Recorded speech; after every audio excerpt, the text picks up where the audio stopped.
everybody? Good morning. Good morning. Welcome to the Steel Toe Morning Show. I think right now, as we start the show, usually there's like 100 to 200 people right when we start. Right. Going up into the 400s later, and I think by the end of the morning we've got 2,000, and then by the end of the day there's like 4,000. I think by about 6:15 we should have more of an audience than our old station does all day. But that's a really low bar. I'm not saying that it's impressive. I'm just saying as a step, I can clear it. I'm just saying. And the guy doesn't even have to do high knees to do it. No. Like, there's not even a stretch or anything that he needs to do. It's like a gentle incline. We're going to get to that. It's a ramp. We're going to get to that in just a second. But first, I want to do so. I rarely do this. I'm going to do something for one listener. Okay. Just one. And it's Jake Hudson, this is for you. It's our buddy, the Cambodian River Pig. Oh, okay. Thank God. Cambodian River Pig was writing me this weekend, and he was going, yeah, this group of kids that are really mad at your show for some reason because you crowdfund your program. Like, he goes, the one guy, Hipstar, he goes, the one guy is having a mental breakdown over you. I tried to tell River Pig, I'm like, dude, I knew that would happen. Like, we're just too obnoxious. We're too annoying of a show. If you can't get to somebody and you keep banging away and you get like 20 views on everything you do, you're going to get frustrated and Because lose it's your not shit. going anywhere. It's not going anywhere. You're So just spinning your tires, my friend. now I guess there's like the whole mind sector, scepter, minds. It's a gay name, but whatever it is. I'm going to respond just for Cambodian River Pig so we can have some drama for his channel. Okay. I'll say outright, to quote Charles Dance in Game of Thrones, a wolf does not concern himself with the opinion of sheep.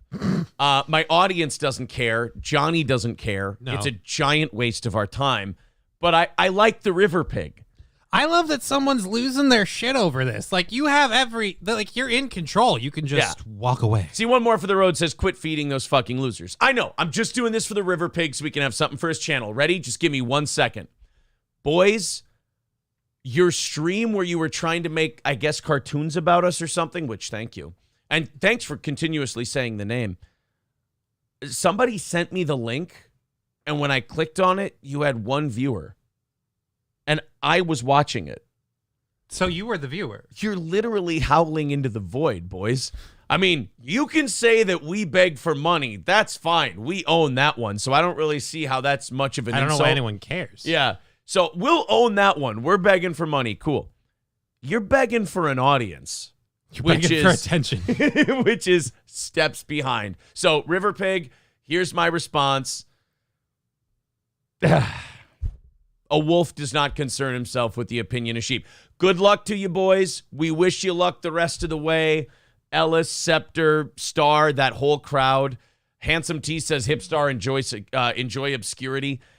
Dude, it's worse than obscurity. I'm the only one entertaining myself with this. Yeah, like the people you're trolling are the only audience you have, and we're losing interest. So yeah, so consider this and by the way, we wouldn't have done this if it wasn't for the River Pig. So we're only doing this.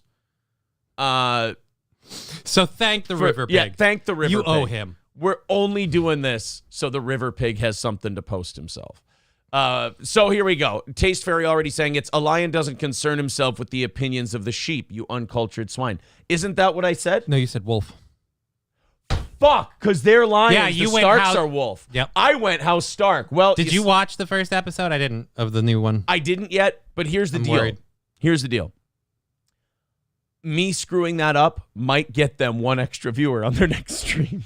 Well, I am okay with him begging for money, but you do not mix fucking Stark and Lannister, motherfucker. They are separate houses. One has a wolf, the other has a cat. They can't be different. All right. Mind Scepter, guys, here's your last little thing. I know you'll love this. Thank you one more for the road with the $20 super chat and Coltrane with a $5 super chat. That's going to put us $20 into our goal for today. $350 away from today's goal. Thank you guys very much. There you go, boys. Because we started out early with the member show yesterday, I guess. So have fun with that. All right, there. Now Yeah. the River Pig has something. We can continue the show. See, all of our audience right now is going, who cares? Yeah. No, see, that's why I can't spend any time on it. Because no one knows who they are or gives a shit. It's our first set of trolls that nobody's interested in us beating up. Oh, man. You got to feel good if you're a Cowpote then. Oh, yeah. Cowpote, like, Dave. Even Hudson, like everybody, like they got like notoriety and attention off of this. These guys, Dude, they're getting less interest than Jake Hudson. Oh. They're getting less interest than this. This is the Steel Toe Morning Show on YouTube. YouTube. Our audience sees them as more retarded than that guy. All right, there you go. Okay, River Pig. There you go. Yeah, I'm getting really beat up for getting the Game of Thrones thing wrong. Yeah. What? I saw that one coming. I just stayed out of it. I didn't want to. I deserve it. Yep. I deserve it. All right. Thank you. And thank you, Uncle Podcast. I have to give Uncle Podcast the credit. He's the one who sent it to me and goes, dude, it's 0. And River Pig was like, dude, maybe you shouldn't address these guys. They seem like they're having a mental breakdown. I'm like, one time just for you, River Pig. One time just for you. One little nudge to see if it moves the boat. Yeah. Somebody says, River Pig, isn't that a fat woman tubing down the river? Yeah. What's wrong with that? I like the guy. So what if he's a fat trans woman floating down the river? I at least know who Jake Hudson is. That's a good point, Kotod. Stoney says, Aaron, my membership renewed yesterday. Just letting you know. All you got to do, click the $sign. There's a free notification you can put in the chat. Easy enough. Oh, Coltrane with his $5 says, $5. Fuck them money, Mr. Aaron Panhandler. The High Debate says, I'll protect the goats and slay the ice giants, blah, blah, blah. I have no idea what that means, but thank you, sir. Bagel Tuesday says, I also love silly beavers. They make chuckle. That might be someone from the yeah, maybe. show. Maybe. Oh, and then he retracted it right away. Yeah, because I think it'd make me chuckle. He realizes. I love when they catch a typo and they're like, wait, if I get rid of it, nobody will know. Like, no, we saw a message redacted. Where? Somebody becoming a member for 2 months. Thank you very much, somebody. 345 away from the goal. Let's go ahead and get started. I don't know which one you want to start with. Do you want to start with the old radio station? Or do you want to start with a possibility for tomorrow night and what you think of it? Or do you want to start with you? We could mention your appearance on a morning radio program here in town coming up. Which one do you want to start with? Let's start with the radio station because I have a vendetta. Oh, boy. All right. Thank you very much to Your Grammar Sucks for renewing their membership for another month. 340 away from this morning's goal. Already knocking it down, guys. Great job. So, I have something that I'd like to show you. What? No, I know what you're going to show. Was that too... Yeah. Was that too much me? No, it was not enough. It was just all me. Was I tilting my hand? I'm enjoying this too much. Was I tilting my hand that I had something shitty I wanted to do? These a-holes made me crawl through a field. I'll never forgive them. That's true. To get a check. Yeah. You had to go into a tractor. I had to literally on my hands and knees cripple crawl through a field because they didn't want to get COVID. So the crippled guy will huff it. They would allow Johnny into the studio to do a show, but... Picking up that check was dangerous. Picking up the check, they made him go out to where our tower was and crawl through a field of tall grass and go into an old tractor to grab your check. Yeah, because that's super secure. Wasn't even... I don't fucking get it. I don't even remember if the door was closed. I think like the tractor door was open. Just checks sitting in a box in a field. Clandestine Gary. What a fucking shithole we used to work for. All right, anyway. Spy versus spy. Could you imagine him like doing cartwheel rolls over to the tractor? He has to do all kinds of flips and back handsprings just to deposit people's paycheck. Boy, we really worked for a professional outfit, didn't we? All right, if you boys want to get paid for the work you've done the last couple of weeks, I need you to go down to the farm. I need you to crawl to the tractor, and I need you to pick up your paycheck. And boys, you're welcome. All right. Let's Jason says their new shirts for sale. I'm middle-aged and stupid. Somebody will be in the chat with the link for you there for the merch. All right. Let's go to this little piece of information I have. Now, the people who have been here a while, it's kind of like prison. You talk to the people that have been here a while. You show them the proper respect. They'll give you a little canister of Jell-O, and they won't fuck you in the ass. It's kind of like prison. Hey, fish. Right, you come in, you start making some noise right off the bat. You're getting anally molested. It's just the way it works around here. Ask Hipstar. Oh. So anyway, it's too easy. So I was looking around All Access, which is the radio news website, because I always keep up with our old station to see how the ratings are doing. Now, St. Cloud is market number 185 to show how big of a market we were in. To show you what a big deal we were being number one in morning radio, it was market 185. So I was like, well, the ratings got to be coming out soon because they always came out like August 20-something. They come out twice a year in a market that size. I looked to All Access, and apparently the ratings came out 2 full weeks ago. They came out on the 9th. Oh. So they've been out there. I could have seen them this entire time. So I'm like, oh, this will be great. Okay, I want to see. And very rarely, this was the first time I've looked at our old station's ratings, and I haven't gone, oh boy, I hope they don't go up. I'd look like an ass. Yeah. I didn't even consider it a possibility that the ratings improved. This is their second book without any remnants of any steel toe being used in their ratings. The first 6-month period that we left, Nielsen was still counting everyone who wrote steel toe as a gag as a listener of that station. And they were more than happy. Yeah, we got that. So they got to hang in there. Well, then I sent a thing to Nielsen. I said, remove us from this. This is our copyright. Here, if you continue to do this, blah, blah, blah. They said, hey, don't worry about it. No problem. We've removed it. It's good. Immediately after that, their ratings went down 50%. Oh, God, no. This is the second book since then. So now there are no books out there that contain anything steel toe related for Rockin' 101. Our rating, or the rating our old station had before we started broadcasting on there, was a 2.4. And they were tied with KZRV, which at the time was Rev, which was the other rock station in town. Okay. We started getting ratings. Rev decided to tap out and become a classic hit station called The River. Well, the ratings came out August 9th, and instead of me telling you guys what's going on, I want to show you. Here we go. I'm going to move you and I around. Drop me or something. I'm going to move me here, and I'm going to move you up there. And that way everybody can get a good look at the ratings. Nice. So, 6 a.m. to 12 midnight. So this is all day. It's all I can get for free. You got to become a Nielsen subscriber. You have to work for a radio station. You got to do all kinds of shit. Oh, let's go back. Yeah, just so we can see the ratings. So this is 6 a.m. to midnight, Monday through Sunday, ages 12 plus.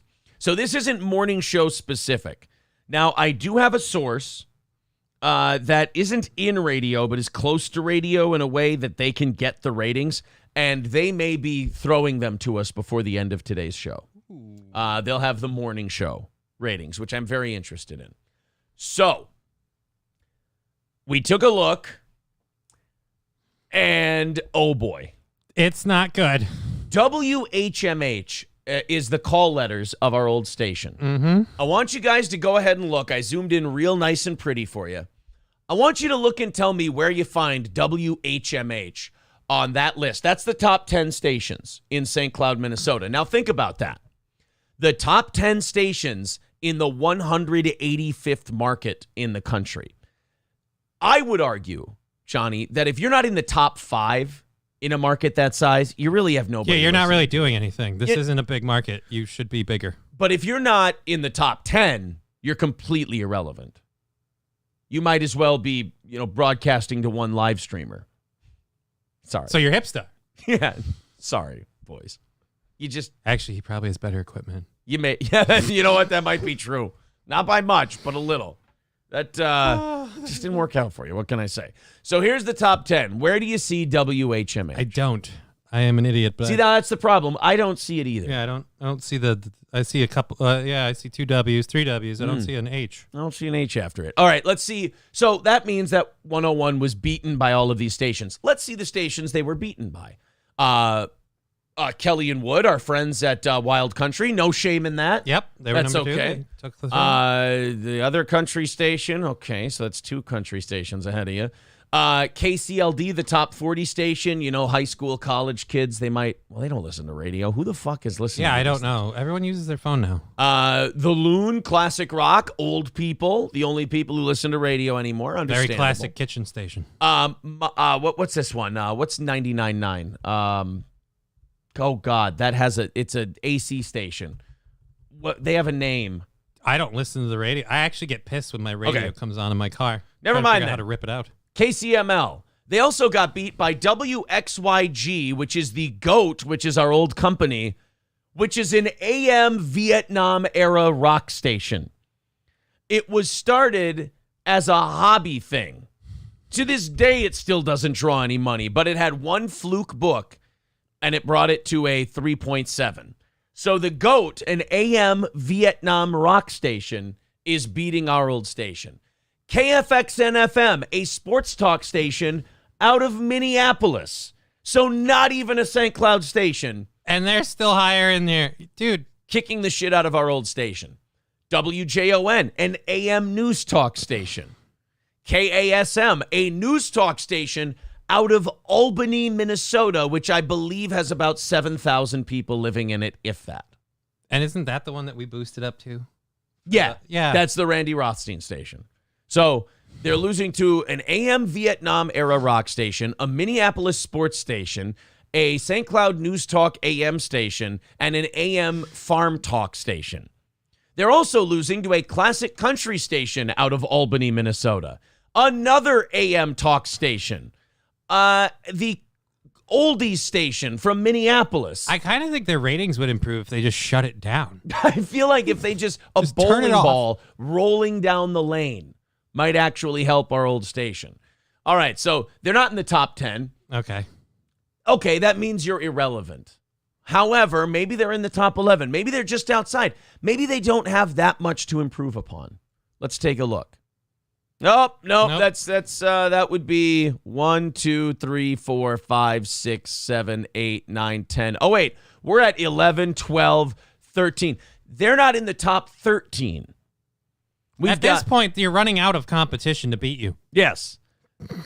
You're fighting for last. KZRV that is the river. That used to be the Rev. That was the station that we were tied with at a 2.4 when we came to that station. And if you look now, there's WHMH, a 2.4 tied with KZRV for 13th place. Look, man, I hate to say. Oh, look at the book trajectory, too, and our numbers are affecting. That's not bad. It's getting worse. Oh, fuck. So when you had Steel Toe, your all-day numbers, sorry about that. Your all-day numbers at a 5.6 would have put you in about a tie for third place overall in the market. Number 1 in the morning. And we weren't even there. Now, no, this was us. Well, I mean, yeah, but were we in that book? Yeah. Okay. We were in the fall book. We were in half the spring book. We were in the hashtags of Steel Toe. We're still in half the fall book. Okay, so that's why that 3.8's there. Yeah. So you got 5.5, 5.6. Then no more Steel Toe can be used in your ratings. 3.8, 2.4. 13th place in St. Cloud. Do you want to know how far that is from the bottom? I think that... Oh. There's only 3 more stations to fall under before you're in dead last.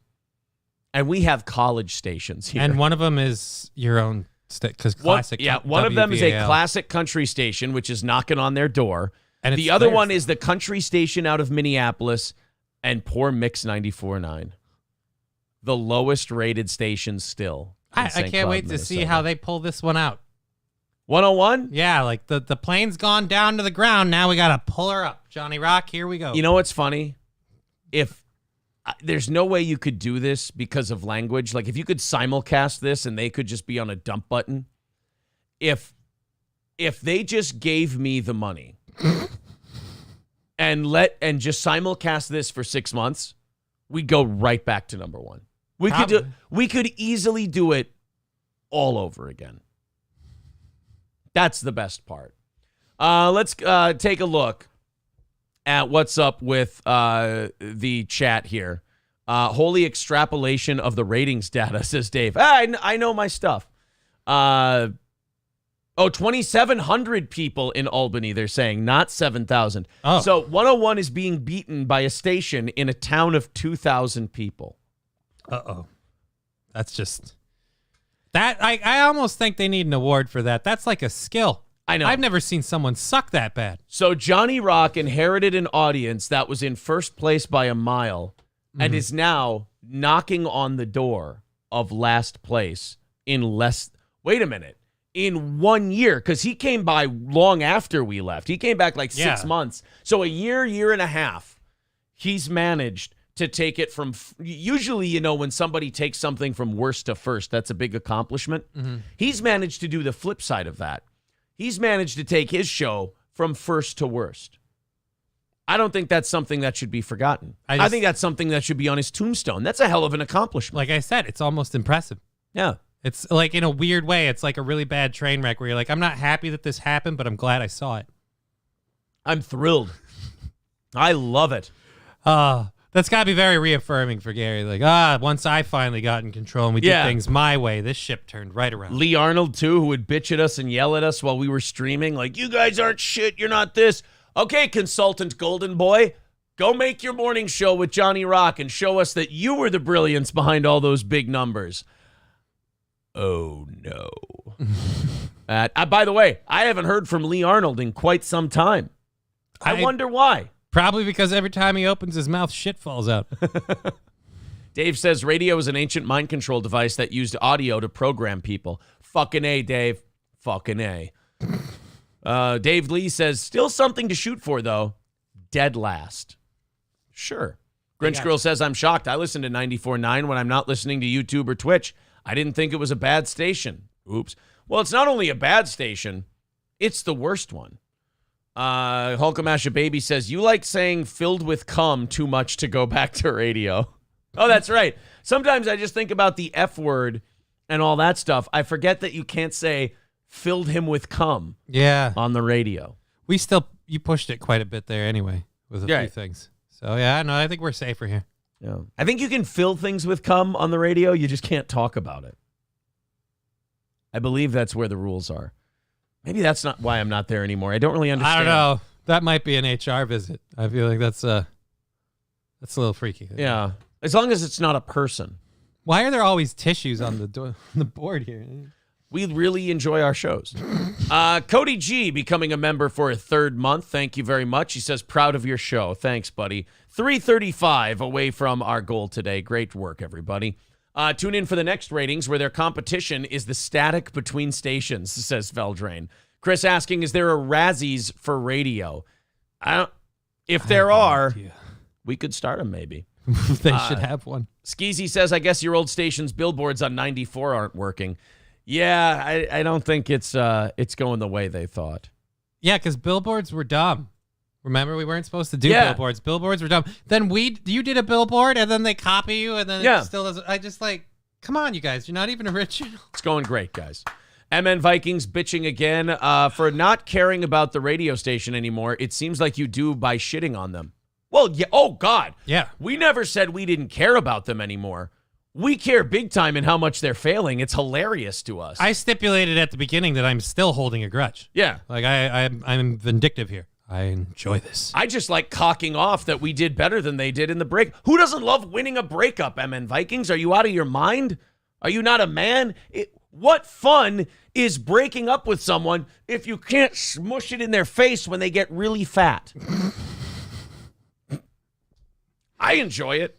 I got this hot piece of trim and you're diddling yourself with a hot dog. Fuck off. Yeah, that's a W. You think I'm just going to let that fall by the wayside? You think, what do you do, MN Vikings? When gold falls in the street, do you turn your nose up at it and walk away? Or do you pick it up and cash in? Exactly, my boy.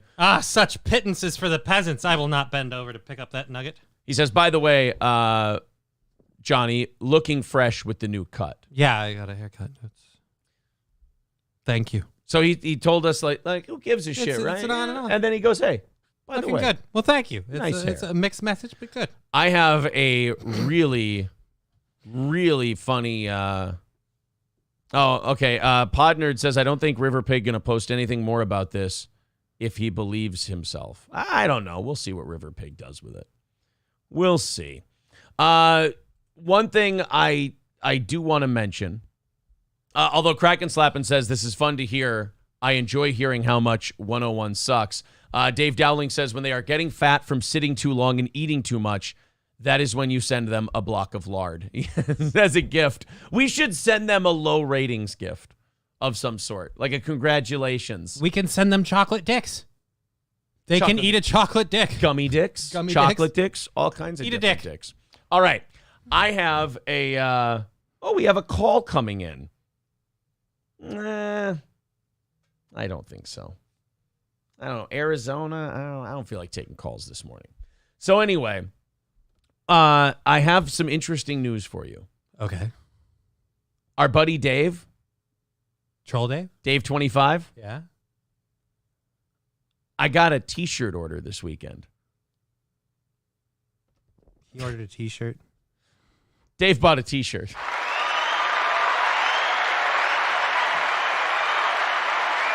Dave 25, our buddy, bought a t-shirt from the Steel Toe store. Guys, I'm telling you, they never last. They never fucking last. They come after, like Cowpote, Dave 25, all of them. These idiots now that have no viewers. I mean, at least Cowpote and Dave had some viewers. Yeah. These guys will be there at some point. It never fails. We never stop smashing people into the ground, and then they love us for it. Dave wrote to me and said, I talked to Cowpote. I'm actually a big fan. I like you guys now. I'm going to buy a t-shirt. And he buys a t-shirt, and like Gordy says, he's going to burn it on air. I don't give a shit what he does with it. He paid for it. It's his shirt. I do not give a fuck. I don't care if Dave jerks off onto the shirt. I don't need the image. Dave bought a shirt. Like we've turned Dave. We've turned him. We've turned Dave to the point. You got to remember, Dave works at like what, Domino's or Home Depot and lives with his parents. Dave doesn't have any money. So even if he's doing it to fuck with it or whatever, Dave had to scrimp and scrape and save to buy a Steel Toe shirt just to fuck with it. But either way, Dave bought a shirt. And ladies and gentlemen, he Steel held Toe off a cannot couple stop 20-ounce these Mountain people. Dews for this. Yeah, he had to lose some weight. Freaky Deaky says, I still say we block Dave. Oh, for sure, we're going to block him. In fact, that was probably him. That's why I didn't answer. So, Dave bought a shirt. Dave's probably still an irredeemable asshole. But the man bought a shirt. Someone asked, bites the dust. Joe Berger says, was it a 3X for his girlfriend? She is kind of a cow. I mean, that was the hint. He didn't order a shirt. He ordered a parachute. I mean, we're going to make it into something you can wear. I mean, we're not going to keep it in parachute form. We're going to do some work for the guy. Strong Independent Man says he took the red pill. He's accepted reality. That pill emoji, I'm going to show my age here, reminds me of Dr. Mario. Cast Iron says, just done 3 months heroin free, then relapsed last night. Snorted rat poison out of a Brazilian male farmer's asshole. It's fascinating, Cast Iron. Maybe not for sharing. Maybe not for sharing. All right. Well, I suppose we can jump into it now. Oh, wait, I did want to ask you one thing. What? Tomorrow night, and this is for the audience too, the Steel Toe Tuesday night softball team that I sponsor, the Steel Toe Morning Show team, they're in the championship again, second year in a row, defending our title. Do we do an evening show tomorrow night, or do we go to the field and do a play-by-play of the championship and stream it on YouTube from a hotspot? I'm torn. I like the idea because it'd be something different. Plus, you got your vacation thing coming up this week, so it'd be a nice little change of pace. I have to be honest with you. I'm leaning towards evening show. Oh, well, then do the evening show. I am. I'm leaning towards evening show. But I was seeing what the audience thought. I was seeing what you thought, what you guys maybe thought we should do. MN Concrete Guy says play-by-play. All right, well, hey, throw it in there in the chat. Let's see what they think. Kate Fallen the Great says evening show. MN Concrete Guy says stream the game. Go ahead. Throw it up in the chat. What do you want to see us do? Play-by-play, play-by-play. You got to go. You're the sponsor. Evening show. Play-by-play. It'll be interesting. Okay. Oh, evening. See, it's pretty split. Yeah, show. Evening show. Play-by-play. Play-by-play. Plus, we can use the Discord to spread the money around, make a few bets. Wow, you know what? Evening show. Play-by-play. God damn, man. This is really fucking close. Yeah. I don't know what to do. I don't know what to... I thought this was going to kind of clear it up for me. This is making it a lot murkier. Evening show, I hate baseball. Well, it's softball. It's a bunch of 40-year-olds. Do a poll, put up a poll. Show, please, do a poll. All right, here. We'll do a poll. What should we do tomorrow night? Championship softball play-by-play or evening show? All right, guys, the poll is up in the chat. There you go. We do have one suggestion from Lab Glass, a video of snails fucking. So there is that option. All right, guys, the poll is up there. Go ahead, chip in whatever opinion you want. Championship softball play-by-play or the evening show. 3:35 away from our goal this morning. Thank you guys very much for chipping in the first half hour of the show. 3:35 away from the goal. The PayPal link is in the chat. Super chats and memberships count as well. When we hit the goal, we do an extra 30 minutes of overtime. And I got a DSP gift for you for overtime today. Does not stop. I got a couple of DSP clips for you for overtime. He had a great week last week. Somebody came in and bailed him out at the last minute. So wouldn't you know, just before his day off, it all seemed to work out. Great. As though all the panicking and all the kvetching and all the crying didn't matter again because it all worked out like it always does. Okay. Good for him. He's got to be doing better then. So he's happy, content. Just a smile mask says, ban me. Okay. There. It was not hard. I mean, if you want me to. We are here to serve you. Anytime someone asks me, I mean, I will serve. J-Dub Production says, Aaron is Psycho Sid on your softball team. You know he is a big softball guy. I have a feeling it's going to be harder to get the call if you do the play-by-play. Citizen M says, can someone who already voted tell me the percentages? I want to balance the results with my vote. Well, right now it's 56% evening show, 44% softball play-by-play. Yeah. Can I donate gold bullion, says Return of the FOMO. Always. We are always a gold bullion friendly show here. 100%. We take shekels of a variety of colors. Absolutely. Anything you have, even the savings bond, for God's sake. TK 800 kilowatt says, unless you know the players, which I don't, us outsiders would appreciate an evening show. Wallsballs says, do a show and have April be at the game giving an update. Dave says, Andrew Tate banned from Facebook and Instagram. Yeah, that happened over the weekend. Surprise. Wow. Andrew Tate, gone. No Instagram, no Facebook. Is he still? I think he's been off Twitter for a while. He's still on YouTube, but I think Andrew Tate is like the new Alex Jones, where they've just all decided at once that they're going to get rid of him. So I look for him to be off of just about everything by the end of the year. Well, is he going to set up his own private paywall server thing? Well, he's already got that Hustlers University, and he's got that whole gimmick. Again, Carlos says I've read his Hustlers University thing is over too. I mean, the stuff I've been reading about where he moved and why makes me feel like you. Oh, it's fucking creepy, isn't it? Yeah. He moved to Romania to get away from a sexual assault charge. And because their laws were more forgiving towards sexual assaulters, it's kind of so this is where the hunting ground is. Oh, see, what I heard was he moved there, because the age laws are different. Yeah, something was more beneficial for him. Yeah. as well as he had issues from where he was going. Oh, yeah, they're saying, yes, he closed Hustlers University. Womp Womp I Am says it's not over. It's not accepting new people. Wow. I mean, he's worth a shit fuck of money. So it's not like he needs he could walk away from all of it now and be fine for 15 lifetimes, at least. So, I mean, the guy's worth like $200 million. So. What does he do? Well, he was a championship kickboxer. You can make a couple million doing tournaments and stuff like that. But yeah, that Hustlers University and some other business ventures. God, guys are dumb. He really is a hustler. Yeah, I'm right. But, you've seen how guys are now. You've seen how weak they are and how, like, that XQC thing that Andrew Tate did and what a pussy that guy is. The reason an Andrew Tate exists is because there are so many pussy guys out there who think that this guy is like the answer. You have to have the supply or the demand before you have the supply in this case. And there was this ample demand for somebody to rescue these giant fucking pussy babies. And so it's never going to be like an honest guy who wants to help that comes along. It's going to be a hustler. Yeah.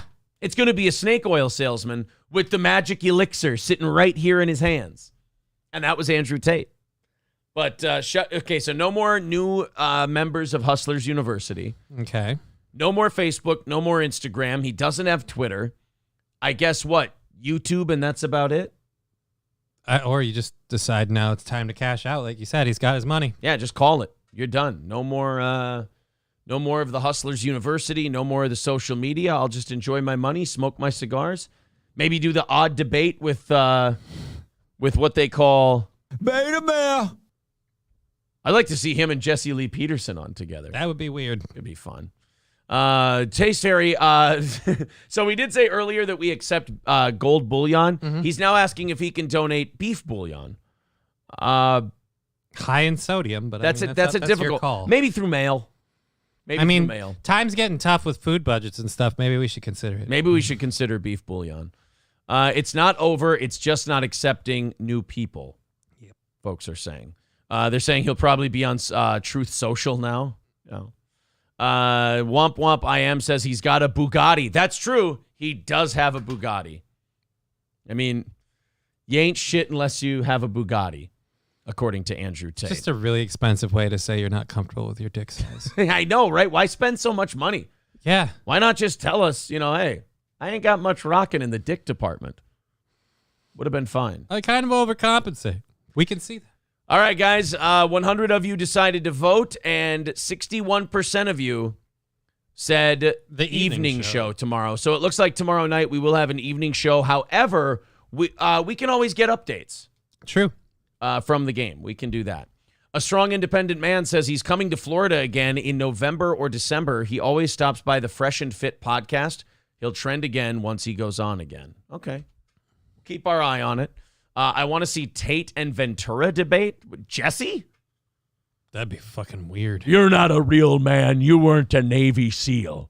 You did your patty cake and your kickboxing while I was a frogman doing underwater demolition. They used to say that if you know what the SEALs are doing, then we're not doing our job.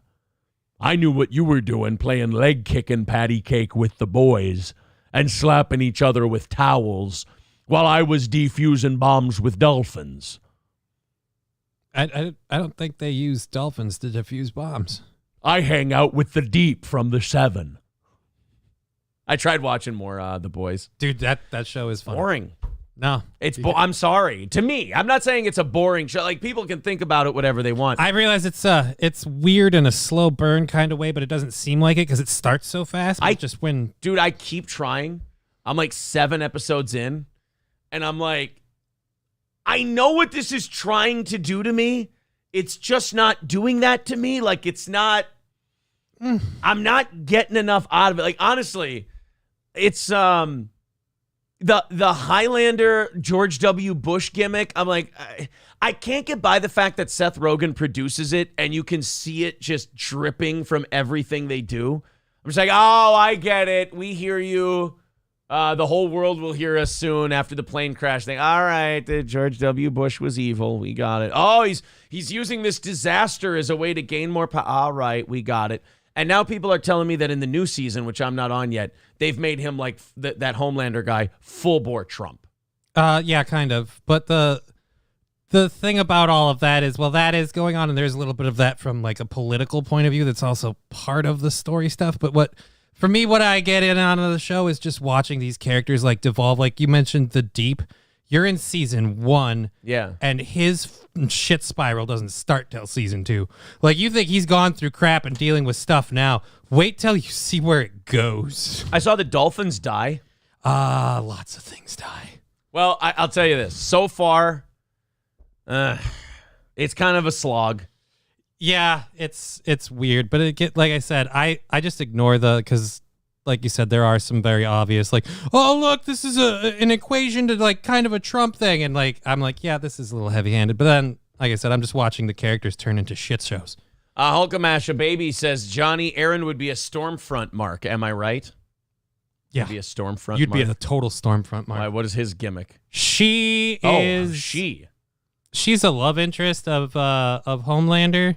She's one of the original superheroes. It kind of goes into the story that they're starting to give you right now that you have to wait for because they, like I said, they put the politics shit on top of it. But yeah, she's a Nazi. Well, then why would I love her?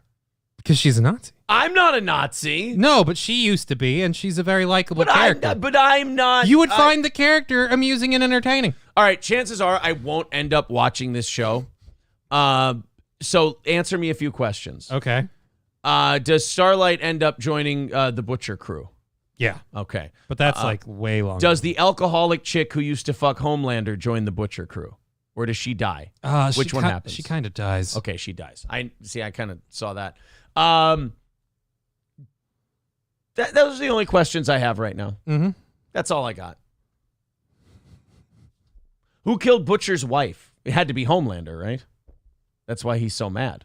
Oh, well. Or is she not dead? That's what Butcher thinks Homelander killed her. Oh, shit! It was Mother's Milk.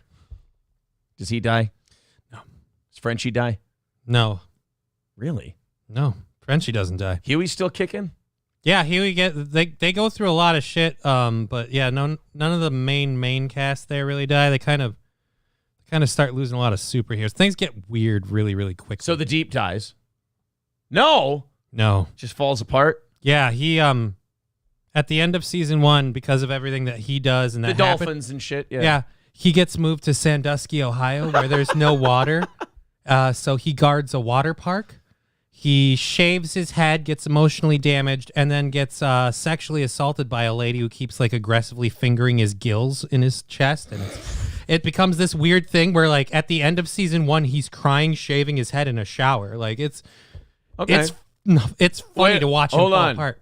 Is Elizabeth Shue far more evil than we thought? Oh yeah. Is she purposely giving her baby the compound V? Probably. Okay. She's scared as fuck of Homelander. What I've seen now is I saw A-Train poison his girlfriend. Mm-hmm.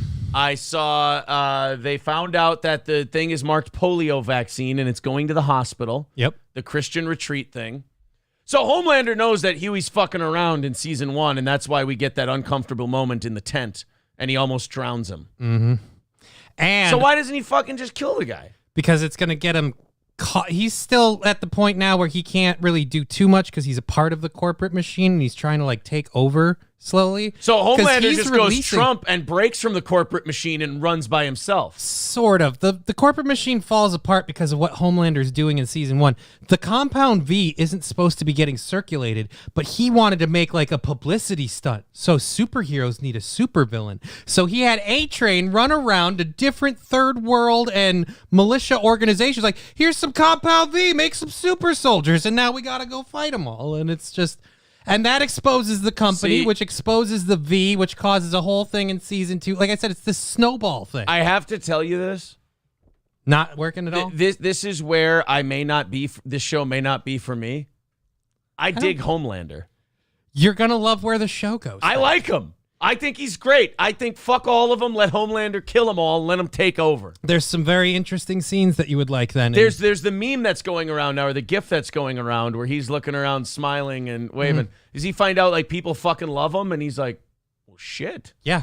He in season 3, one of the big revelations at the end of season 3. Sorry, everybody. Spoiler That's the alert. new one that they're on now is season 3? It just ended a while ago. Okay. But yeah, at the big revelation at the end of season 3 is he realized that like there are a lot of people who want a big, strong person to come in and assert his authority. And so when he does it, there are plenty of people who don't support him, but there are also plenty of people who do. And so he's less worried about containing who he is. Like he's a messed up individual who's been like keeping it under a veil this whole time. And over the 3 seasons, you're going to watch that veil slip, crack, and fade more and more. That shit with the plane crashing was fucking awesome. Where he just cold-blooded lets everybody die because he's only thinking about how this is going to look. Mm-hmm. Guy fucking And that's rules. the whole show. Like, that's what they're doing with it. Oh. That plane crash thing still carries into season Here's 3 what I've been too. doing with the boys. I've been watching 2 episodes at a time and going, not for me. So I'll probably just watch the whole thing and just end up going, not for me. Not but I'll for just me. keep going 2 episodes at a time. It's the only show I've kept watching. Like, it's in this weird spot. No show has occupied this space for me before, where it's not good enough for me to like it. But it's not bad enough for you to bad hate enough it. for me to stop watching it. So I'm kind of like, whenever April has to go do something, she doesn't give a shit about the boys. Yeah. So I'm like, all right, I'll turn on the boys. I can't keep rewatching Breaking Bad and I can't watch Sopranos. We watch that together. I'll watch the boys. I'll check it out.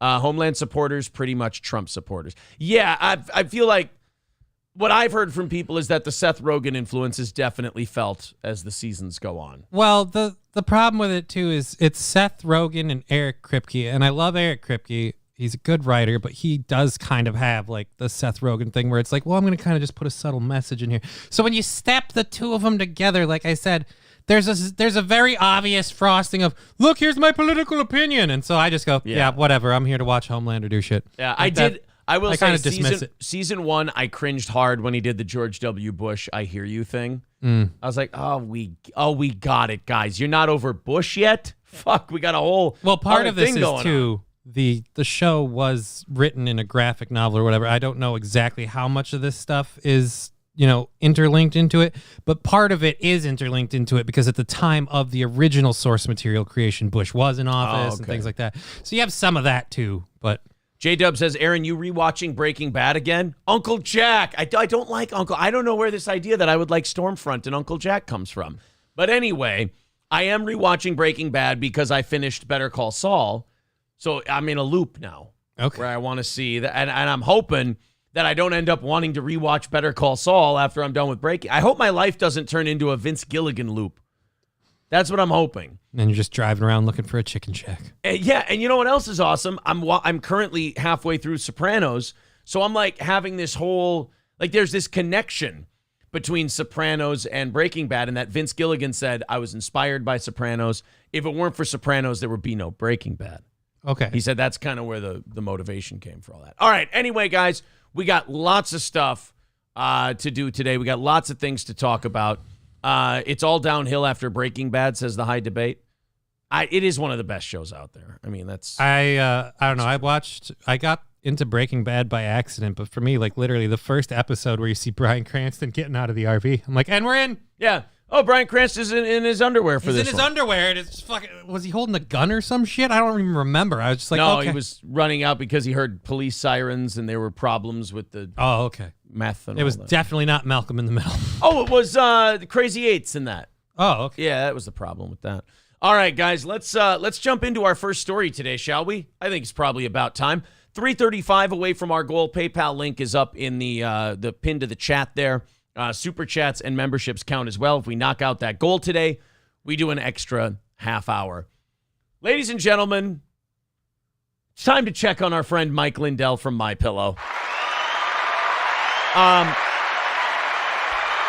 I don't know where this next story is taking place from. I don't know where he is that he feels this comfortable, but Mike Lindell was in a courtyard of a shitty motel or something, and he decided to sit out at the patio outside his room here in his underwear with a suit coat on to do a TV spot, to do an interview spot with either a YouTube channel or some kind of off-brand streaming channel because he's not allowed on most channels because after of the whole lawsuits. Dominion thing. Yeah. So Mike Dominion, which is what he's going to have to change his name to after the lawsuit. Mike Lindell, the MyPillow guy, who, by the way, you might think, oh, what's his gimmick now after all the election stuff? No. His gimmick is still, in face of all the lawsuits and everything else, it's still the election.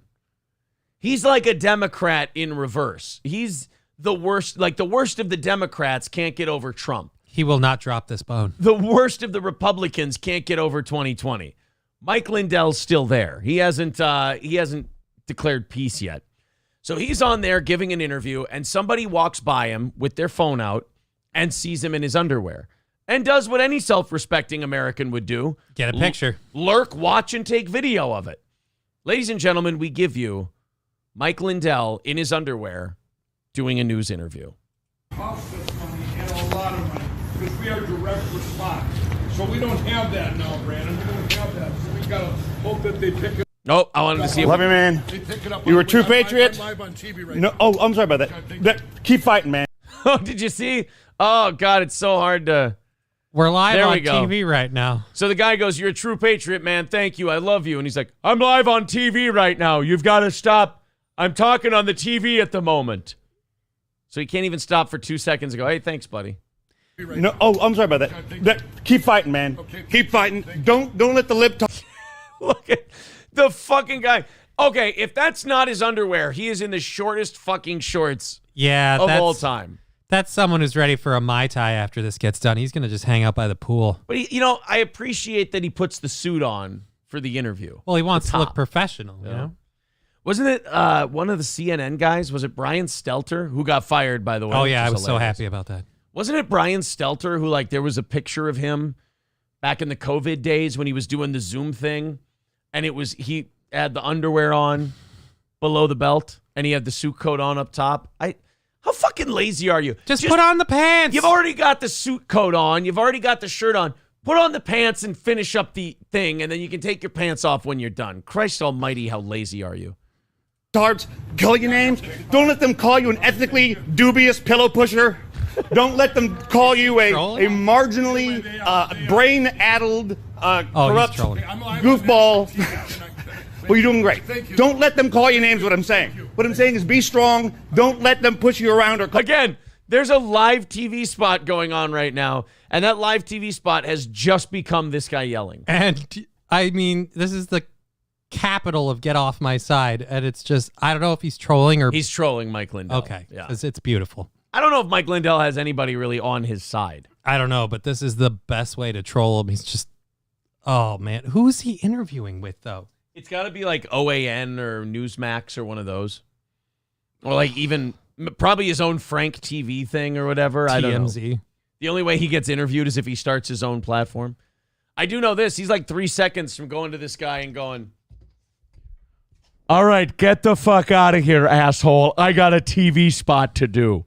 I got to save the country and reinstall Donald Trump as president. Get the hell out of here or I'll shoot my goo at you. I've got a little center spot here in my underpants where I pull my dick through. That's how I make love to my spouse. I don't believe in taking my underpants off. I just slip my wiener right through here so I don't get all that moisture on me that you have to shower off later. Now get the hell out of here while I reinstall Trump as president. Jesus. He needs me. it was very close. I'm really worried that he's going to just relapse at this point. He's just going to end up, we're going to see him on crack, just running around the streets with his hair on fire. I got these pillows, man. These pillows are so fucking good. You got to try one. If I slept, I'd sleep really well on these. Don't let them push you around or call you names like a completely clueless, crazy old man who believes everything he reads on the internet. Don't let them call you names. Stay strong. You're doing great. Love you, man. And Mike is like too wound up in the shit he's doing to realize that he's being trolled. Oh, yeah. Like he thought that was a fan. Oh, boy. Mike saw that and he was just like, that guy's talking too fast. I think he likes me. I think he's my friend. He is 190,000% back on crack, says Carlos. No offense. Is he homeless? No, high debate. He is not homeless. But that backdrop doesn't sell that message very well. Yeah, he doesn't feel like wearing pants when he does his interviews. Hamburger Steak says, that's how I do all my Zoom calls. What's the big deal? I just don't really see the advantage of not putting on pants when you've bothered putting on a shirt and coat and everything else. Like, is it a move of defiance? Is it like, you can't tell me what to do? I don't know. If I'm here at my house and by the way, at your house is one thing. He's out in a courtyard of a fucking hotel. And it just looks like, overall, it looks weird. Like, you can't figure out what you're doing with your day. Are you business or party? The shorts, the shirt. Right. Let's go. Are we putting our cock out on the news or not? Come on, Mike. Let us know. People saying he's worth $250 million. He doesn't give a fuck. OAN lost their satellite partners, so it's a miracle they can afford to have him on. King of Cali says Lindell likes to pillow fight with high-priced hookers while snorting lines off their asses. I have no evidence that that's true. Other than the Hunter Biden video. No evidence. The high debate says pillows so good you'll stop wearing pants. Gamos says, did they remove Schaub from the title? I don't know what the fuck you're talking about.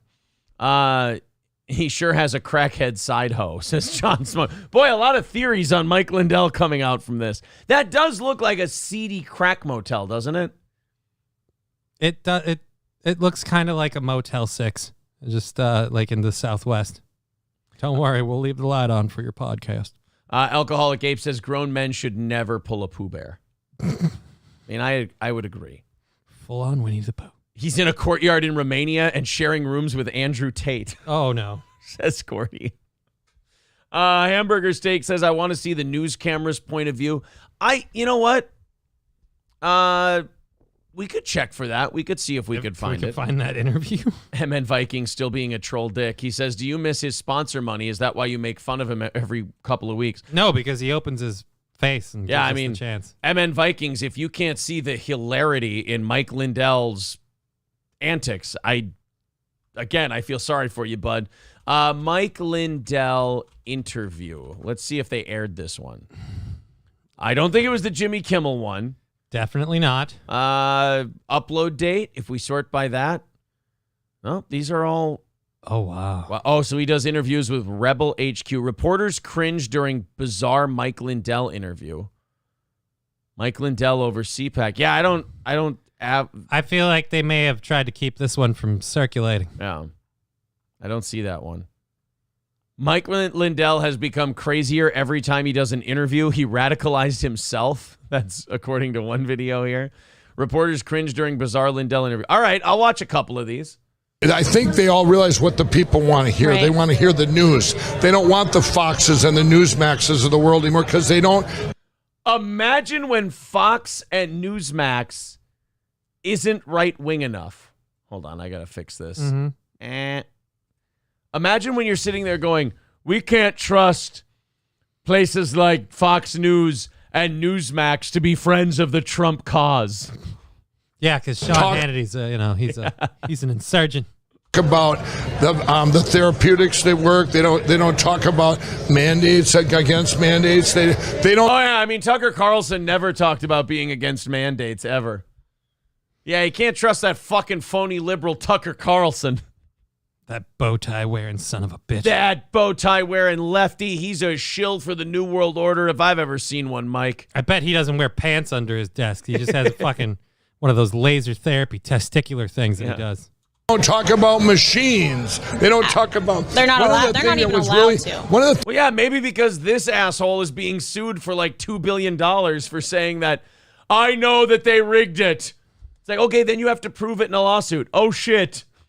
Things that was very revealing was when when I'm getting attacked, it's because, okay, we thought that maybe Fox News, after Smartmatic sued him on February 4th, 2021. He's lost it. Oh, my God. He's doing like fast talking.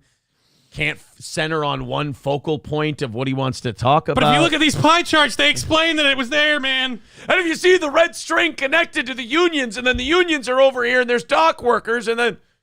But what you don't understand, man, is we were going to release the video, but then they put it on the web, and then that cost us $50 million. Oh, my God, is Mike Lindell turning into Corey Feldman? That Fox News and Newsmax and every other conservative, most of them, would not talk about machines anymore. Oh, Fox got sued, right? Okay, you ready? In the last 14 days since Anytime someone says you ready, you're about to hear some crazy shit. That is the look she gives every guy she meets at the bar. Okay, you ready? No, I want to go home. No, I want to go home. You're going to pull your construction worker dick out. I don't want to see this. I announced it. The mainstream, all the bad media has went completely Fox on me. They don't when they don't attack me, then you know I'm really over target, right? And they went completely Fox and the Hound on me. You know when they won't attack me anymore, that's when you know I'm directly over target. Yeah, like when Trump was directly over target, everyone just stopped talking about him and they stopped making. That's exactly how they operate, Mike. Look at the body language of these two. They are so uncomfortable. Where are they leaning? As close to the door as they can get. Away from She's Mike covering Lindell. her fucking drink, man. She's like, I'm going to bring this to the bathroom with me. Speaking of which, I'm on meds. I got to do something. All right. because I've used them for so long, I apologized to them. I said, "Oh, you rotten journalists out there, I've used it for a year and a half to get the word out. Thanks for helping." I apologize to all of them, you rotten journalists. That's nice. Whoa!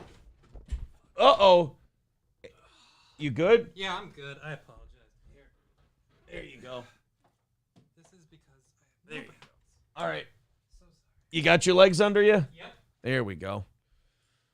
Sorry, Johnny had a little spill there. The light took a little beating on that one. There we go.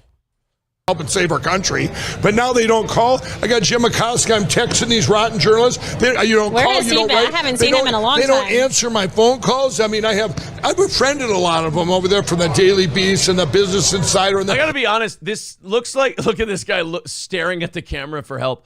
This looks like two people at a bar who just started talking to a guy, and he started out seeming okay, and then the shit just starts getting weirder and weirder and weirder. And then when I went up there, the aliens looked a lot like Elvis. And then the one that looked like Jim Neighbors, he told me that if I bent over, he would change my world forever. And you got to believe them. These people they're out to research us. And they're looking at, and then you just start looking at the bartender like this guy. horrible Yahoo News and the rotten Political, Huffington Post, Washington Post, New York Times. I could go on and on. They're all on my phone. Please don't. Please don't go on and on. Can wrap this thing up right here. And what the fuck is RSBN? I could call them one after another here, and they won't answer. Any other time they answer me, I always answer them when they call. Every single one of them. They're not in. No shit, Mike. You're desperate for attention. They don't need you. Every time they call me, I answer. It's probably why they keep calling, Mike. You know why? I heard from one of them, and I'm not going to mention her name because it's like, I said, I wanted to know, is this true? They have been told not to call me, not to write articles on me. That's really censorship when you get Big Brother tells the bad media not to come after me. Dude, he's lost his fucking mind. Oh, my God. So this is August 8th. This is 2 weeks ago. The man's went full ape shit. What? Yeah, I would love to know who's doing that. Yeah, that's a huge. I would love to know who is doing that. What company? Yeah, it goes way up the ladder. When you come, That's right. It's the Illuminati and the Bilderberg Group. They're all telling them. They even say when you say Mike Lindell, you have to spit on the floor. They're not allowed to sleep with my pillows. I heard this from a journalist. I didn't hear it from a fish I caught at the lake who I hallucinated that he was speaking to me and telling me. First of all, Jeremy would never lie to me. Second of all, I'm very much alone. I need people to talk to. So I don't understand why they won't just converse with me about the election. Could it be the $3 billion lawsuit I've got hanging over my head? Like a sword of Damocles? Maybe, but it could also be that they're scared of me.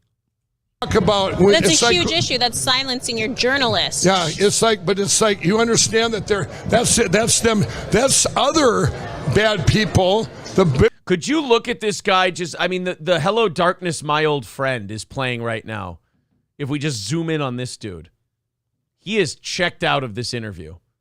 We're way up the ladder, ordering all these outlets. Don't do anything to Mike Lindell because he's using you to get the word out. That's scary stuff. This is what I'm up against. I'm at a level you can't even imagine where these guys, people, they ask me who attacked our country and who's done this. All right.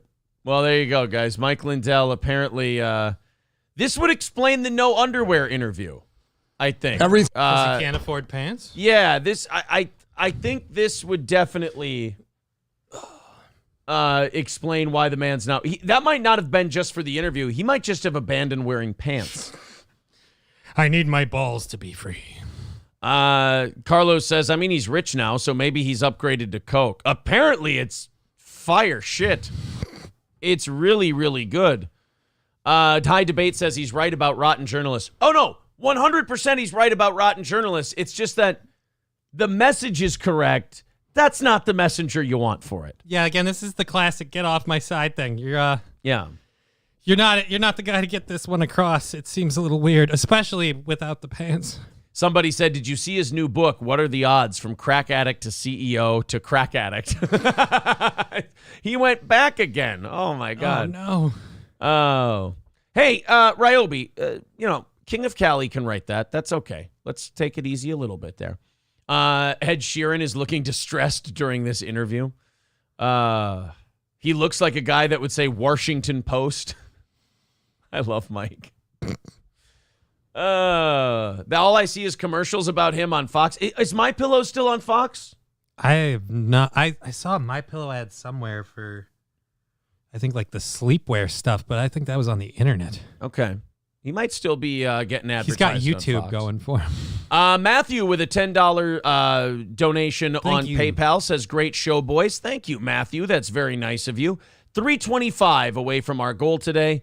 There you go, guys. The link to the PayPal is, God, I cannot type today. The link to the PayPal is in the chat. Super chats and memberships count as well. So there's our check-in on our old buddy Mike Lindell.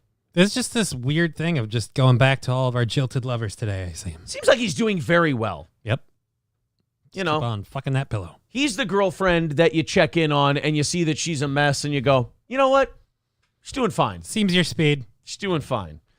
Stoney's Bar in downtown Rockville. Our pal Cheetos and the crew at Stoney's have Stoney's Bar, which is great, live music on the weekends, and Stoney's Garage. It's the bar outside with the patio. So it's kind of an indoor-outdoor bar. Great for if you want to stay drinking outside in the summertime, but maybe it's raining, something like that. Stoney's Garage is perfect. They also, during the day, have some cool bands, some acoustic sets, things like that. It's a real fun hang in Rockville, Minnesota. Stoney's Bar in downtown Rockville. And Midland Armory in Foley or online at midlandarmory.com. You want to order a firearm anywhere in the country, lower receivers, knives, parts and gear, suppressors, NFA, tactical gear, whatever you're looking for. Go to midlandarmory.com right now and use the promo code SteelToe and get yourself a nice discount. That's promo code SteelToe when you go to midlandarmory.com and you make your order. If it's a firearm, it does have to be sent to an FFL dealer near you, but you go pick it up, they run the background checks, you're good. You got yourself your new firearm at a discounted rate from Midland Armory in Foley. midlandarmory.com. Use the promo code SteelToe as a promo code. And again, get yourself a nice discount. The link is right there in the chat. The High Debate says the pay TV penetration rate in the U.S. was pegged at 71% in 2021, marking a drop of over 10% in just 5 years. Actually, statistically, I read this weekend that streaming is officially now more watched than cable for the first time ever. That's not surprising at all. No, it's actually surprising. I thought it would have happened by now. I mean, yeah, I could see that. It's just everybody can put it on their phone. You can play it on your computer. And, it crosses over. I watch this show or whatever show on my phone. I go home and I'm like, oh, I'm going to turn it on the TV. I can pick it up right then and there. It's just one thing. You're good to go.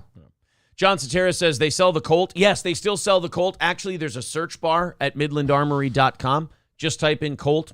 It'll be the first thing that shows up. Gordy says, we have to increase the goal back to 400 to replace that light Johnny broke. Johnny did not break the light. I broke the light my is fall. fine. Hey, I got some interesting news for you.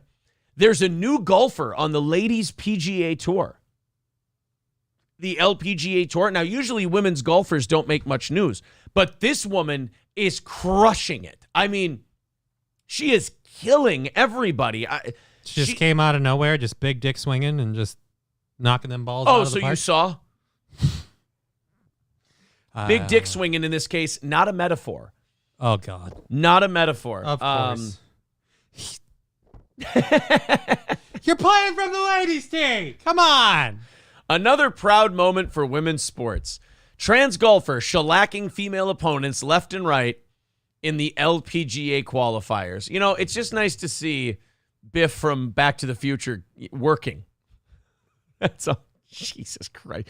Balls on this guy. How is this fucking allowed? Like, it doesn't pass the eyeball test. You just look at it and you do, not only is that a guy, that's a jacked dude. And he's not even trying to be a girl. No. He's just like, you know what? I'll take the win. Oh, you know what's funny? There is a Biff from Back to the Future article right next to this one. It's almost as if... It's almost as if we all see it. Yes. I mean, this isn't even... Cut off your cock. Think, McFly. Hey, McFly. Your cock's untucked. Oh, you're so gullible, McFly. Oh, boy.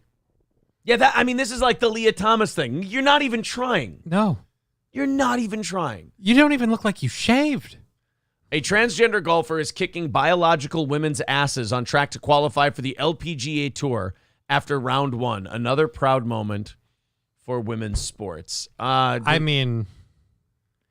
want to start going out and supporting. He's like, go women. And they're like, this is offensive. Be like, this is what you wanted. All right, there you go. Haley Davidson is her name. Okay. You know what? This is going to be the LPGA's problem really, really soon. Because if they keep... again, it's male muscle structure getting to golf from the ladies' tee. Yeah, I mean, in like swimming and other sports, but really, you got to go that hard at the golf game? I mean, if you play golf your entire life as a guy, and then you just midstream, you go through male puberty and everything, and then you go and you start golfing with the girls. I mean, of course you're going to kick ass. Of course you're going to beat everybody. Like, why wouldn't you? We've seen it play out in swimming. We've seen it play out in basketball. We've seen it play out in everything. If you're halfway decent as a dude and you have some experience, just the sheer physical advantage, you're going to fuck everybody up. If we're going to let the dudes do it, then I say we let the ladies do steroids. Let them jack up. Yeah, just, you know what? Set your testosterone levels. On your mark, get set, go. Let's beef some balls and see where we land. Race to the finish line. All of a sudden, Serena Williams will start looking like Bane. She's going to be hulking up. She'll just turn a dial on the back of her neck and just blow up. You thought you were created by the powerful. I was molded by it. This is definitely going to have to force the LPGA's hand. They're going to have to make a call on this. And they're going to have to... they're going to have to say no, right? They can't allow it.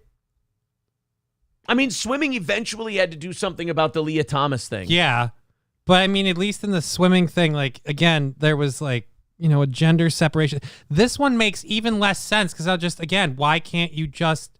I say this to the ladies, but they don't have the strength to do it, so it would make it harder for the game. The ladies could play from the regular tee, too. It's shortened up because, on average, the ladies don't shoot as far. Yeah. MN Viking says, these ladies are playing for millions of dollars. How do you let this fucking person play? I feel sorry for other women who have to play against this. Yes. Yeah. Because where was he when he was in the male rankings? Was he crushing it up there on the guys' side? Leah Thomas, didn't we find out that when he was a guy, when she was a guy, whatever, he was like 300 something nationally, and now breaking records when they go to women? And that's just based on sheer physical difference. Yeah, nothing about his stats changed. He just went down a competition level. So that's the LPGA is going to have to deal with that. According to their rules, players who compete 3 rounds without a score of 88 or higher will earn a spot on the 2023 Epson Tour, which is the LPGA's version of the PGA's Corn Ferry Tour. That's a horrible name. You guys, you have to change the name of the Corn Ferry Tour. If a player shoots an 88, that player is automatically withdrawn from qualifying, and the dream of making a paycheck playing golf is over. Okay? In one 2021 tournament, Davidson finished 3 shots behind Paula Creamer. These names are fucking terrible. Who has 10 career LPGA wins, including the 2010 U.S. Women's Open title. So like the top girl. Right. Last year, Haley Davidson finished 3 shots behind one of the best golfers in the world. An amateur, someone who's trying to qualify. Now locked and loaded with a full year of preparation, Davidson wants that full-time status on the LPGA, and there's nothing standing in the way, especially legislation from a tour that in 2010 removed a female at birth requirement. Oh, no. So they purposely opened the doors We wokeified this bitch. Which fully opens the door for Davidson, who has spent this year competing on the East Coast Women's Pro Golf Tour. Davidson has won thousands of dollars this year and is doing it for the trans movement. Oh, boy. Yeah, I'm sure he's doing it for the trans movement. I know what I can do within professional sports can hopefully knock some sense into people to stop hurting these trans kids, Davidson says. Making money on a golf course is great and all, but what is really important are the lives of people being affected by this. I'm going to find a way to make sure that every single one of those laws are gone before I leave this earth. So you kicking the shit out of biological women in golf is because you're the good guy and you just want to help people. Want to help these trans kids buy a Lamborghini. Jesus. Citizen M says they're going to have to say no at some point. They can't allow this. Laughs in LGBTQ plus EIEIO. That's true. They're going to have to do something about this. I sit here screaming as I watch this happen over and over and over again. It's just so weird. I grew up in this whole thing of like, we got to stop, abusing women. We got to let them have their chance. And now it's like, you know what? The best thing women can do, be a guy first. Yeah. Yeah. We do it better than you. Be a guy for like 22 years and then switch. You will kick the fucking shit out of everybody. But remember, the struggle is real because you are a woman in your heart and soul. So you've gone through all the same problems and trials, tribulations. Hormones and puberty and bleeding out of your vagina. Yes. You don't have wider shoulders or broader muscle base or anything like that. Kate Golem's, Kate Golem with a great point. He says, man, women championed this kind of stuff. Enjoy your endorsement, ladies. It is kind of a chickens coming home to roost kind of a thing in a way, isn't it? A little bit. It's a good point. We all need to be accepted and just love each other. I mean, just let them play against you. This is kind of a not in my backyard thing. Just let them play. Be tolerant. All right, they're going to play with you. Now, now wait a minute. Hold on. Let's stop and think about this. $325 away from today's goal. There's the PayPal link in the chat if you want to contribute to our program. Super chats and memberships count as well. Let's see if we can knock that number. Let's see if we can get that number down around 200 by 8 o'clock today. If you feel like chipping in, everybody throws in a tiny bit. We'll get there in no time. So keep your eyes on that Haley Davidson thing. I'm sure that the LPGA is going to have to deal with it at some point. I'm sure that he will not have a massive, massive advantage. No. I mean, I'm just thinking about that. For those of you who don't golf, if you golf from the ladies' tees instead of the men's tees, it can easily turn a par 4 into a par 3. It's a freaking huge boost. It's a big advantage. I mean, you're talking about... mark my words. This Haley Davidson, is going to eagle a par 4. They're going to hit a big tee shot that goes all the way to the green, and they're going to putt it in for 2. I promise. And it's a beautiful day for women everywhere. Mr. Monkeypox says, what if what we need are more Tanya Harding steel pipes at these benders? MN Vikings, I agree with you, buddy, but it's not worth it, is it? Have you watched the new She-Hulk yet? No, I'm terrified to watch the new She-Hulk. Oh, why? What are you, some kind of a sexist? You dick-bleeding piece of shit? Disney's just gotten real. What do you mean? Kid fucky? Oh, no, they've always been there. That's like the parking spot right next to the handicap space. That's up front. Disney's gotten what? What have they ever done with a Marvel property that's made it nauseating? Name 24. Come on. Ironheart. All right, I'm pissed God. about it already. Ironheart looks so fucking bad. But it's a black lady. You had a chick that made. They set it up in the last movie to be the. She was wearing the mask and everything. God damn it, you idiot. She loved him 3,000. She could have discovered his work. His AI could have helped her. Nope, we got a Black Mary Sue who just knows how to do shit because, God damn it, oppression and whatnot. Well, it makes sense. Pressure on coal squeezes it into a diamond. And that's, people calling her the N-word made her stronger, I guess. And sociological pressure on people of color creates a genius? There you go. Nailed it. Were you in the writer's room? God damn. I shouldn't be. I'm illiterate. So they made She-Hulk, and they have a scene. I watched the scene. We'll show it to you here in a second. It is so uncomfortable because you can tell they just had Mark Ruffalo on like a Zoom call. Oh, no. And like he wasn't in front of She-Hulk. And they just kind of had him nod while she spoke. It is so fucking bad. Disney has a new She-Hulk show out. And like if you followed She-Hulk source material, you could make a decent show. Yeah. You could make a pretty good one. Instead, did you know that Bruce Banner ain't shit because he hasn't been catcalled?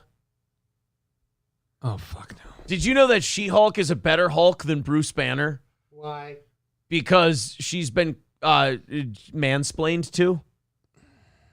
Bruce Banner put a fucking gun in his mouth and pulled the trigger and the Hulk spit it out. That's traumatizing as fuck. I mean, I want to end it all. I'm done. When he's like Penn Jillette in a fucking bullet catch trick. And all of a sudden, that's not as traumatic as, hey, baby, you got nice titties. I know how to control my anger, Bruce. Really? My mom was a piece of shit, and I tried to blow my head off, and the Hulk stopped me. Yeah, but you're right. Tell me how somebody explaining to you how a machine works makes it harder for you. I'm more than a piece of meat. Like, okay, hold on. Like, just easy here. I watched a man snap away half the world's existence and had to live with the failure of that my entire 5 years until I ended up fixing it. But no, go ahead and tell me how this mansplaining has cost you so much. But I only make pain. 75% of what you make.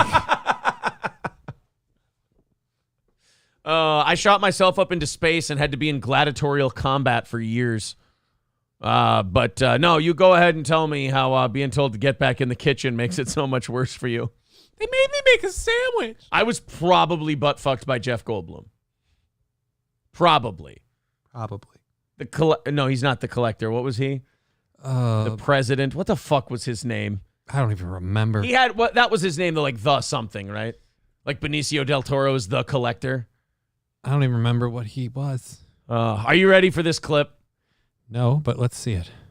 They could have had the kid from Iron Man 3 take the mantle. No, I would have hated that. No, dude. They had Morgan Stark all set up. Again, the kid that they had to take it over was Morgan Stark. It was built into the story. It kind of works perfectly. We didn't need to. It was fine. Grandmaster. That was his name. Jeff Goldblum was the Grandmaster in Ragnarok. All right. So get ready, guys. If you didn't want to watch the new She-Hulk before, after you see this clip, you're going to find out why you've got to see She-Hulk on Disney Plus, my friends. All right. This is the new She-Hulk and her talking to Bruce Banner. And again, tell me that Mark Ruffalo was anywhere near her when this scene was made. Here's the thing, Bruce. I'm great at controlling my anger. I do it all the time. Uh-oh. When I'm catcalled in the street. Oh, God, no. If I'm writing this show, Bruce Banner busts out laughing at this point. I'm great at controlling my anger. I do it all the time when I'm catcalled in the street. Yeah, I remember how painful it was when I was fighting Red Skull's army. And they said, hey, Bruce, nice man titties you got there, buddy. Oh, yeah, you got catcalled? That sounds really awful. Tony Stark and I really unleashed an AI on the world that almost destroyed everybody and unleashed the power of the Mind Stone and probably directly led to Thanos coming to Earth. But no, go ahead about your... Somebody said you had a nice ass. That sounds terrible. Really sounds like a nightmare. I want the Scarlet Witch to show up. I watched my brother get murdered right in front of me, but yeah, someone said you had too much cleavage showing. I get it. That's pretty rough. I had to befriend a big rock to save the big man from a garbage planet. But you're right. You've been through a lot more than I have. That was a terrible Thor. I watched my father killed right in front of me. But you're right. You've been through a lot for us superheroes. All right, She-Hulk explaining to Bruce Banner why she's been through so much more. I don't know why this thing is taking... I'm going to have to reload this. She's... Because not the bee. Here's the thing, Bruce. I'm great at controlling my anger.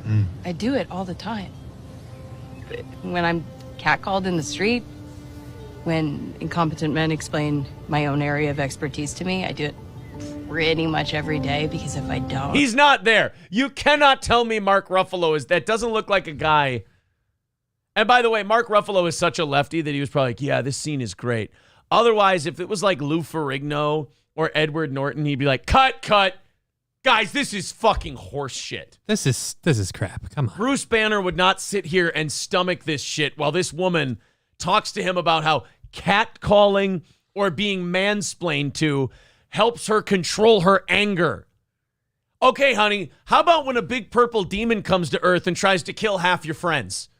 Is that going to be, are you going to be able to hold it then? Well, as long as he's polite. As long as he doesn't mansplain to me. Look, you could come down here and do your whole snappy business, but don't fucking explain it to me like I'm just some dumb bitch, okay? You know what, Bruce? I don't need to turn into She-Hulk to stop Thanos. I'm going to date him. I bet I can fix him. Oh, Jesus. Thanos was just misunderstood. He had a terrible childhood. And have you guys ever thought that maybe you gaslit him into doing this? Oh, Jesus. She-Hulk ends up joining the Dark Order because she feels bad for Thanos because he had a terrible childhood and watched half his planet die.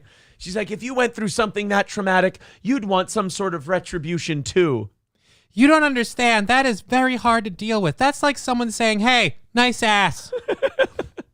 Iron Man. Good thing she wasn't in the last one, in Endgame. And I am Iron Man. No, wait! Tony, don't! God damn it, fuck! And then he gets it away from me. He goes, all right, fuck you guys, bye. It's just like, shit, what did you do? You said Iron Man. That's not sexually appropriate. There's male and female genders. He's not a bad guy. I can hand job him off of this one. I promise you. Because I'm such a feminist icon. I got that kung fu grip. All right, continuing on. I'll start jerking him off as Sheila, but then I'll turn into the Hulk and squeeze his dick off. He won't have the power to solve the world, or to solve the world's problems the way he sees fit, because it's probably all because they have penises. He'll be snow coning the eastern seaboard with all his jizz. Tease to me, I do it pretty much every day, because if I don't, I will get called emotional or difficult, or I might just literally get murdered. Boy, someone's being cunty. I love his deadpan face, like, yeah, it's real tough every day for people. Yeah. You might just basically get murdered. You understand. I mean, you've been to workplaces where a man has explained to a woman how to do something, and she goes, don't explain that to me, and then he just murders her. We see that all the time. And we always see where don't explain that to me, and they know exactly what they're doing, and they don't fuck anything up at all. And by the way, the reason you're seeing these disingenuous responses from Mark Ruffalo is because he's not there. He looked at Disney Plus and says, hey, I'm fucking done with the Hulk. It ain't in my contract, bitch. So you better pay me. And they're like, all right, all we have left in the budget is like a Zoom call where you stare and nod. He did this in his shorts. That'll be $9 million. Yeah, he did this in his underwear like Mike Lindell. So I'm an expert at controlling my anger because I do it infinitely more than you. Oh, fuck you. Ooh. Oh, fuck you. Really now? You see, she does it more than Bruce Banner. It'd be funny if he grabbed her by the feet and just Loki smashed her after that. Just went, all right, puny human. Oh, this hurts. Like, I watched Orphan Black, which Tatiana Marsalier was in. That was a good show, but this just... I don't want to view this as any sort of critique on her, but I mean, seriously, man, that's a cringy line. I do it infinitely more than you. You seem like you're having trouble controlling your anger right now. One. I mean, you seem kind of bitchy to me. I hate to say it, Disney, but you could have made that argument better with, like, look, man, once a month I'm incredibly hormonal. Now we've got gamma rays in the mix. Yeah. Holy shit, you know? She can shoot her periods at the wall like a dartboard. Oh, God. With gamma radiation and estrogen. She doesn't do a thunderclap. She period farts. The Hulk's new superpower is shooting her period at the bad guy. We're just being children now. This is fun. Gives a whole new meaning to Red Skull. Every one of her villains ends up being Red Skull. Oh, no. Kind of gives a new meaning to Ironheart. The makeup of blood. She started out Green Hulk. She went Red Hulk real fast. Real fast. Oh. About a month. She went the color of the Incredible Hulk to the colors of Hulk Hogan in one sneeze. Oh. Dun, dun, dun, dun, da, da, da, da. Oh. Thanos is here. He's got all the Infinity Stones. Not all of them. Period queefs on Thanos' face. I've never felt such power. Oh, man. Prior to this scene, she almost murdered 3 guys because they said words to her. Oh, is that true? So in that episode, some guy said some shit, so she almost killed him. Great job of controlling your anger. Wonderful. Again, that fits for the Hulk character, but when you say with the Edward Norton movie, when he does it, he kind of has regrets about it and this shit. Yeah. So to sit there and look at that guy, I do it infinitely more than you. Bitch, I've killed people and I'm not happy about it. But no. Somebody mansplained to you. That's so much worse. Yeah, do you guys understand that you're kind of becoming a parody of the thing you're trying to fight? Yeah. When you do shit like this?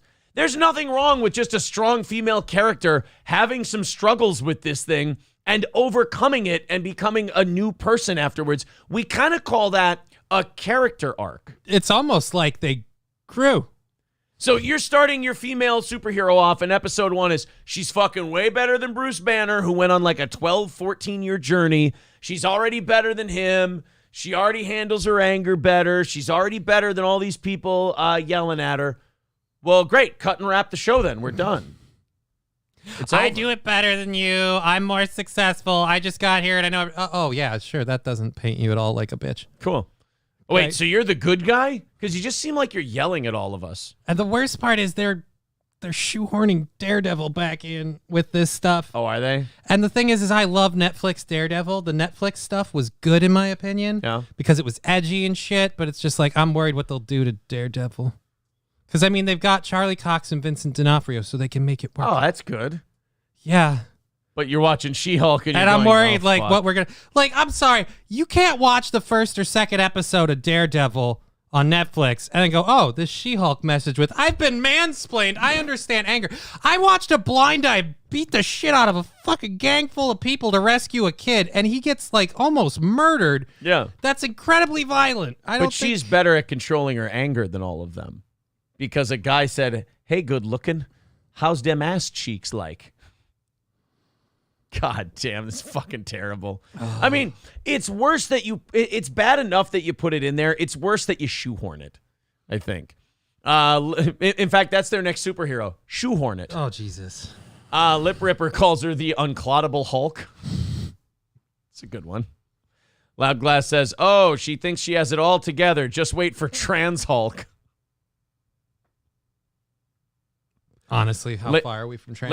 I was just going to say, ladies and gentlemen, start the clock. Bruce Banner comes back, and now he's a woman. Yeah, it's got to be Bruce transitions. Yeah, and then he can explain to her. No, Bruce Banner transitions into a female Hulk and beats the fucking dog shit out of She-Hulk. Yeah.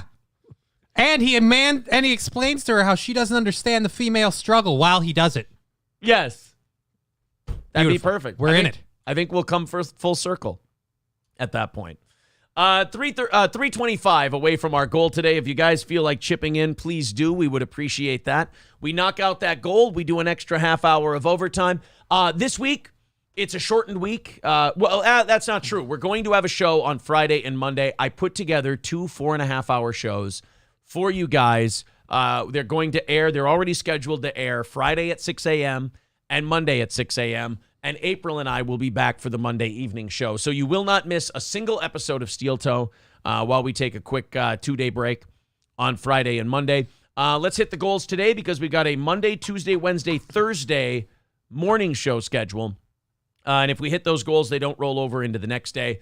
325 away from the goal. At least House of the Dragon was better than She-Hulk. I did not watch last night. I was going to watch it in case we discussed it today, but I decided I didn't want to.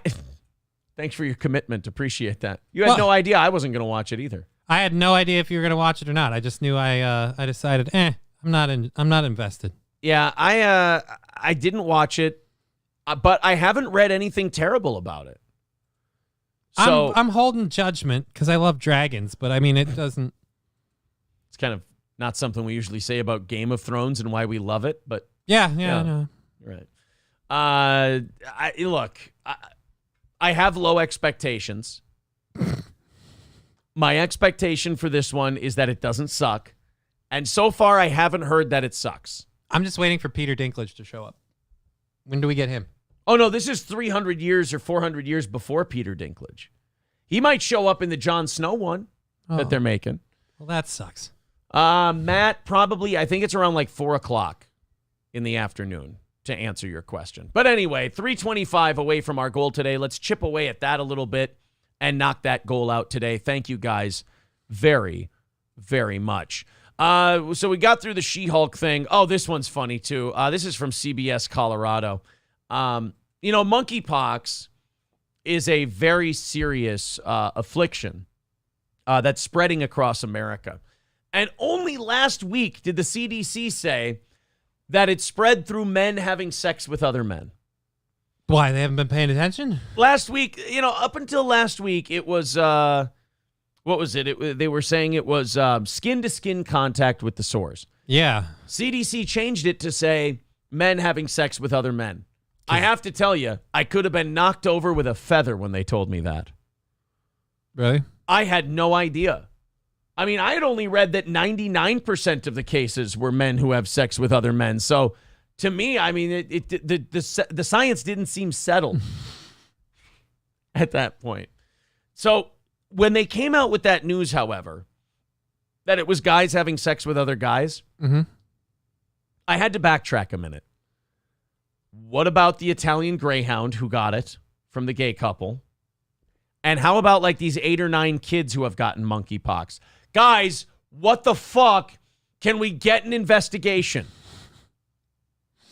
I mean, it's just rampantly spreading through the homosexual community. Well, now that they've announced that it's that, are they going to like lock down or quarantine? Because remember when COVID happened, for everyone's safety, regardless, we should all just lock ourselves in our homes. So, well, they are doing something about it. What are they doing? You know what, guys? Here you go. Oh, there might be an ad first. I warn you. Yep, there is. All right, we'll get this ad done. And I think it's a 15-second ad. And then we have a story out of Colorado. Oh, wow. He looks like he's about to murder her. He got some duct tape out. So to show you that the gay community is very concerned about containing the spread of monkeypox, okay, the Department of Health is actually having to go to their gay clubs to encourage them to vaccinate against monkeypox. They're showing up at gay bars with syringes. Check this shit out. As monkeypox cases continue to climb, health officials are trying to make sure vaccines get to the places they are needed most.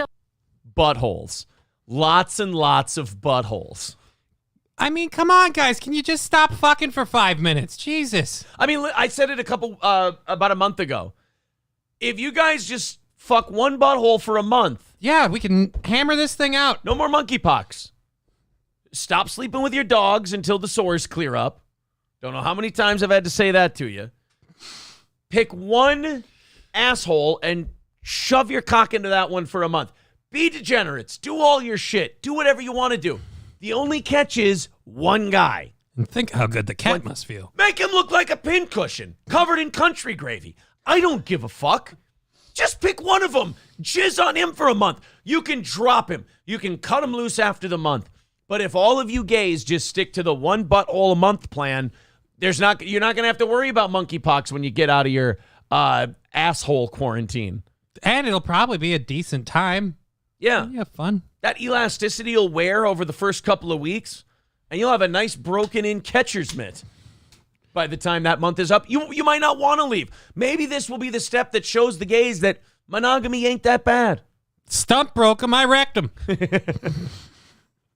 Still thousands remain on waiting lists. Nationally, there are over 14,000 confirmed cases of monkeypox.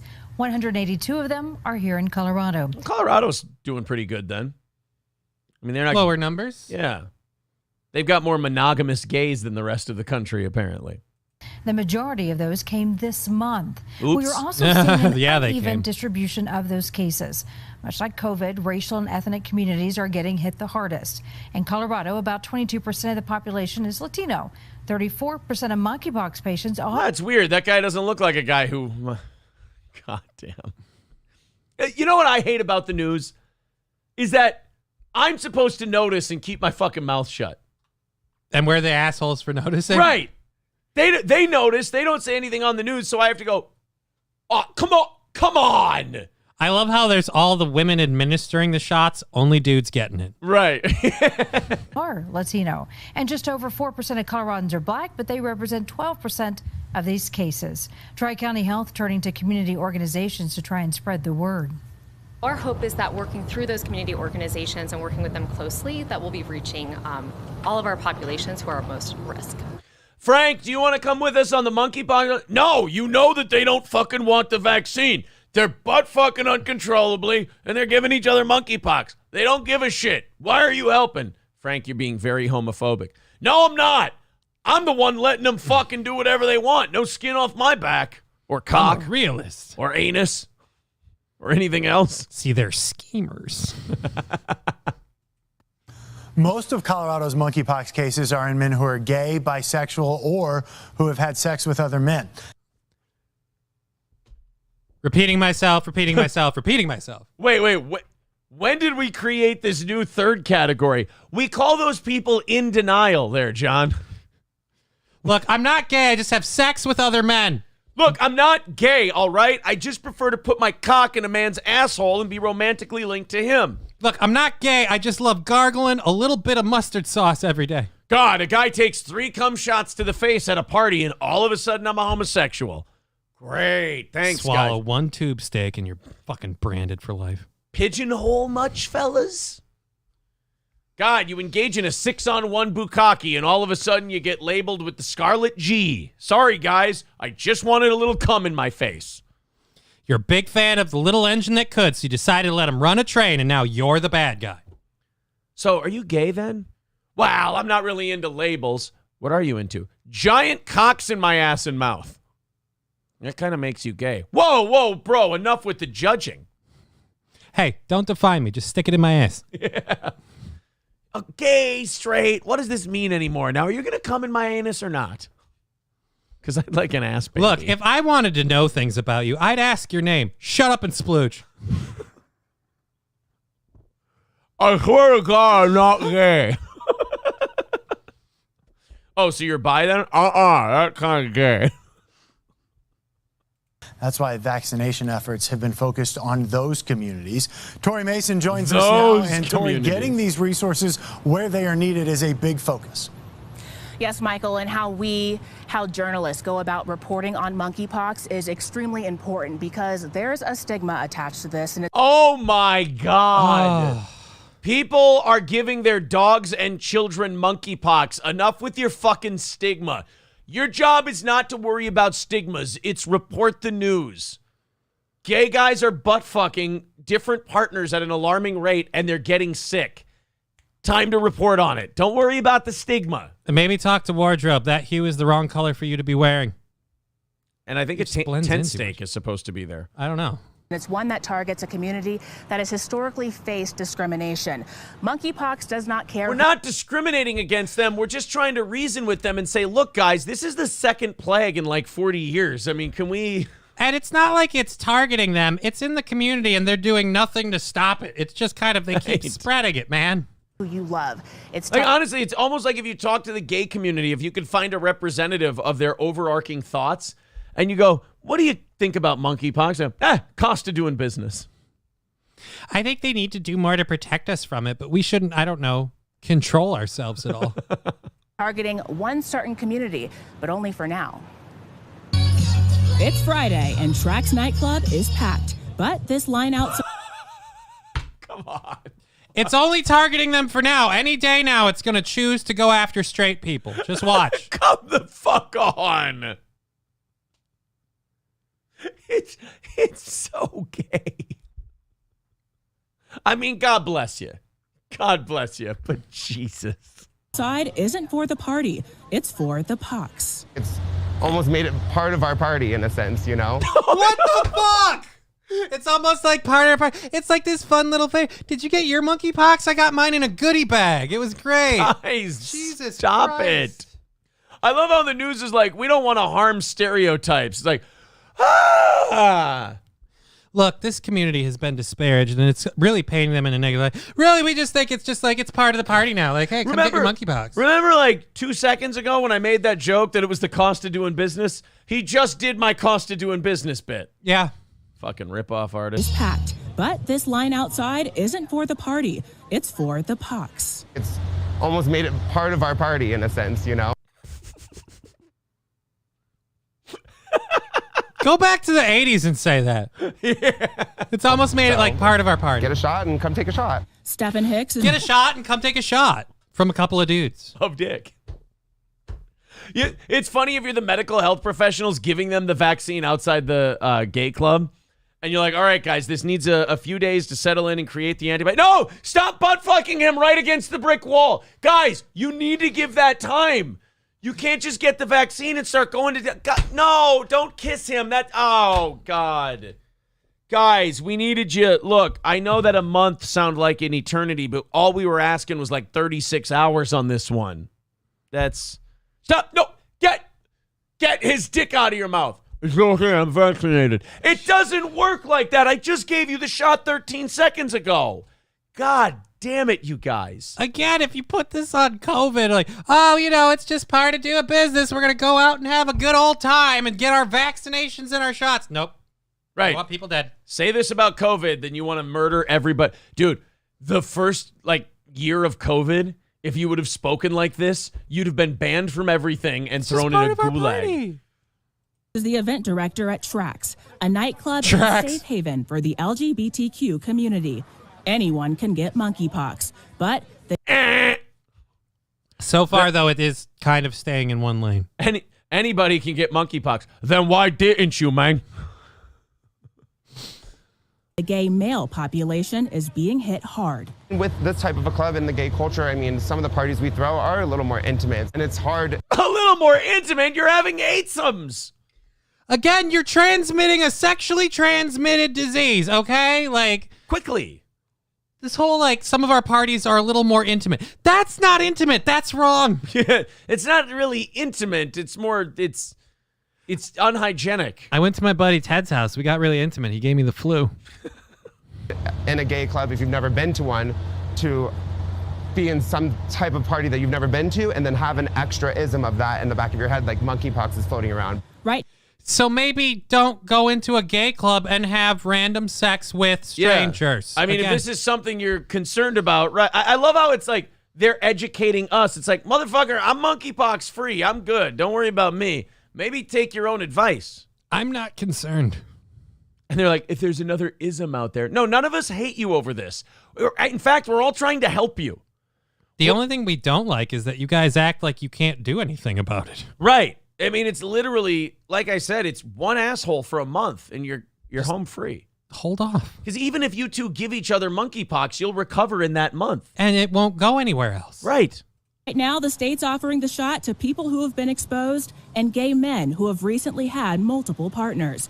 But some men in line say that criteria is narrow. Well, actually, my husband found out and he told me about it.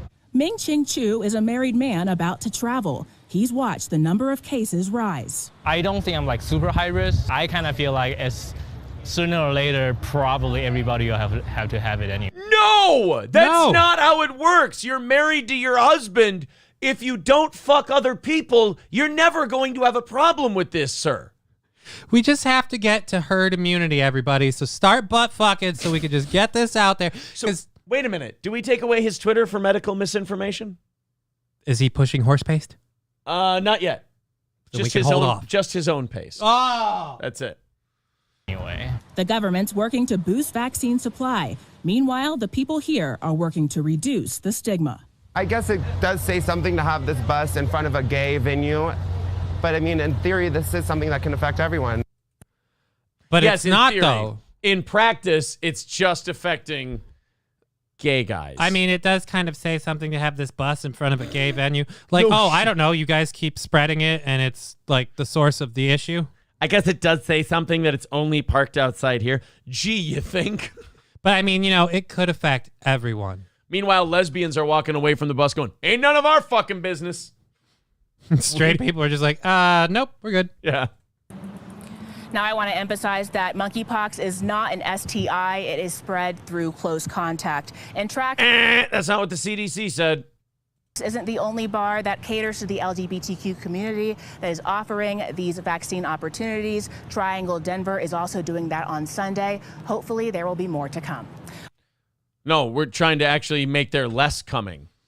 No more to come. Yeah, the more coming has kind of been the problem. Yeah, we're trying to ease up on the whole coming thing. The coming needs to go down, as it were. That's just trying to make sure that you guys have that. You know what? Never mind. You'll figure it out. Thank you to Squirrel Boy 2 with the $2. He says, would Trans Hulk be Caitlyn Banner? That's pretty funny. And Sage Retard PhD KF with a $10 super chat says, my son's middle school has already sent home information about the few weird trans kids in his grade and how to be inclusive. I gave my son an F-slur pass. I really don't care anymore. I don't know if that's your pass to give away, sir. I feel like you have to be part of that community to give that pass. Yeah, That's usually how that works. Return to the FOMO says, kind of gonna get stigmatized. I mean, and that's the thing too, like HIV is big with this. Like people that have this, like also have HIV. It's like you guys didn't see that you got a sexually transmitted disease. Maybe a little caution. Just to take a break. Yeah.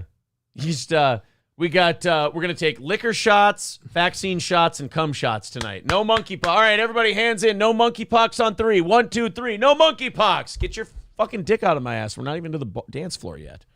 Jesus. Is that a cold sore? Wouldn't you like to know?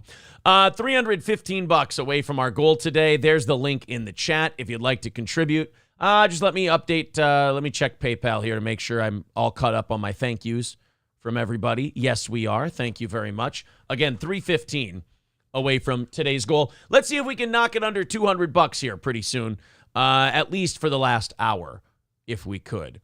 Is there a button in your butthole that makes you talk like that? I don't know. Why am I the guy? I get it. You're wondering out loud. Dub says, go to the... okay. You guys are getting a little spicy, I got to say. I mean... Easy. Simmer down. Fucking, take her easy. All right? Okay, we got one more 6 o'clock hour story here. Oh, yeah, these guys have been the talk of the town down there in Arkansas. You probably saw this on social media. 3 Arkansas police officers have been suspended. Because of a unnecessary, what do they call that? When you're accused of unnecessary force. Okay. They've been accused of an unnecessary force deal. They're being investigated. They've been suspended. And I will tell you guys, the video on this one does not look good. So they did use unnecessary force? Oh, boy. They might have pounded the living dog shit out of this guy. But, hey, don't worry. I think he's white. So I think the neighborhood's going to be safe on this one. Because nobody gives a shit when a poor white person gets the shit beat out of him by the cops. It doesn't really... Did he have it coming, though? I mean, he was white. I mean, look, sometimes it's just your turn in the barrel, Sometimes you just got to take your shots like everybody else. Although, I wish the cops would not have taken the lessons of George Floyd so wrong. the lessons of George Floyd were not, we should start beating the living fuck out of more white people. Guys, we were kind of hoping you'd just, kind of take a breather in general, not. Oh, I really got the wrong message then. I got to stop. I want to apologize to all the white people I've been beating the shit out of. Oh, see, you thought that would make you an ally. Oh. You think beating white people is your ally? All right, let's get to know this Arkansas story because it's going to be in the news for a couple days here, I think. And one Mulberry police officer are now suspended after a video on. Oh, sorry, they said Mulberry. Yeah, no. That'd be Mayberry. Fuck, I'm an idiot.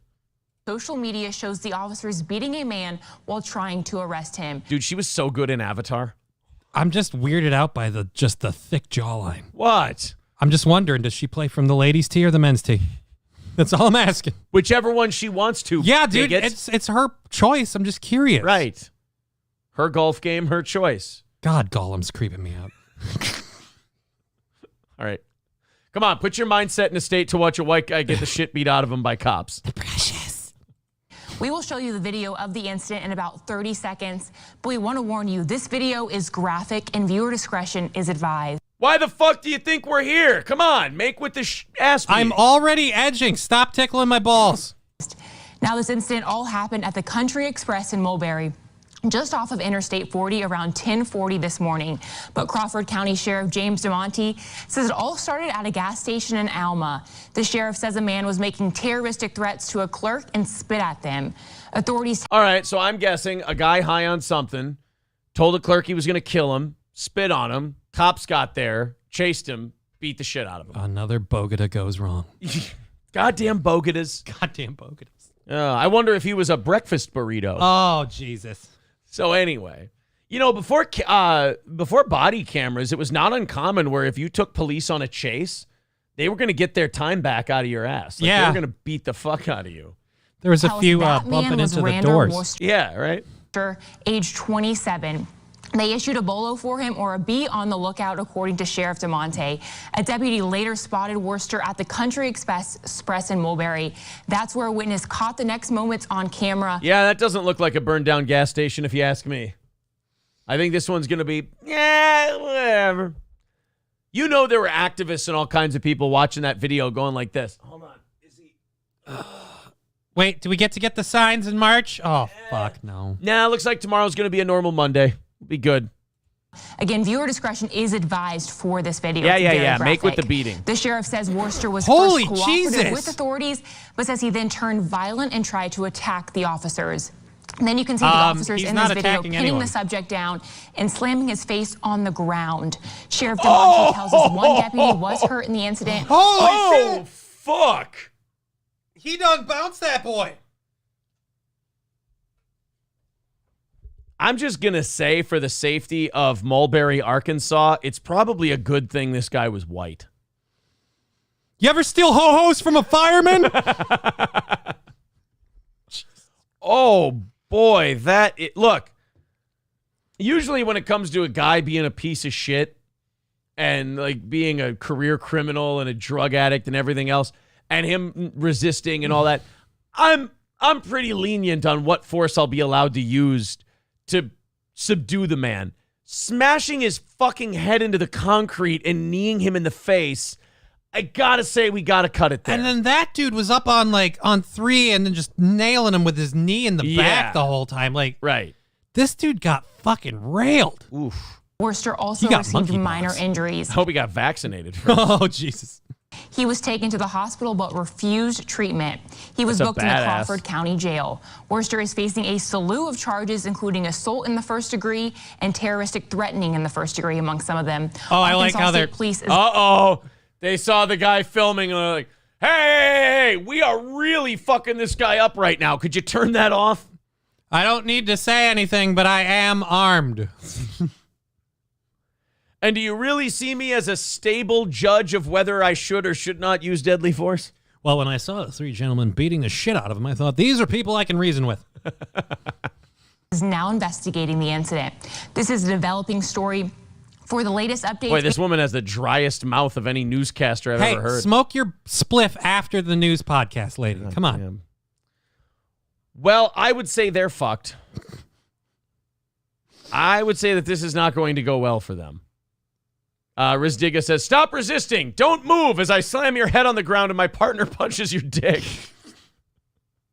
I know, that's the funniest part is that they go like, stop resisting. And they're like, bam, bam, bam, bam. Get down on the ground. He's on the ground. He can't get on the ground anymore. Oh, man. Cray Duckling just says, saddle, saddle, saddle, saddle, saddle. Oh. I have a feeling he's not going to get charged. Or at least he's going to fight it, I guess. Gordy says he refused treatment. The attorneys are not going to like him. I don't think it's going to matter with that video, man. And plus, maybe if you accept treatment and that city picks up the bill, then that kind of means that they've taken the tab and taken responsibility. By not accepting anything from the city, you actually have a better place to negotiate with for what you've suffered. Right. Yeah, I think so. I don't know. Listen, you know, we should do legal advice. Yeah, right. That's exactly what we should do. We're the Bill Burrs of legal advice. Hey, you know, we shouldn't be taking medical treatment from those guys. But, you know, I'm not a fucking lawyer. Yeah, what do I know? Some guy just doing whippets out behind a gas station? I don't know. Yeah. Fuck me. Yeah, maybe beat the shit out of him. I don't know. Not sure.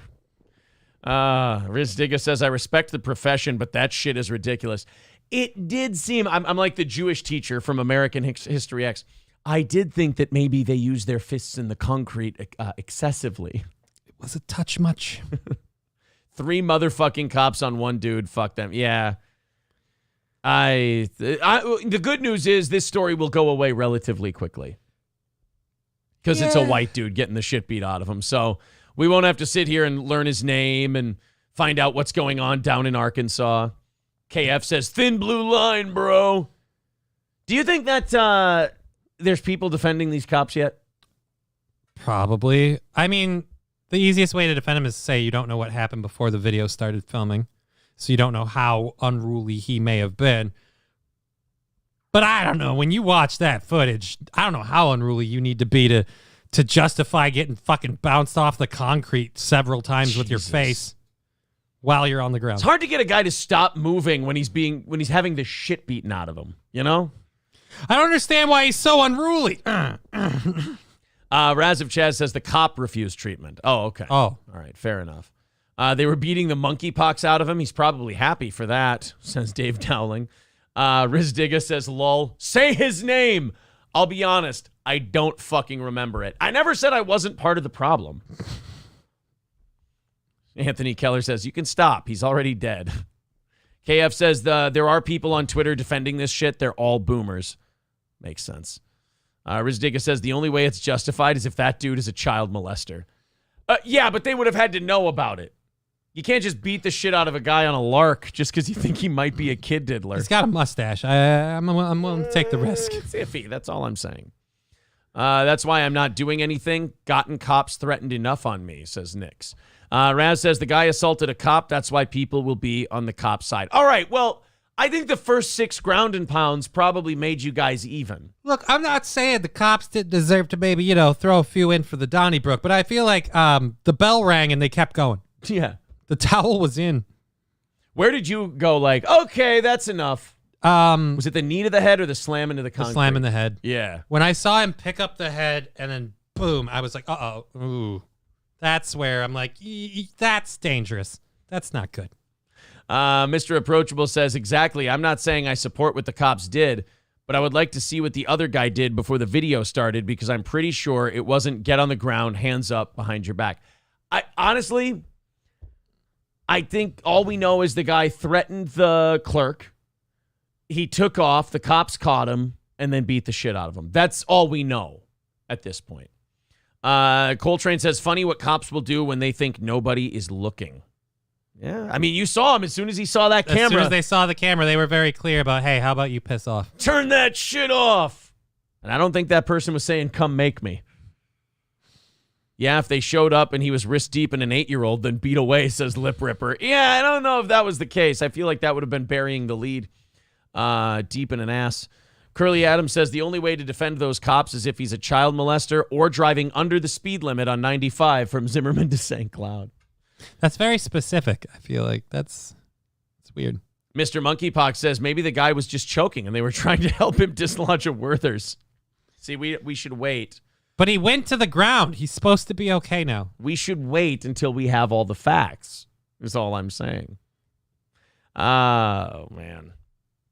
That story. Look, again, all I'll say about the cops in this one, you beat up the right guy. If that makes sense. That doesn't sound good, though. I mean, is Arkansas on fire at the moment? No. I mean, in Minneapolis, a total piece of shit who pulled the gun on cops gets shot, and they're shutting down intersections for the night. So, I don't know. $315 away from our goal today, guys. Let's see if we can chip in and start knocking that down a little bit. Get that into the 200s. We're halfway through today's show. If we hit the goal, the show is on track. We break even, and we give you an extra half hour of show. We go until 10:30 Central Time. If we hit that goal, $315 away. Let's see if we can knock it out. There's the PayPal link in the chat. Super chats and memberships count as well. All great ways to support the show we're doing here. That guy had it worse than GF. Just think if he was on Fent. It wouldn't have hurt as bad. Joke or two coming in here and there, I suppose. All right. Let's open up these 7 o'clock stories. I got some really good stuff in the 7 o'clock. There's this embarrassing story out of Utah. Some girl beat the shit out of the other girls in a track race so bad. This really is humiliating, in fairness, to the athlete. They beat the shit out of her so bad, or the girl beat the shit out of these other girls so bad, that they actually had to investigate whether or not she was transgender. No. You got to have a dick. Yeah. I mean, that's a quick check. That's just like, oh, that's a pussy. Sorry. We just had to make sure. They show the photo finish. She won by a bulge. That's what it was. Veldrain with $5 says he catcalled the cops. He deserves what he got. Yo, officer, show me your dick. Boom, boom, boom. Is that a nightstick? Are you happy to see me? Dub with $10 says best wishes to all. Thank you, buddy. And even 300 away from our goal today. So there you go, guys. Let's break under that 200 barrier. And we got ourselves a good path to knocking out the goal today. All right, so here's the story out of Salt Lake. A Utah school investigated a high school athlete digging into her records back to kindergarten. Jesus Christ, how far do you have to go? After she defeated 2 other girls and their parents when questioned whether she was transgender. School officials never told the winning student and her family about the review of her student file to keep the matter private, said David Spatafor, the spokesperson for the High School Activities Association. But it came after the parents of the 2nd and 3rd place finishers filed a complaint with UHSAA. Who are the other kids' parents? DSP just accused the winner of cheating because there's no way your kid could lose? Oh, come on. She came in 2nd. That guy's got a dick. Imagine, what a piece of shit you sound like for just throwing that out there. Wildly throwing the accusation out there. And if you're the girl who won, how badly it ruins your fucking victory. You're like, oh, come on, look at that hose beast. She's definitely got a cock and balls. Look, before you podium, you must show us our clit, or you must acquit. Yeah, it's weird. The left and right on this issue are both getting really close to the child molesting shoehorn, or horseshoe, I should say. Where they're going no, the left I want it to be the shoehorn. The shoehorn. The left is like, let her go. Don't even investigate. The right is like, a girl beat a girl by 6 seconds. Show me your pussy. It's like, whoa, guys, both of you are really fucked up on this one. Gotta relax. But it came after the parents of the 2nd and 3rd place finishers filed a complaint with the Sports Association. The girl won 1st place in a competition last year by a wide margin, Spatafor said during a legislative hearing on Wednesday on transgender athletes. So now you just can't even win with a lead? Right. You can't even kick the shit out of anyone anymore. We've gotten that fucked up. Remember, ladies, if you do perform above and beyond, it's because you cheated. Yeah. The minute your kid gets beat by 8 seconds, it's not because the next FloJo is out there running against them. It's because, hey, that thing's got a cock. How do you just feel comfortable throwing that out there in front of everybody? Look, I've tortured my daughter for years to get her in this track and field shit. Now you're telling me that she got beat by some big, tall, black... No. That's a dude. I just have a really big clit and oversized labia. It's been embarrassing my whole life. See, what they would do is they would take the big trans. Oh, no. Not Jimmy the Greek. He doesn't. Guys, we don't need to involve him in this one. It's not necessary. And then they would chop off the cock of the big black. Jesus. And if we take away the coaching jobs, there's not going to be any jobs left for the straight guys. Curly Adams says, you should have played this card after getting beat in 52 seconds. No, I would have had to use the excuse of I have no dick. Although, no, that would be bad. I'm trying to think of how you could spin that into a win. Yeah, right. I mean, that would be kind of fun. Hey, that's not fair. He's a woman and he beat me. Right, because if he's trans, it makes it worse for me, right? So no, that's I gotta eat my loss on that one. Yeah.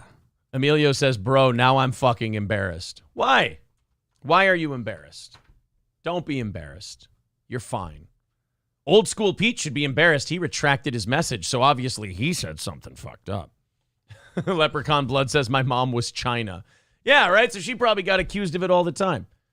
I remember when China first became a wrestler. Like, I was a kid. I loved wrestling, and like all our friends would be like, dude, did you know she actually got a dick? And like that was like our first introduction to trans. Like everyone thought China was a dude. Totally wasn't. And that's where Bailey J began. By the way, probably had nothing to do with the fact that she ended her life. It was all the talk about her being a guy and stuff. You know, the way people fixated on it. Yeah. Sure, that had nothing. Not even a thing to do with any of it. Let's go to Jeff. He says that guy isn't going to be considered a saint. It's not a guy. That's the problem. The whole thing with this story is it was a girl who beat the shit out of him. And like all the parents just started going, investigate her for a cock. No. Oh my God. Hipstar is so desperate for attention. I was trying to save him from himself, but he gives $10. He goes, why are you deleting my super chats and fear me so much? I want a refund. You can break even by doing a local central Minnesota ad read for a divorce lawyer. Hey, Hipstar, I know you're hard up for money and you have no listeners. Go sell time on this show. I might give you a nice little commission since you want to be part of it so bad. Sorry, buddy. I've watched you. You're not talented enough. But thanks for the $10. Appreciate it. $2.95 away from today's goal. Everyone say thanks, Hipstar. We're so afraid of you. This is the biggest audience he's ever had. And there you are, hidden in the chat again. Poor boy. Bye-bye. He just wants daddy to love him so much. I'm not going to, son. I'm embarrassed by you. Well, thanks, buddy. Appreciate it. Hey, appreciate the effort. That's all. Los Angeles crime just leveled up again. Oh, Jesus. What happened now?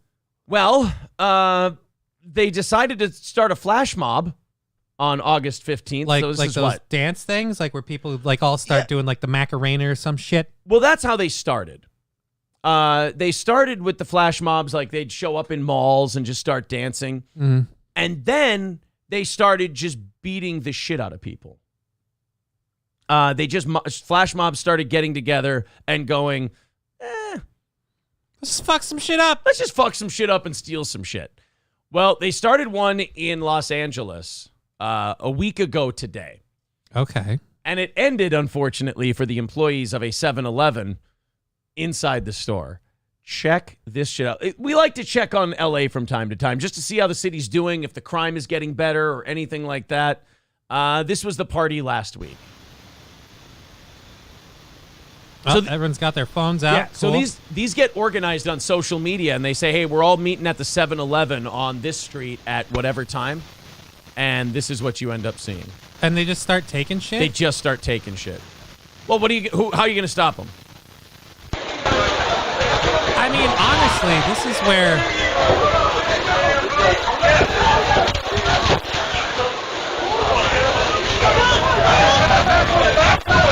Okay. They're just destroying shit and throwing shit around. This stuff doesn't end until you bust some heads. But did you see what he was throwing? I mean, it's a little on the nose. It's maybe not the best visual, not the best optics. Go look what he's throwing. Watch him. Here he comes. Are those Swisher Sweets? No. What are they? Correct me if I'm wrong. But you see all these black gentlemen are picking apart this 7-Eleven. Yeah. Some would say this is animalistic behavior. Right. Let's see if the chat gets it first before I play it again. I didn't quite see. Let's see. Nobody yet. Okay, nobody saw what he was throwing yet. I'll play it again. Here you go, Johnny. We'll play the clip. I'll rewind it a little bit for you.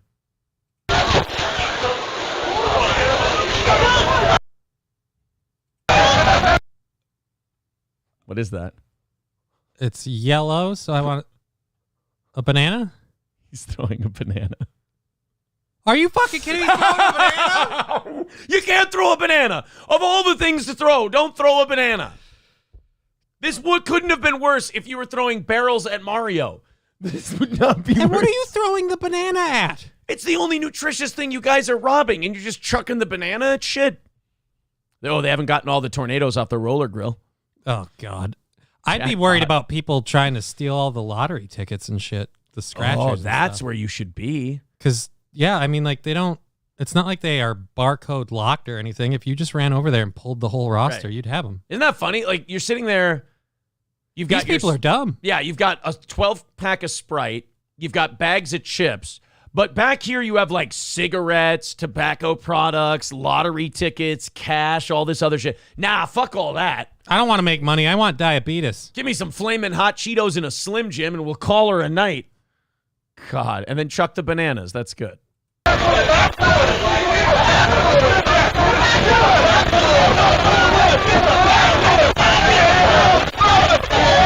Are they really pounding on the plexiglass as if it's going to break? Oh. This plexiglass won't hold us back. I can't imagine why people are moving out of this city. I just, when do the cops literally have to go like, I don't care what the law is. I have a job I'm supposed to do, and these people can't do this. We have to start hurting people. You have to start like arresting and tasing and prosecuting the people that do this, or they're gonna keep going. Oh, here we go. Oh, yeah. Oh, he's throwing all the tobacco. Oh, Swishers for everybody. Swishers for everybody. Let's. He's like Hood Santa. They might be avoiding the lottery tickets. I think that is a federal thing. Oh, could it be well, it's a state lottery. Yeah, though. it's a state. I don't know. Gaming fraud. I don't. Do you think that these guys care about the legal implications of anything they're doing? I think they might just be too stupid to grab the scratch-offs. I'd be willing to buy either scenario. Yeah. Oh, there's still some bananas left. Those bananas are not in very good demand. Apparently, they're all very much afraid of not afraid of scurvy. Guys, the scratch-offs. Oh, wait, now what's going on? Oh, my God. It's the Walking Dead in here. Are they grabbing them yet? They're still not grabbing the scratch-offs. This is infuriating. They're sitting right there on a roll. You can and it looks like they've been pulling apart cash registers and shit. What are you guys digging for? Oh, no, that guy did grab some scratch-offs. Okay. So he's got a bunch. Oh, yeah. That kid's smart. Oh, yeah, they're grabbing piles now. It's the white kid. I'm not look, whatever, you know? Just saying someone taught him well. I'm just saying, some people are stealing Flamin' Hot Cheetos, some people are stealing Swisher Sweets, others stealing scratch-off games. Hey, what'd you get? I got $150. What'd you get? Takis.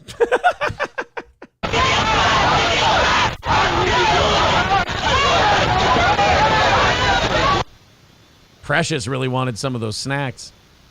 Oh, God, this is so fucked.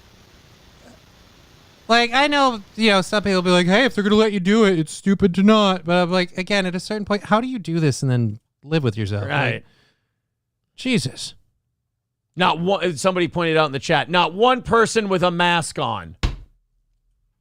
God damn it, I've had enough. That used to be always the reassuring thing about this was they always used to wear the masks. Now they don't even do that anymore. Yeah, I mean, at least there was a little bit of health consideration. At least you pretended you cared. SC Motorsports says, you get Newports, and you get Newports, and you get Newports. Zen Rhino says, scratch-offs can be decertified based on the pack number, and if they try to cash in a winner, they would get arrested trying to cash it in. Oh, okay. So maybe that's not as... Well, get them all done that night. It's hard. You can't get certain ones that pay out, I think, like over $250. You can't even turn in either. So. Oh, Breaker Cassidy said they're worthless unless they're rung up, too. Oh. It's like stealing a gift card. Shit. Zio Gold says everyone on the Daily Stormer will love that video. Oh, I'm sure. You go on Daily Stormer and you see the comment section on that one. I'm sure it's all stuff that'll get you banned from Twitter. That's for sure. Al says one was wearing a Guy Fawkes mask like it's 2015. Ugh. Yuck. Wild Step Bro with a $1.99 super chat says, for making me laugh. Well, thank you. If we're making you laugh, consider chipping in a couple of bucks. The PayPal link is right there in the chat. It's also pinned at the top of the page. Super chats and memberships count as well. $2.95 away from today's show. That's $2.95 or away from today's goal on today's show. If we hit that goal, I saw it too. Yeah, I know. We do a half hour of overtime. Gordy says Adrian Washington did a selfie in the crowd and said everybody was going crazy for his show. By the way, he doesn't post anything really on his group page since we did the Chappelle, but he's had like 3 posts on there. We did that like a month ago. Yeah. And he's had like 3 posts on there. He used to post daily on that. He hasn't posted about any of his. Does he still do shows in St. Cloud? Like, I used to get invites to him all the time and I didn't care, but now I don't even get the invites. Now I'm just like, are you still? Well, I mean, you did shit on him a month ago pretty relentlessly, and you accused him basically of trying to blackball people from doing Jonah's shows. Well, I didn't accuse him. It's the rumor. I believe that might be seen as similar to the person who's being accused. Oh, I view, donations and pledging as the same thing. Okay, fair enough. He blocked a lot of people on Facebook, and I've never met the fuck, says Go. Oh, did he go through? Maybe after that segment, he went through and blocked anyone who's friends with us. Oh, no. On Facebook. Okay. Curly Adams says, speaking of comedy, when's Johnny's next stand-up? You worked September 3rd. But you were on this weekend. I was on this weekend, yeah. It was a great show. It was awesome. Drew Hare was hilarious. The place was packed. I had a ball. It was fun. Dub says, buddy, LOL, clout chasing in regards to Adrian. Yeah, I mean, that's part of the gimmick, right? Robert Rasmussen with $9.99 says, what happened to Shame? Also, keep up the great show. Thanks, buddy. $2.85 away from today's goal. Thanks to Robert Rasmussen. There's the PayPal link in the chat. We take 90%, over 90% of the PayPal, 70% of YouTube contributions. So thank you guys very much, however you chip in. $2.85 away from today's goal. Let's knock it under 200 by the final hour, and then we'll have a shot at doing a half hour of overtime today. We got some good stuff for overtime, as usual. Well, it's only been a couple of months, but Texas has been busing illegal immigrants to New York and D.C. Yeah. And, for years, New York and D.C. have been telling states like Texas, when it comes to illegal immigrants, like, hey, you'll be fine.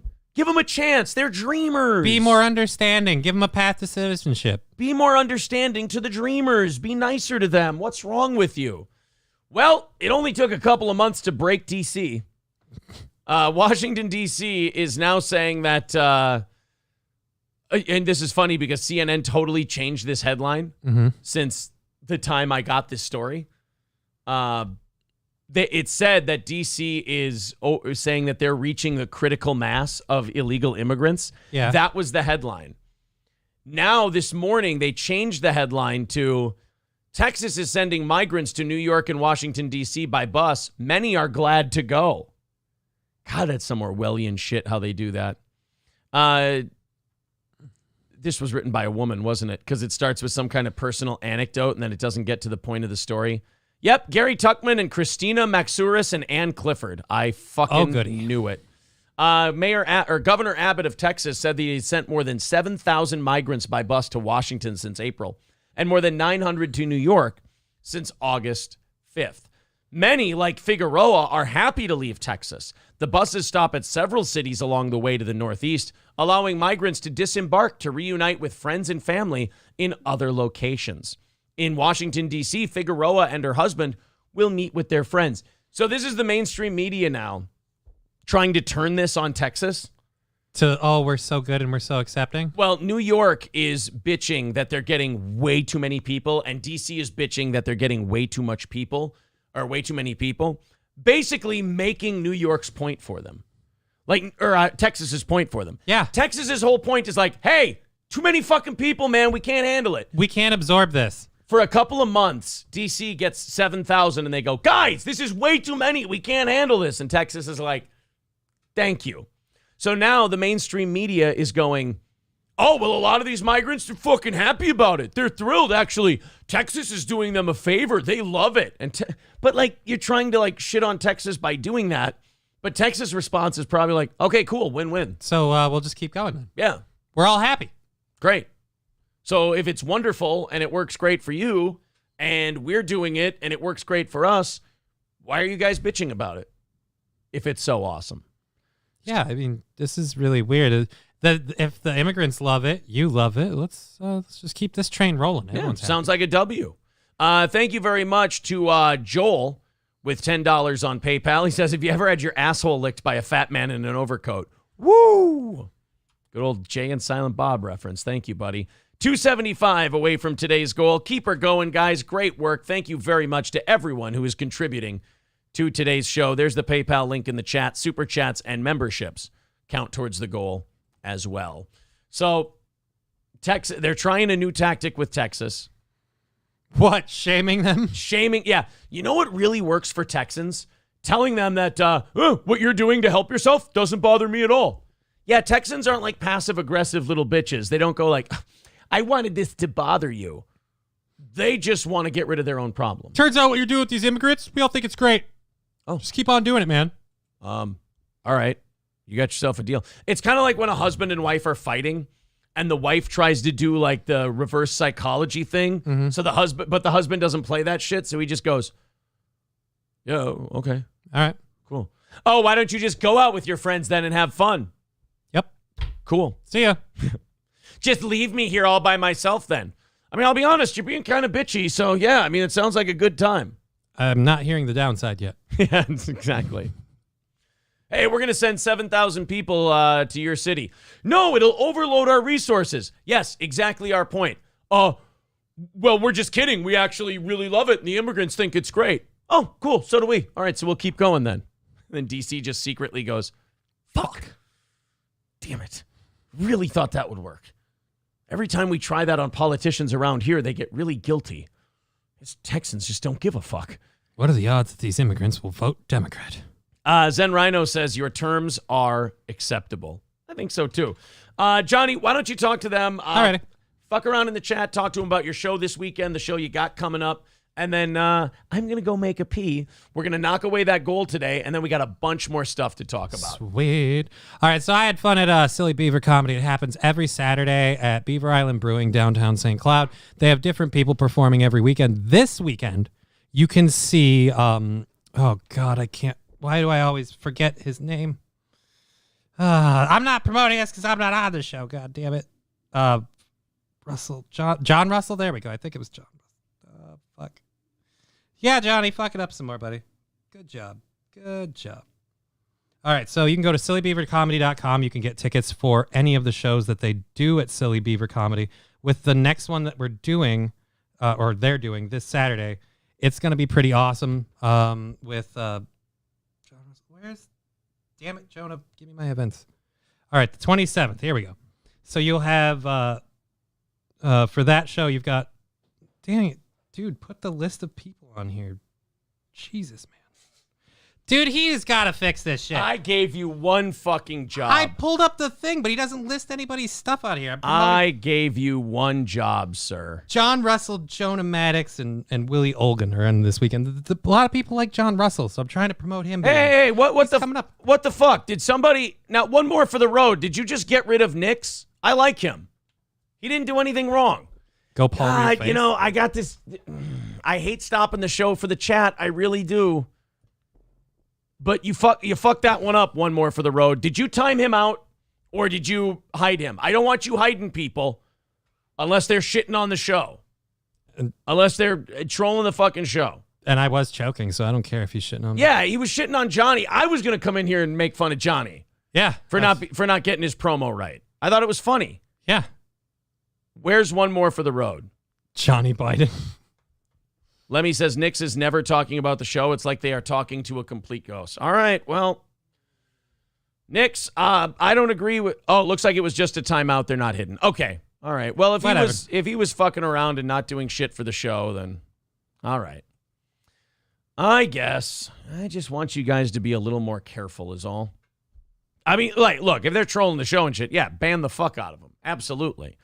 But like a guy like Nix, I kind of see him as, I guess I kind of see him as harmless. Yeah, I mean, if they're not really. Right? I don't know. It's just really easy to read a comment and not give a shit. So Yeah. I don't know. I'm not a problem. Mr. Monkeypox says, the only complaint I have about Johnny is that he should use the term moist mipples more. Did you say moist mipples? Did I say moist nipples? I don't remember saying moist nipples. I am moist as shit because I'm exuding water like a crazy person with all the drugs in me. 275 away from today's goal. 275 away. Let's see if we can keep knocking that out. I'd say in the next half hour, let's get under 200. And then we have a shot at knocking this thing out. Hey, guys, we got a big show coming up at Raleigh's Rednecks and Longnecks. We want you to be a part of this.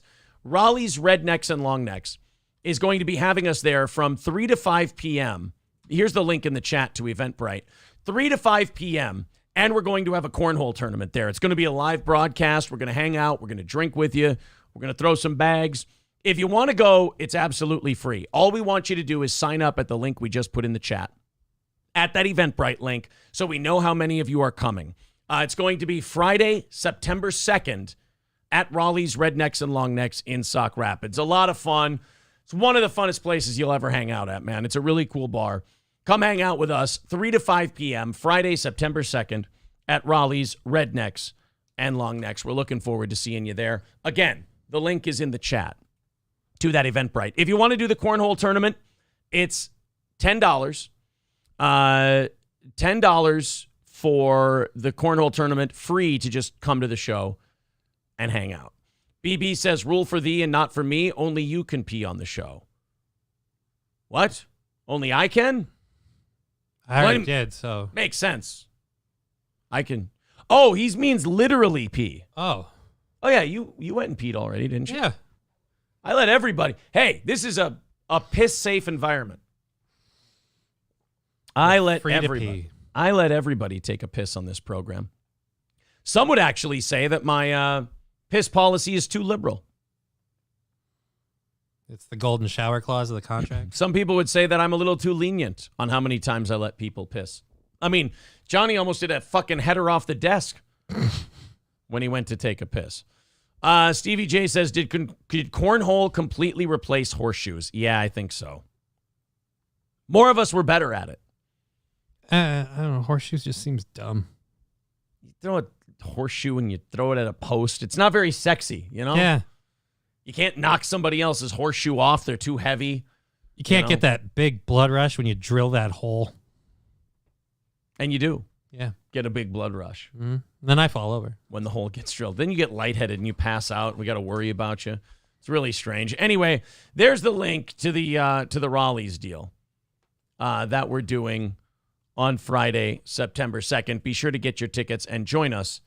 Let's have some fun. 275 away from today's goal. We're getting down to it here as we're approaching 1 hour left in the program. We got about an hour and a half left. Let's knock out that goal so we don't have to do that thing at the end of the show. Zio Gold says, be careful, Aaron, to say that more than half of your audience hates the word liberal. Oh, no. You're right. I should be careful. CNN caught a little bit of shit over the weekend on social media after announcing that gas prices had come down from their record highs. Okay. And that Americans should see that as a tax break. What? Yeah. So we should just be grateful we're not getting fucked as hard? Is that what I'm to read from this? So you see, gasoline hit $5.01 in mid-June. Now it's at $3.91 a gallon. You should look at that as a tax break or a monthly raise, according to CNN. Boy, I don't know. I'm starting to lose track of all the let them eat cake moments. I'm beginning to wonder the people giving me financial advice don't know what finances are. Yeah, I'm starting to think they don't know how any of this shit works. First of all, they've taken the polls, and the polls say a lot of people, when the gas went up like this, they just started living on credit cards. And they started cutting back. So basically now, when the gas prices come down a little bit but are still way higher than before, you're supposed to look at that as a raise.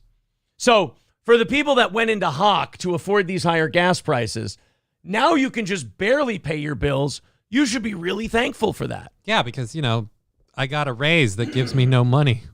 Right. I'm still broke, but I got a raise, I guess. No, because you still owe the money on the gas you bought before. Yes, you do. And So the you interest. You didn't get anything. Wait a minute. Imagine being so committed to sucking this administration's dick that you write shit like this.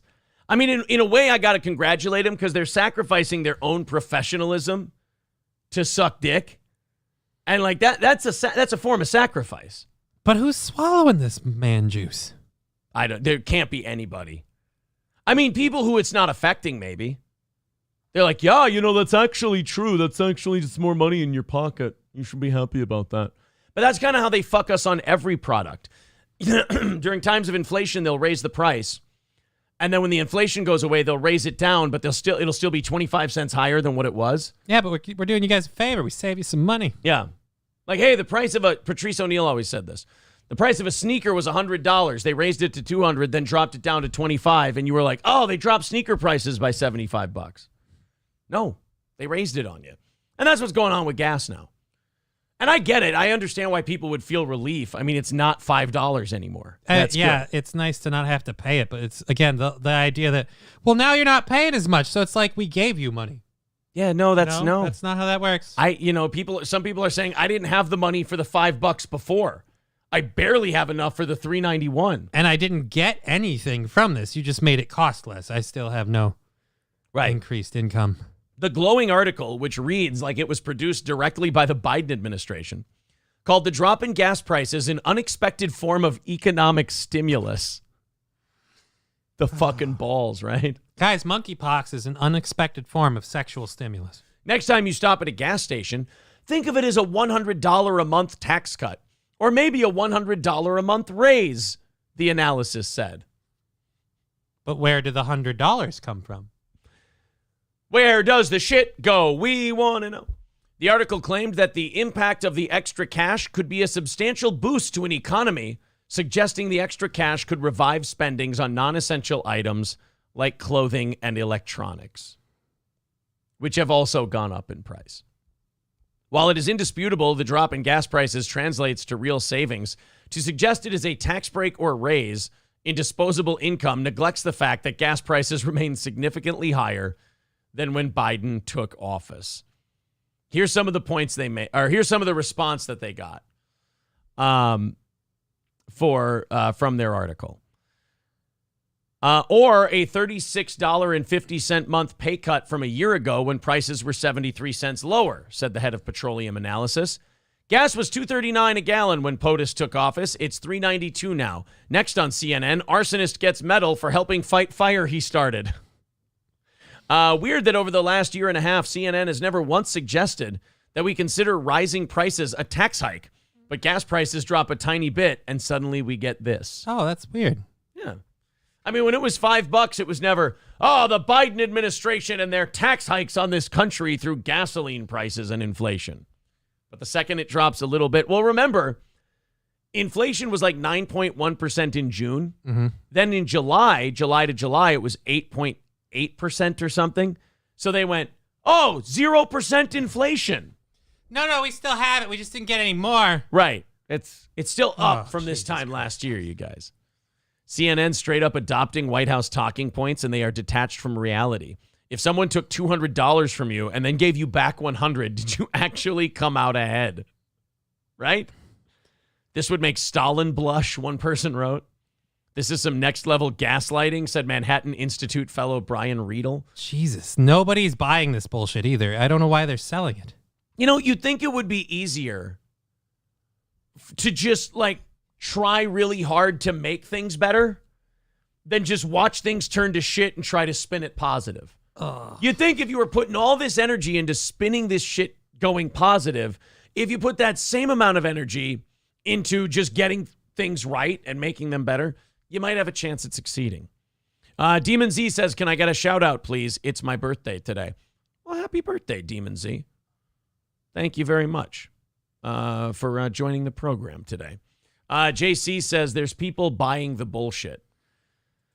Yeah, I mean, I guess. But are they? I mean, look at CNN's ratings. Again, how do you buy the bullshit? Because they're saying you're, making money because of these cost decreases. But like I said, anyone who's been paying for shit, you didn't get any actual money. You're just going, oh, wow, I can actually afford more of this, but I still don't have any fucking cash. Yeah, you're not getting fucked as hard. Yeah.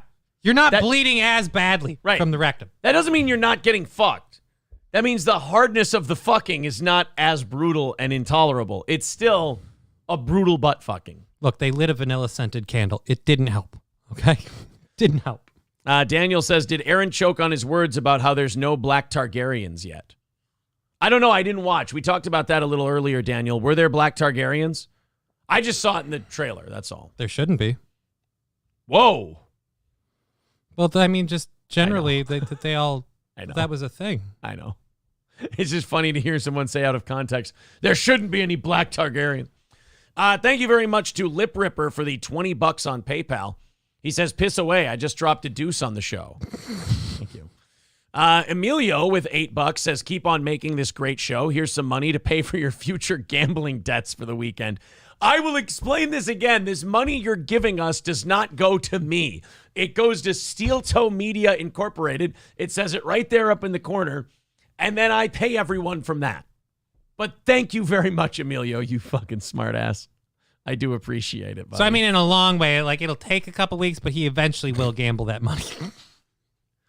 That's called embezzlement, motherfucker. No. I'm not allowed to just take my funds from my business. Well, I'm not saying you're taking your funds from business. I'm saying you're paying yourself a salary and you're gambling that salary. So, in a way, you are taking the money that they give you and then you're paying But you. my salary is a set number every month. Yeah, but you're still, like, physically, you're still taking that money and then gambling it. Like I said, it's totally legit. We were never friends. Well, you didn't give me a TV. I actually, you know what? I got to break down the fourth wall. I do kind of like this bit. Old School Pete says, sounds like your government put some poppers on the radiator for you guys. You should be thankful. You know what? You are right. They did put some poppers on the radiator, and we do appreciate it. $250 away from our goal after that generosity from Lip Ripper and Emilio. We appreciate it. Guys, there's the link to the PayPal. Also, we've got super chats and memberships that count as well. Let's knock that $50 off. Let's get inside of 200 by the top of the hour here, and I think we should be in good shape to knock out that goal and do an extra half hour. PayPal link in the chat. Super chats and memberships count as well. Emilio says that $8 will make it there somehow. I can't win. What if that $8? Well, if you win, you double it. What if that $8 is part of Johnny's paycheck? Did you ever think about that? That I'm going to lose it. I'm a horrible gambler. I'm purposely giving you an $8 raise this month. Sweet. Just to spite Emilio. I'll take it. Just to show I'm a decent enough guy. Time for that 125% sign-up bonus. Al says maybe you should start a chemo fraud like Stuttering John. I can't do that. I feel like I'd be giving other streamers a bad name. That's all. I mean, you should be honest about your panhandling, in my opinion. One more for the road says, winning is an illusion. You play, you lose. It's fucking deep, bro. Now Emilio's mad that I'm giving you the $8 raise. He says, fuck. Oh. Well, Johnny's happy. I am, yeah, dude. Like I said, I'm going to lose it fast. And if Johnny's happy, I mean, shit. The whole world should be. Speaking of that 125% sign-up bonus you just mentioned, BetUS.com. Use the promo code SteelToe when you sign up with BetUS and get a 125% sign-up bonus, up to $2,500. So here's how it works. You sign up with an account at BetUS. You make your first deposit. You set up your account. You go, I want to start gambling, whether it's on football, whether it's on fights, whatever it is. You can put your bets in. But when you deposit, use the promo code SteelToe. When it asks for a promo code, you'll get a 125% sign-up bonus, meaning if you put $100 in, you'll get $125 in free play money, which you can use as free credits to gamble as if it were cash.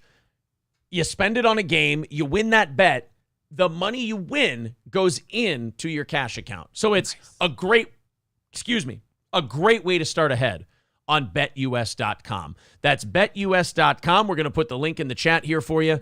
I use it. April uses it. Johnny's going to use it when I get the $8 over. Yeah, the $8 raise, of course. There's the link, betus.com, promo code Steel Toe. Someone asking, can you bet on how many times She-Hulk cries in the next episode? She doesn't cry, guys, because she's so strong, because she gets catcalled and stuff, which makes her better than Bruce Banner. I'm just really worried. What if she rages too hard and causes an abortion? I mean, I don't know how the muscles work. I'm not a chick. That motherfucker helped Tony Stark invent time travel, and he's really going to sit there and take this shit from this broad? I don't like it.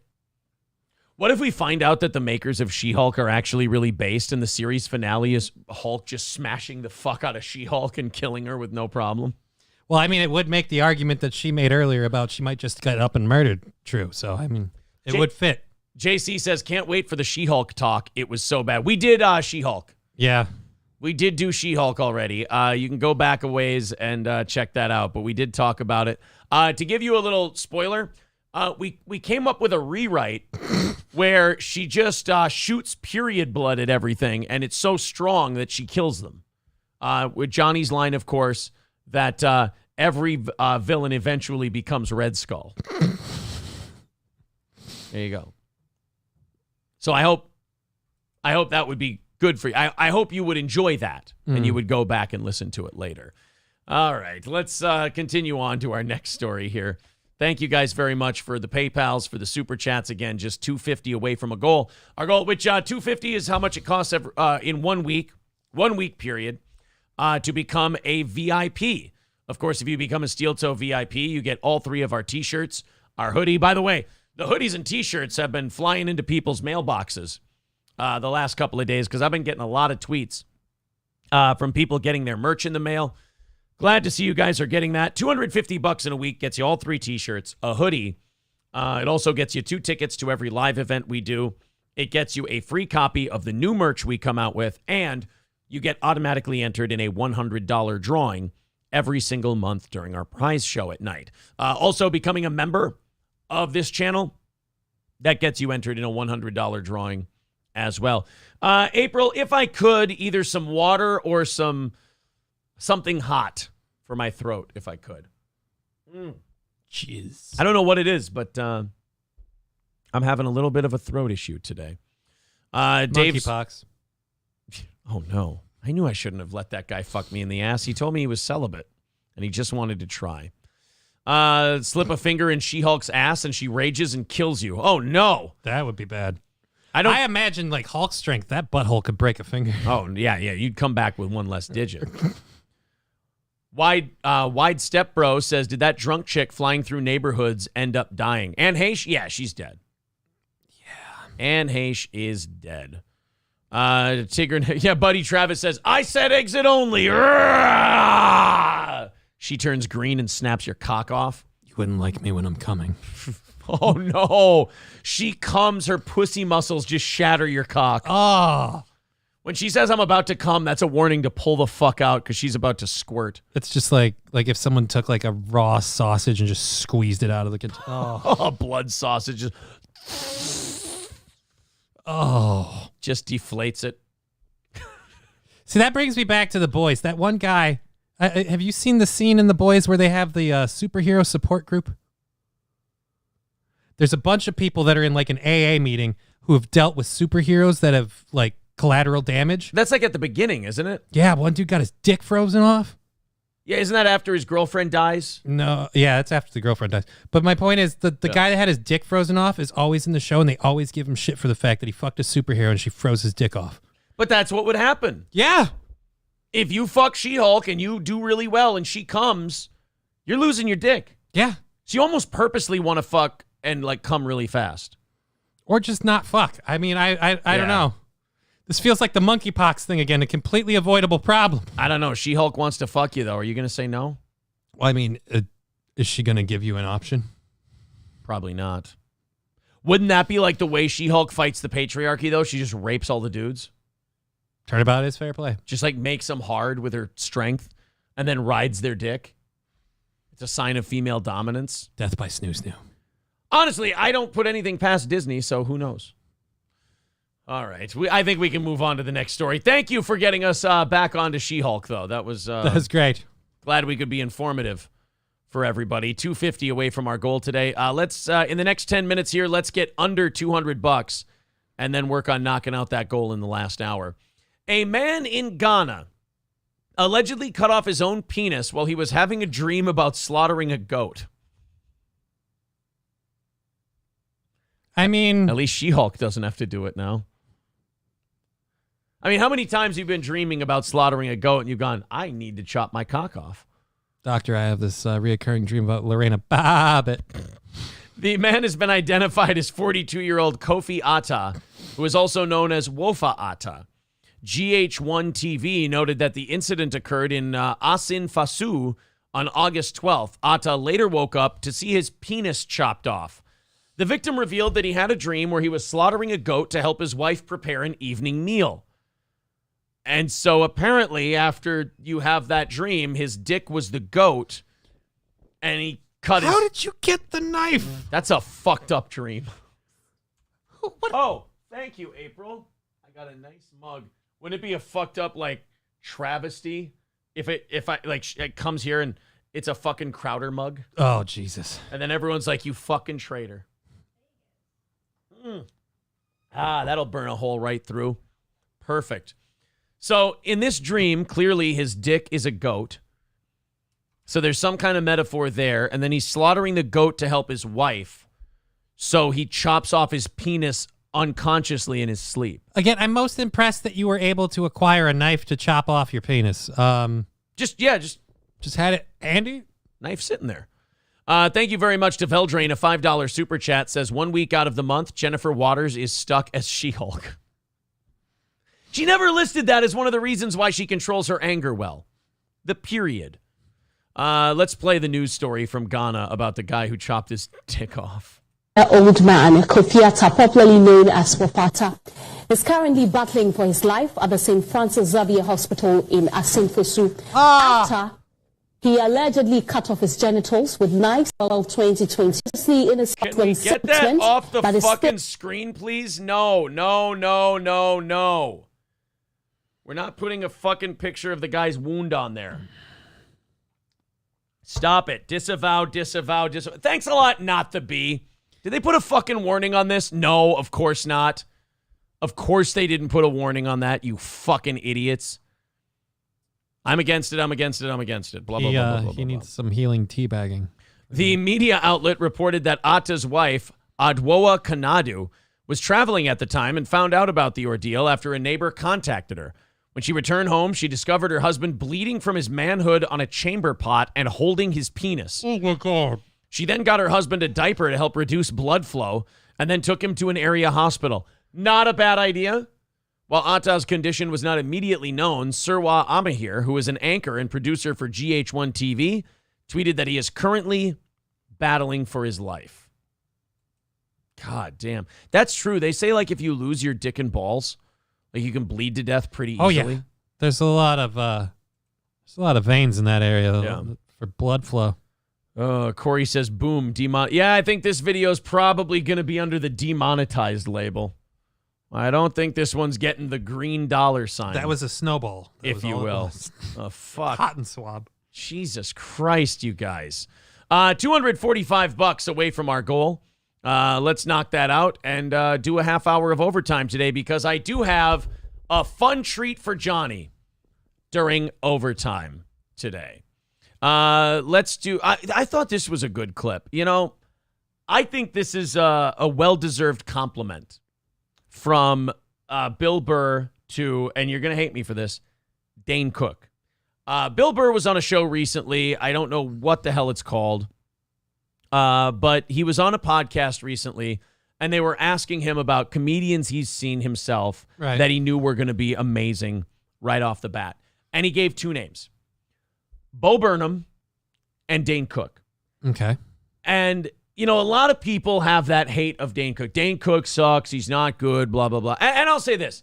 The industry got behind Dane Cook and pushed him really hard. Like, April had one of his movies on recently, and I'm like, fuck, he is a terrible actor. Yeah, his movies was the problem. His comedy was okay. Well, and his comedy was not for everybody. It was for, like, young people. I remember growing up, people my age loved Dane Cook. I kind of liked him for a second and then was over him. Like, the act wore thin on me. Mm-hmm. Like, at some point, I was just like, he's shouting. It was good, but he did like an everyman humor thing, but like when he burst on the scene, it was something new, but it was kind of like a one-trick pony, and eventually we're just like, yeah, we get it. Yeah. Okay, cool. So, Bill Burr gave a lot of credit to Dane Cook in this last clip, and people, I guess, on comedy Twitter or whatever, lost their shit about it. Of course. And to me, I think Dane Cook does occupy a space in comedy that is important. Well, I think he did. I mean, he started like the social media shit, like promoting himself on there. This is what Bill Burr had to say. And you know what I love about shit like this is that all these people who shit on Dane Cook for years, once Bill Burr says he's cool, then he's cool. They shut the fuck up. They're like, oh, I'm not going to disagree with Bill Burr. I've always kind of stood up for Dane Cook.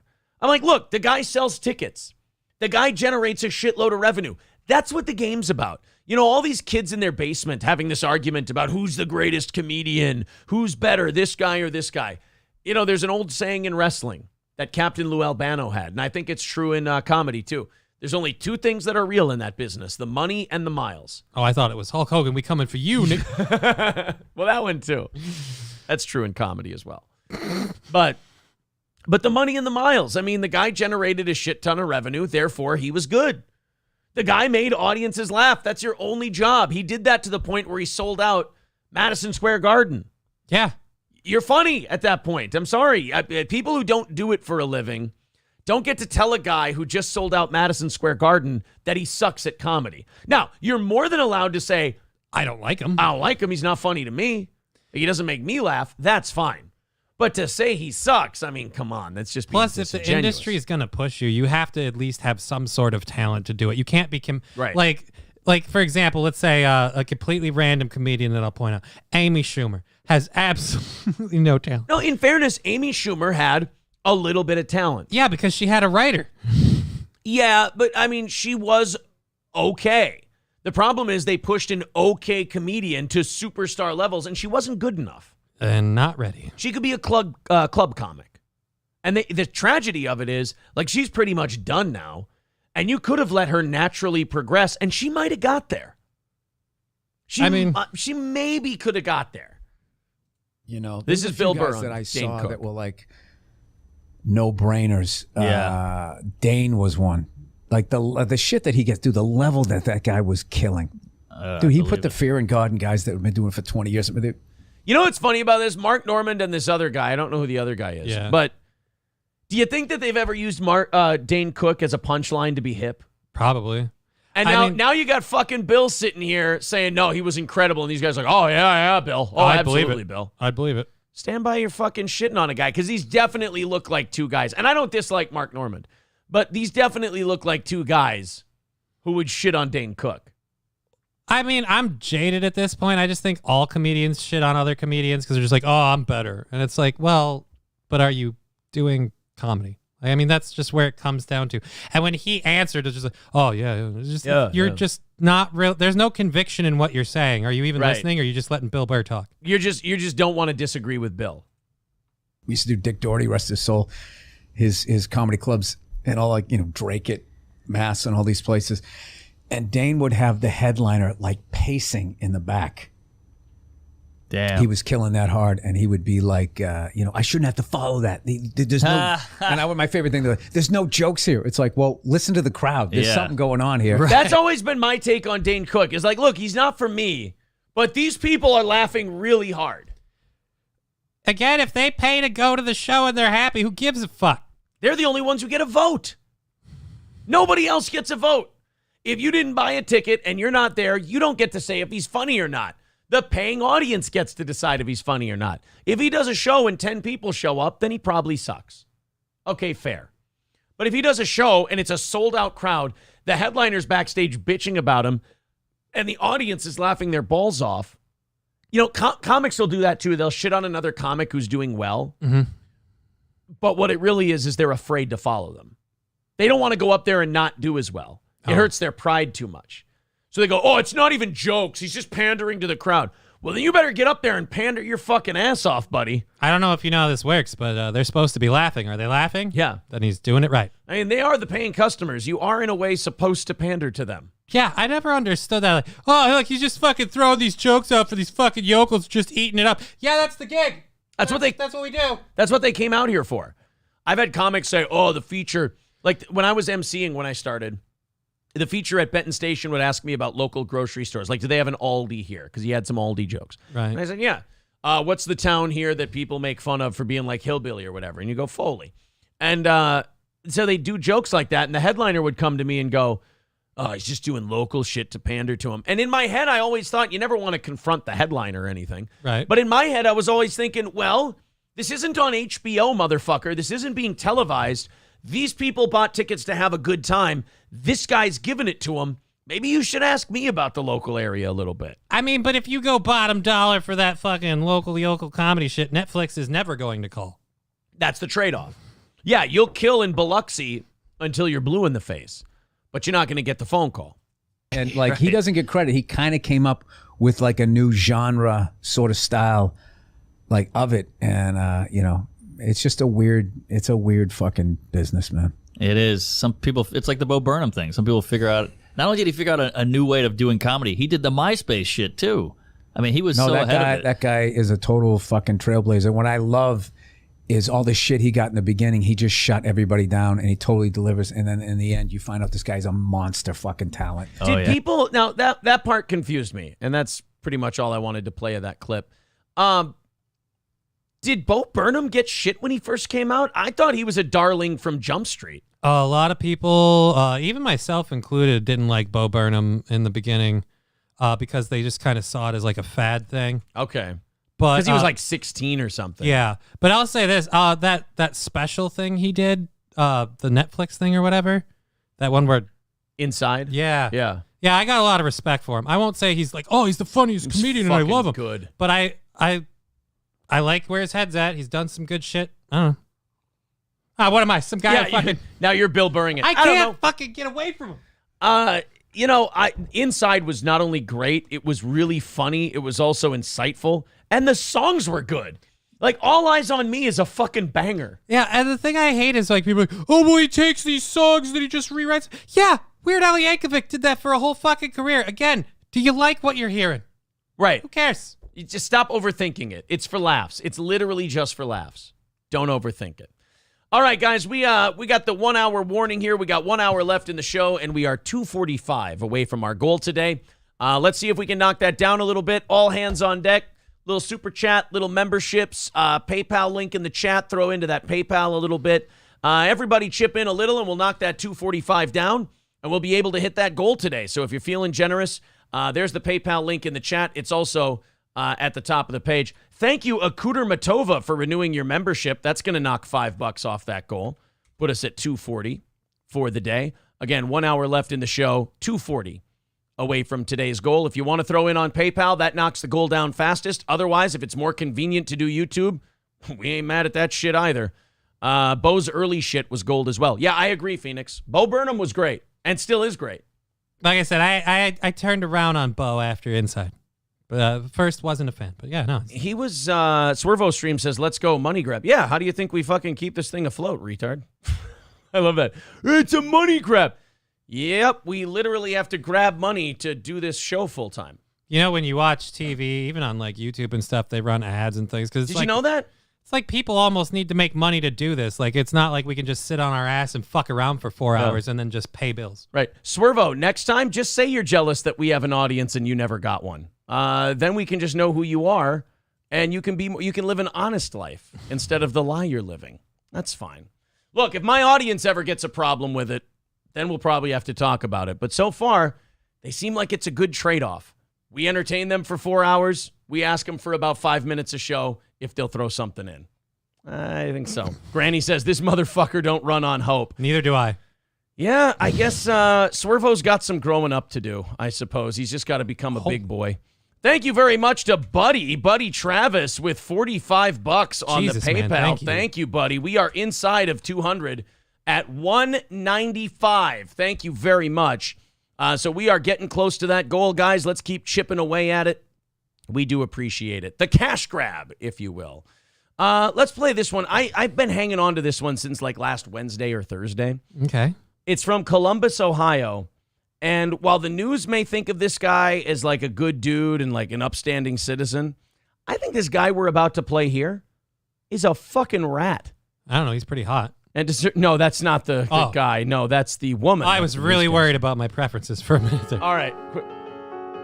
What the fuck is that? Sorry. Hans Niemann takes the queen. What the fuck was going on there? And next, my pawn shall invade, he said.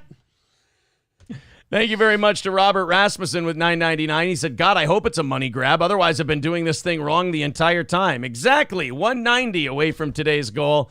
The money grab continues. You know, the only people who really mention the money grab part are the people jealous that they don't have their own show. And I love when they do it because then we just get it done. We just do more money grabbing. And the thing is the audience gets like this great spite thing out of it, which I love for them because they're like, fuck you, buddy. I love how when you're a troll, you attack something and your whole goal is to get it to stop. And the target you have goes, yeah, no, we're yes. Would you like to once again try to make fun of our show by saying something that we already say? Would you like to repeat my point by mentioning it again word for word? And then the audience goes, yeah, fucking cash grab. The cash grab rules. Fucking love this show. Kind of makes you look stupid, but I'll give you this. You're persistent. Crack Baby says Swervo has 33 subs. Oh, fuck. Oh, no. We better not cross Swervo. Oh, and then, of course, also we drag it out too long and we're really obnoxious about it. So there's that part, too. So it's a double loss for you. Some idiot renewing his membership and making our goal now 185. There you go. I didn't renew my membership. I want to thank Swervo for really making this thing roll today. We were kind of stuck in neutral. We were kind of plateaued out. You really helped us. Thank you, man. Picked it up. Appreciate the support. Love you. Dave Dowling says there's no trolls here. Real trolls get elected or appointed CEO of a corporation. Only humans are here with trying to be low-level orcs. Dave Dowling is always deep as fuck, man. Electric Shoes becoming a member for his third month. Thank you, Electric Shoes. Now 180 away from today's goal. Holy shit, you guys are really moving here. Stevie J says, Matt Stone and Trey Parker on selling out. Our goal was to sell out as fast and as hard as possible. I mean, what are you in it for? Right. Well, I just do it to do a podcast with my friends. Oh, that's why nobody listens to it. Oh, you see, we're trying to make a living. Yeah. Interesting. You can do both. They are not mutually exclusive. You just can't suck at it like you guys do. All right, let's go to this story out of Columbus, Ohio. I do want to apologize to the audience on this one. It's bad mixing by the news station. It's in one channel. Okay. But I thought this story was important enough because it kind of tells you how important narratives are. The narrative in this story is that this guy's the good guy. To me, this guy's a rat fuck piece of shit. Let's hit play. You know, I was scared at first, but then again, I wasn't very surprised. A fork and a side of marijuana. One man found more than he ordered at the What is Snoop Dogg's dinner? Man, you ain't ever had some salad? It's greens, motherfucker. Bottom of his bag delivered by a DoorDash driver. Did this start with the driver or did this start in the restaurant that I ordered it from? How about who gives a fuck? Take your free bag of weed and be about your business, you tattletale. Dude, you got a free side of the devil's lettuce. Who are you complaining? Even if you don't smoke weed, sell the shit to a friend. You got basically what is in value a free DoorDash delivery. Do you know that a burrito from Chipotle, when you order it on DoorDash, is $475? Those fees are out of control. You could have sold that weed and paid your bill. I mean, I can't be sure from the size of it here, but it's just eyeballing. I'm saying that's probably a good, $40, $50 at least? Yeah. Just, come on, man. Take the money. Jesus, what a fucking ass. Ooh, I bet you I can get on the news for this and tell them about the weed that was in here. My question is, why the fork? Are you going to eat the weed with a fork? Yeah, like, everyone knows that, no, spoon would be heroin. Yeah. Easily. We know that one. Yeah. I think fork is the best way to, for weed. Or chopsticks. Or is it a finger food? Incense. I don't know. I've never eaten weed. Pussy. Which makes me question, it's like, where are these drugs coming from? Well, I don't know. Probably the really nice DoorDash driver who's like the sweetest guy in the world. You fucking rat. Got him fired now, probably. Hold on, buddy. Did you know you live in Colorado? Because isn't that where this is out of? Right. This is Colorado. Yeah. You're fine. Where are these drugs coming from? Colorado. That's where they're coming from. Yeah, that's like going, where's this milk coming from? They're both legal products. It's fine. Columbus police tell me they do not know the answer to those questions yet. The man involved says the driver came back asking for the pot. And it was his weed. You stole his weed and you ratted him out to the cops in the news? You asshole. See what I mean? This guy is not a hero. This guy's just fucking doing his job, driving around to get you your fucking McDonald's or whatever. So he wants to have a little fucking toke while he's driving. It helps with his day. Jesus, man. What a judgmental little sack of cunt. I hate this guy. He would give me my money back and refund me my order if I gave him my entire bag back. And you still snitched on him? Dude, you could have just pushed it for like, hey, how about I give you the weed? I keep the money. We call it squaresies. Yeah. You got a free meal. He doesn't get in trouble. He'll smoke to get over his regrets, and we're all good. What? Jesus, man. Because he claimed that there was medicine in the bag sea for bowl, his friend, sea salad. that was to be used for medical reasons. And what'd you tell him? I told him, no, sir, I can't give it back. Oh, fuck you, you do-gooder. I hope this was the guy that got punched in the head by the Arkansas police. The driver left. He called police and submitted a complaint to DoorDash. DoorDash sent him this. What a fucking tattletale. The news, DoorDash, the cops. All right, I officially fucking hate this guy. Ugh. Nobody made you sit in your home on your fat fucking ass and order DoorDash. You didn't want to go out and get your own goddamn food. So then you make someone else do all of this work. Okay. Oh, weed. Pandemic's over, jackass. Go to the Chipotle and stand in line. This email saying, quote, we do not condone this type of action and have therefore taken this step in removing them from our platform. Yep, so now that guy lost his job. All because you got a little weed in your bag. You could have given it back to him. No problems. Everybody's fine. Do you feel good? Do you feel like you've really done something for people? Do you feel like the world is a better place because you snitched on the naughty DoorDash driver? You fucking square. I mean, honestly, if that guy smoked that entire bag after he dropped off your order and you did not know about it, how would your life be different? Right. This dasher will no longer be able to deliver future orders. But it's scary because I'm a healthcare worker and I see how this affects people every day. Ew.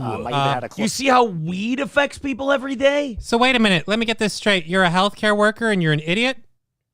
Because if you're a healthcare worker, you should be aware that not that big a deal, buddy. Now I can totally understand why we stayed in this pandemic phase for as long as we did. Fucks like this. Old Captain Gullible over here. Close friend whose nephew actually passed away due to smoking some marijuana that was bull fucking shit. Okay. Oh, that was laced with what? Hold on. What was it laced with? Laced by fentanyl. And okay, so fentanyl killed him, not weed. And again, this idea that, oh, I know somebody and I've experienced it. Yeah, but you're also, again, a medical professional who should know that it's not that big a deal. And the whole fentanyl-laced weed thing is not like, oh, everybody just laces their weed with fentanyl. People don't die on marijuana. No. Relax. He worries what could have happened if this order ended up in the wrong hands. Oh, they might have just given it back to the driver and not been a rat fuck piece of shit. Little kids. I have a nephew. I think about my coworkers. Little kids don't order DoorDash, dickweed. His granddaughters and grandsons. Now he's feeling hesitant about ordering dinner to be delivered Good. again. Starve. I really feel like I question everything now. And I just... You question everything but getting out and doing it yourself. Companies like DoorDash or Grubhub or others, I just want to question... what kind of background checks they're taking. Then for don't their use the service. Then stop. Yeah, just stop. Dude, you live your life. This guy lives his life in fear. Jesus Of Christ. everything. Just everything is I'm terrified. I'm scared. What do I do? I agree with Demon Z. I hate hate do-gooders. Dude, like this guy is also the same person that would be bitching if they all banned him from the platform because they're like, you're kind of a dick and we don't want to. Oh, I just want someone to deliver my food. Like, dude, do it yourself. All I did was try to help. Yeah, we were all asking for it. Thank you. We really wanted your help. I understand how bad weed is because I have this one anecdotal story. Ugh. Healthcare worker hates weed because a prescription drug is dangerous, says Stevie J. Yeah, you know what? Great point. Great point. I hope they lace his food with fentanyl one day. Oh, no, don't worry. He won't eat it because, remember, he's too nervous to even order DoorDash anymore. I wish there was a way we made it so people who are this scared of everything just don't live that long. I mean, if we just stop helping them. Yeah, Crew Smitty with the perfect adjective for him. He's a Poindexter. Sounds like he needs the pot. Sage Retard PhD KF. He says, sounds like he needs some pot, honestly. Yeah. What 90s dare PSA did this guy come out of, says Carlos.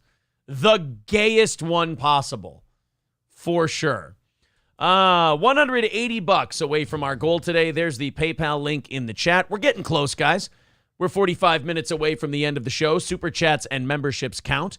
But the PayPal link is where 95% of what you chip in goes to the show. Thanks again. Let's see if we can knock out that goal and do an extra half hour because we have some good overtime planned for today. I don't know if you guys heard, but Gary Busey got arrested. What for now? Sex crimes. Yeah. I know. My eyes did that same thing when I read it yesterday. I mean, like you say drugs or something. Like, okay. Yeah. What? Diddling. He got like kicked in the head by a horse. No, he got in a car accident. That's what it was. Okay. And like his brain's been all fucked up for like 30, 40 years.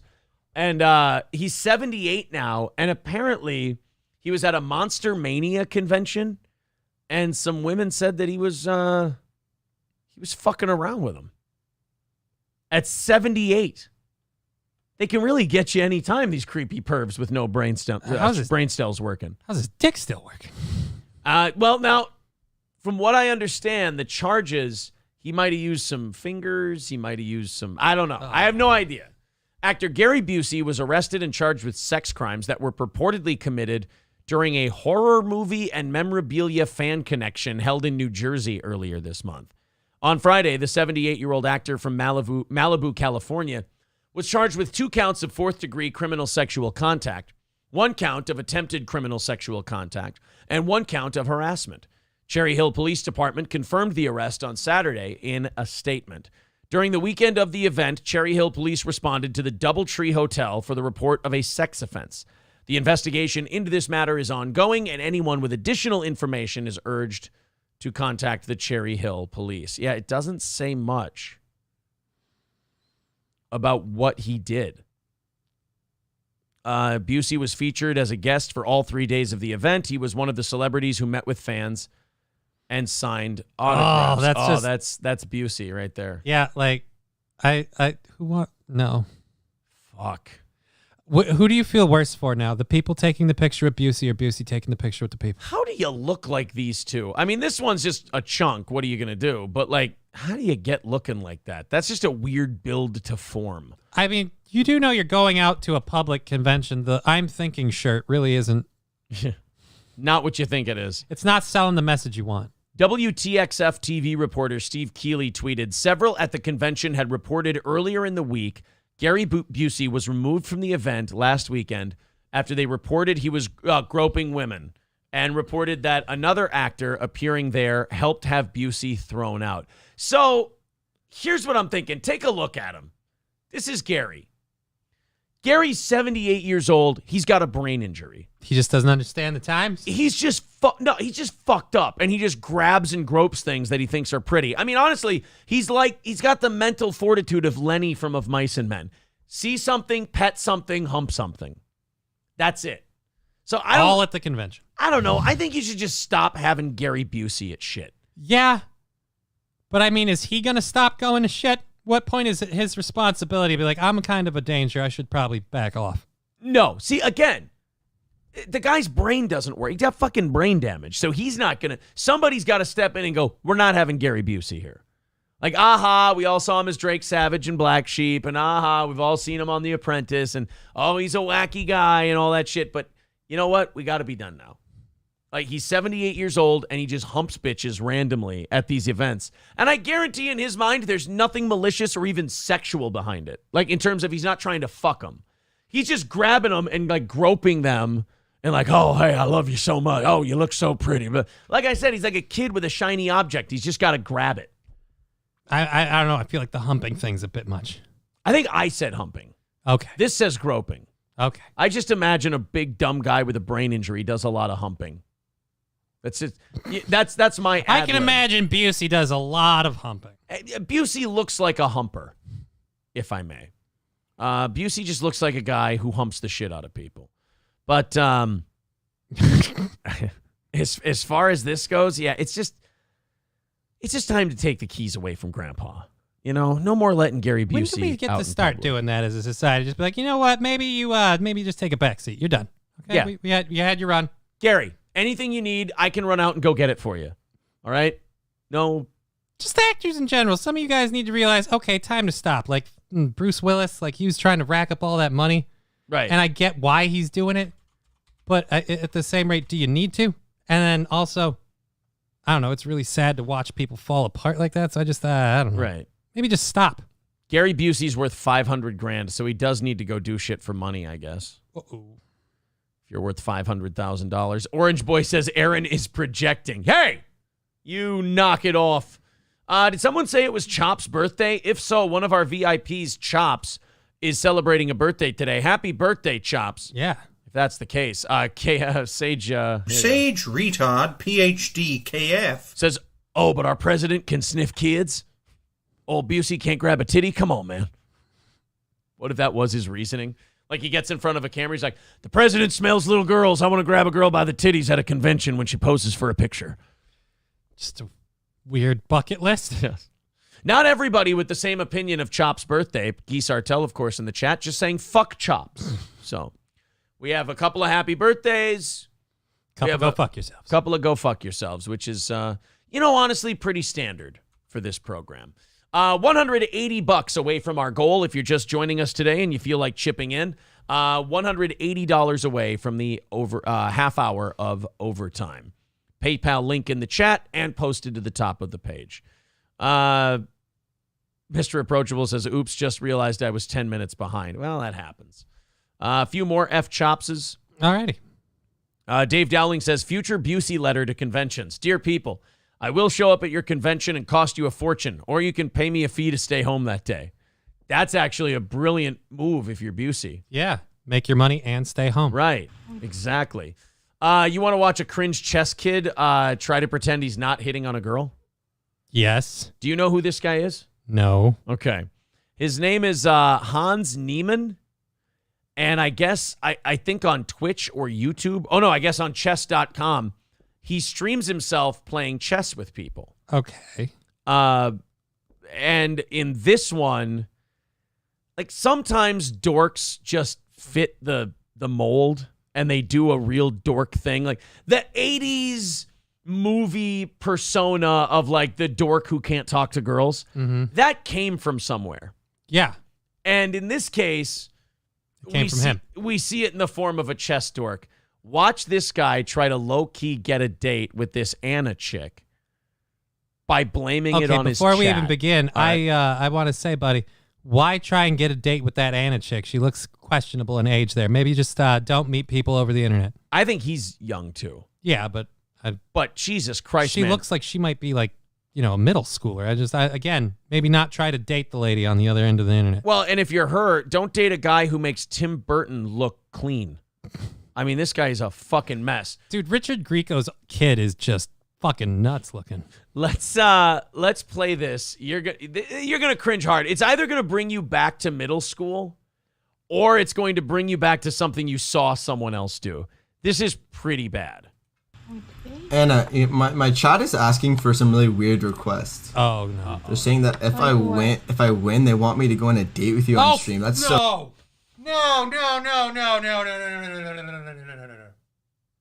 I mean, it's so weird. I mean, isn't that weird? It's Anna? weird. My chat thinks we should fuck. I mean, what the hell? My chat says that if you beat me, I should let you peg me. Isn't that weird? You'd never do that, right? I mean, that's just strange. My chat says if I capture your queen, I get to take your hymen.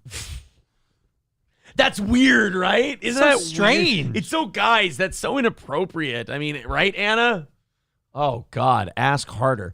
Let's see if she catches on and is uncomfortable. Or if she's like, I don't know, I'm uncomfortable already. I hope she is. So weird. Yeah, we don't want to do that, right? That'd be a bad idea, right? I don't know why. Right? That is a face of a lady who's like, all right, so I have my VPN up, right? Like, he doesn't know where I am. I'm just, I'm broadcasting anonymously from Crimea. That right is the worst. It's like when they're like, that'd be weird, right? I mean, that'd be terrible, right? Because then when she goes, no, you can go, yeah, I thought so too. But if she goes, yeah, you go, oh, really? Oh, I guess we could try. What a fucking nerd. Why my chat saying that? They always like say this. Whenever like any female streamer, they always say this. I don't know why they're saying it. Then why are you really weird? Is that so? Yeah, I don't know why they're saying that. You live in another continent, right? Yeah, but I don't know what's wrong with chat. They're just like being weird right now. Dude. She's literally pointing out to you that you cannot, and he's so thirsty for it. I was just going to say, dude, you're not being as subtle as you think you are.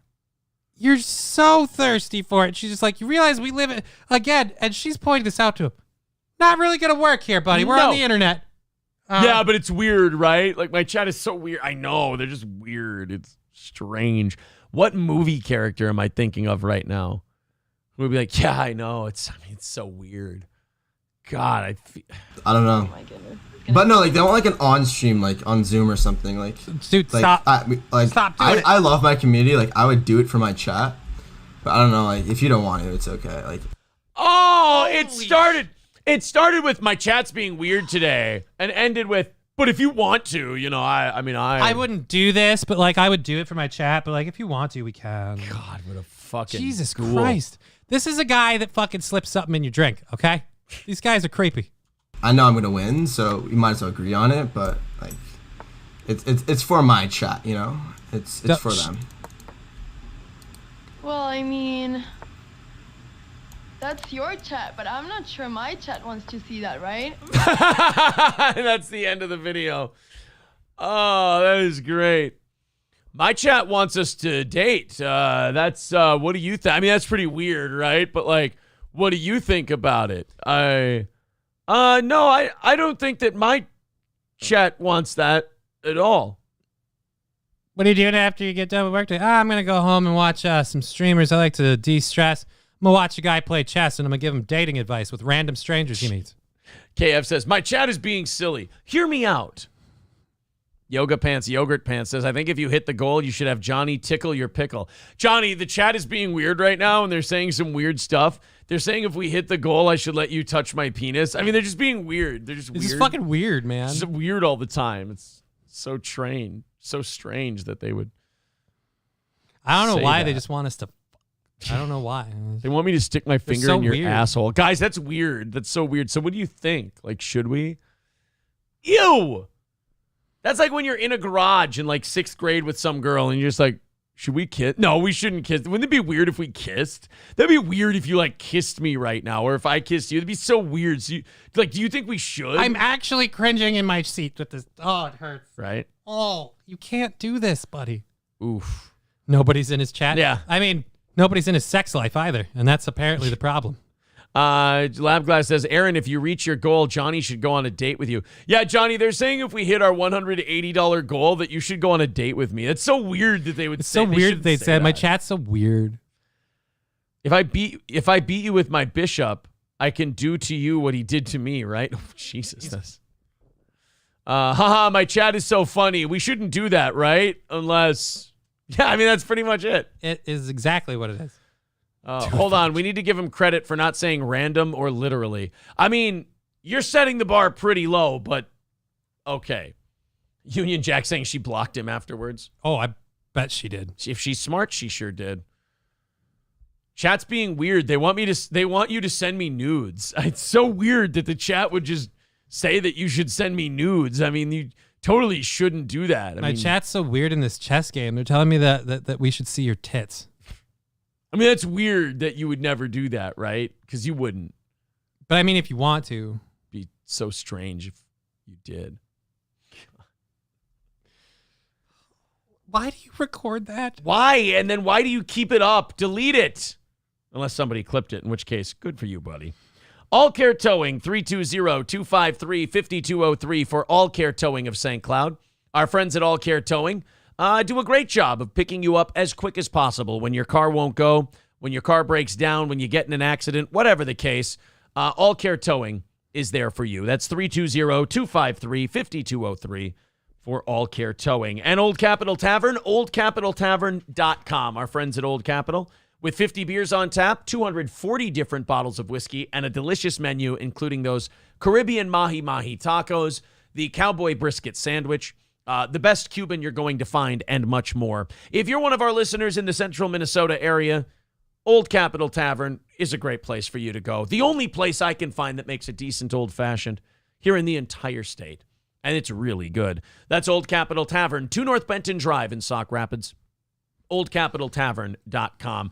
Guys, we're $180 away from that goal. I think if just a few of us pitch in a little bit, we'll be able to knock that out and add an extra half hour to the show. A half hour of regulation left. Super chats and memberships count. The PayPal link is right there in the chat and pinned to the top of the channel. Let's see. Mark Davenport says, oh my God, grifters. Yes, grifters, Mark. That is what we do. We perform and then ask our audience for donations. I'm sorry if that bothers you. I guess you'll just have to take a seat. Sorry, buddy. Or, hey, here's a good idea. Start your own show and then just beat ours. Be kind of hard, wouldn't it? All right, continuing on. Here we go.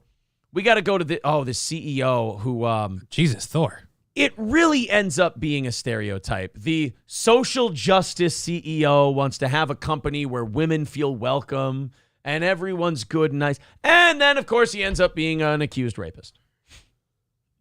It never stops. Like the beta guy who follows the drunk girl home and says he's going to hold her hair back, but then, diddles her pussy while she's down But when there. it doesn't work out the way he wants, he's like, well, I'll just take matters into my own hands. Yeah.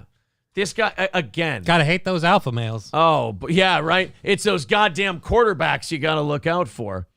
You might not immediately remember tech CEO Dan Price, but you probably recall the big to-do a few years ago when he announced he would be slashing his salary from $1.1 million to $70,000 while raising the starting salary for all employees there to $70,000 as well. Remember that guy? No, but okay. I do remember him. He took a big pay cut, made a big to-do about it because he was going to give all his employees a minimum wage of $70,000. Okay. Sounds all right. Well, on Monday, the police in Palm Springs, California, said they had referred Miss Margus's accusations to local prosecutors and recommended a charge of rape of a drugged victim against Mr. Price. Oh. Prosecutors in Seattle earlier this year charged Mr. Price with assault in another incident. So the $70,000 came with Rohypnol. Yes. After responding to questions earlier in the day from the New York Times, Mr. Price tweeted that he had resigned on Wednesday evening as chief executive of his company, Gravity Payments. He wrote that he had become a distraction and needed to focus full-time on fighting false allegations made against me. Well, you were insider at the time. You know what doesn't make those accusations seem so false is you resigning. Yeah, that doesn't. Look, guys, I've been falsely accused of something, so I quit. Excuse me while I step out of the public eye while doing nothing wrong. I will be, I'll just be over in private, if you're okay with that. In his statement to the Times, Mr. Price says he had never physically or sexually abused anyone, and that the other accusations of inappropriate behavior towards women in this story are simply false. Can I also tell you why his pay cut thing is bullshit? Why? As a business owner, I can tell you, as the owner of a corporation, as he is as well, when he cut his salary from $1.1 million to $70,000, that just means that at the end of the year, if that $1 million is a profit, he can just give it to himself as a bonus sort of thing. There's a name for it, but I'm blanking out at the moment. As you can see, I don't have a lot of it.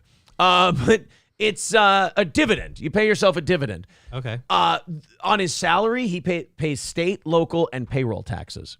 But on the dividend you pay yourself, if you run a corporation, you just pay a capital gains tax of about 15 to 20%. So you actually save money. Yeah. So this fucker tried to make the entire world think he was this great guy, that he was cutting his salary, when in reality, all he really did was made himself more money and saved on his tax bill. And apparently it got a little handsy with the ladies. Yeah, and then, of course, took a few liberties, as they say. Well, they took a few deposits. Now, we don't know what happened. We don't know if he actually did this or not, but I will, like I said, the script kind of fits. I'm just saying I feel really bad for Chris Hemsworth. Yeah. Because he's going to get... He looks a lot like Chris Hemsworth. It's just really wrong. You got a new Thor movie coming out. He and then doesn't the need Hulk, this shit. or not? The isn't he doing the Hulk biopic? Hemsworth. Well, you got the Thor thing. Yeah, the Hulk Hogan biopic, the Thor movie, the new Guardians of the Galaxy. The man's busy. Now everyone's going to think. Although, I mean, come on, how many ladies would be like, "All right, I will let Chris Hemsworth sexually assault me"? Well, then it's not sexual assault anymore. Sure. Then it's just Chris Hemsworth getting laid. But as far as this guy goes, like the social justice CEO, you always got to look out for him. It's just weird how many times we see these people like, but I'm a good guy, I'm an ally. And it turns out, yeah, but you're also diddling kids. Right. When can we start taking the allies as the enemy? Being an ally is a douche, no matter what. Is a douche move, no matter what. But then when you use that douche move to get closer to women so you can fuck with them, like that's a guy who just needs to be beaten to death. What a piece of shit. And yes, you know what? All of these groups, these women's groups, got to keep their eyes on guys like this. Because while you're busy, it's like the quiet ones you got to watch gimmick, Yeah. While you're watching one of these, these alpha males who's a terrible dude, you got some guy sneaking up behind you with his long hair and smells like patchouli, and he's got a thumb in your asshole, and you didn't want it. That's all. Hulkamasha Baby says he moved into a lower tax bracket. Now he gets to write off all that non-taxable income. Exactly. So we moved into a lower tax bracket at $70,000. So this dude's just a skis ball. Yeah, gets to give himself $1 million bonus at the end of the year that he pays less tax on. All right, I changed my. He's my hero. It's fucking brilliant. It's fucking brilliant. I know what I'm doing after work today. Tell you what we're doing right now. Grifting, knocking out that goal. $180 away from our goal today. There's the PayPal link in the chat. Super chats and memberships count. Trying to knock that out by the end of the program. In the last 5 minutes of the show, we will do our can rattling, panhandling segment, which trolls love so much. It doesn't make their eyes bleed at all. Where we do our 4 hours of performing. And then in the last couple minutes of the show, go, alms, if you will. Alms, please, if we don't hit that goal. Aaron's Meaty Loeb says, in honor of Chops, if everybody gets the goal to $100, I'll finish it off. Well, Aaron's Meaty Lobes, that's very generous. Well, there you go, guys. There's Chops usually does those challenges. The gauntlet hath been thrown. The gauntlet has been thrown down, you guys. Aaron's Meaty Lobe says if you guys get it down to 100, he will finish off the goal. So there it is. We've got the PayPal link in the chat, super chats and memberships. We're off to the races. Let's see if we meet Aaron's Meaty Lobes' challenge on Chops' birthday. I'm starting to think that the house in this next story might not be worth saving anymore. Why? Well, I'll tell you why. There might be an ad here before this. Let's see. I think so. Yeah, there's a quick ad. There's a house in San Diego that, honestly, it might just be time to give up on it. I know people have emotional attachments to the places they live, but this one might be too far. Yeah, but I mean, like, San Diego's got, like, Bay, a man says cars have rammed into his home 23 times, and he can't get anyone to do anything about it. I knew that putting that house in the middle of the intersection was a terrible idea. If I told him once, I told him 1,000 times. Anne Heche, what have you done? 20. Why does she have to drink by my house every time? I mean, the house doesn't fucking move. You guys could go around. 23 times? You think you would have missed it once? God damn it. But, like, how many times does your house have to get plowed into with a vehicle before you decide it's a bad spot for a house? I mean, I don't know. I would think 2 or 3, but I guess this guy's got, 23 or 24 in them at least. You should have never put your address as 1122 drunk driving women drivers intersection. You should have never, those two streets, you should have never put a house there. His home. I'm going to deliver that joke better next time because holy shit, did I have the premise, but no bricks to build the building. Sits off Jackson Avenue in East San Jose. He's lived there for decades and keeps adding more barriers just to protect his home and his family. Bro, time to hire one of those like movers that puts the house up on the trailer and then you put it on a slab somewhere. It might be time for one of those. Or a concrete embankment. I mean, the guy's basically building a fortress around his house and it just keeps getting rammed He needs into. a moat. Oh, you should have never put this on Allahu Akbar Avenue. Uh-oh. KPIX5's Sean Chitness shows us what makes this spot so dangerous. Well, the house shakes. First you think it's an earthquake. You hear the rumbling. Located across the street from the Jackson Avenue exit of 680, Ray Minter's home is... Oh, yeah. Somebody drives drunk and they swerve a little bit. Boom, they're going right into that house. Oh, look at that. He's got like the concrete pillars right there so that'll stop people. He's dealt with this so much. Oh, no. Target for careless drivers. How many times has someone come and hit your property? About 23 times. He says that's not about. That's a solid number. Since the early 1970s, he's seen cars miss the street and crash into his front yard. Every time we've been hit, we've been home. Recently, it's drivers failing to So go away. They only hit you when they know when you're there. Fucking move. It's time to go away from that spot every once in a while. I know you see it as giving up or quitting. A right Look, turn. if a car drives into your front door and you're not there to hear it, did it really happen? It's up with him having to repair the damage and find new ways to keep cars from his house. 4 times where they've gone as far as the kitchen. Thankfully, dude. And twice they took food. I mean, at what point do you just you just pack up and leave? Dude, 3 separate times they've been in your kitchen. Insurance has covered most of the mess created by driver after driver. Minter installed steel poles on his property line, even if the city advises against it. He also has a brick wall with cement poles and heavy rocks to try to keep future cars from coming to the house. If I don't have them here, they're going to surely kill one of us. His house may be the closest to the Jackson exit off of 680, but there are other houses along this street that also have to worry about someone crashing into their property. That house, this one, that one. Over the years, Minter has tried... California really seems like there's less and less things in the pro column now, and it's just weather, and that's it. How are you fucking up driving that whole street isn't safe? I mean, Jesus, man. The whole block just... I don't know if we need to widen the road. I don't know if we need one of those sound barriers. I'm not sure. I mean, it moves in a straight line all the time. You just got to keep her on an even keel, buddy. What? Right. Even a bad drunk driver should be able to knock that one out. Talking to city and state agencies, asking his elected officials for help, and looked into getting a lawyer. He thinks preventing cars... At what point is this guy putting anti-vehicle mines in his property? I'm all for it. 27, 28? It's got to be under 30.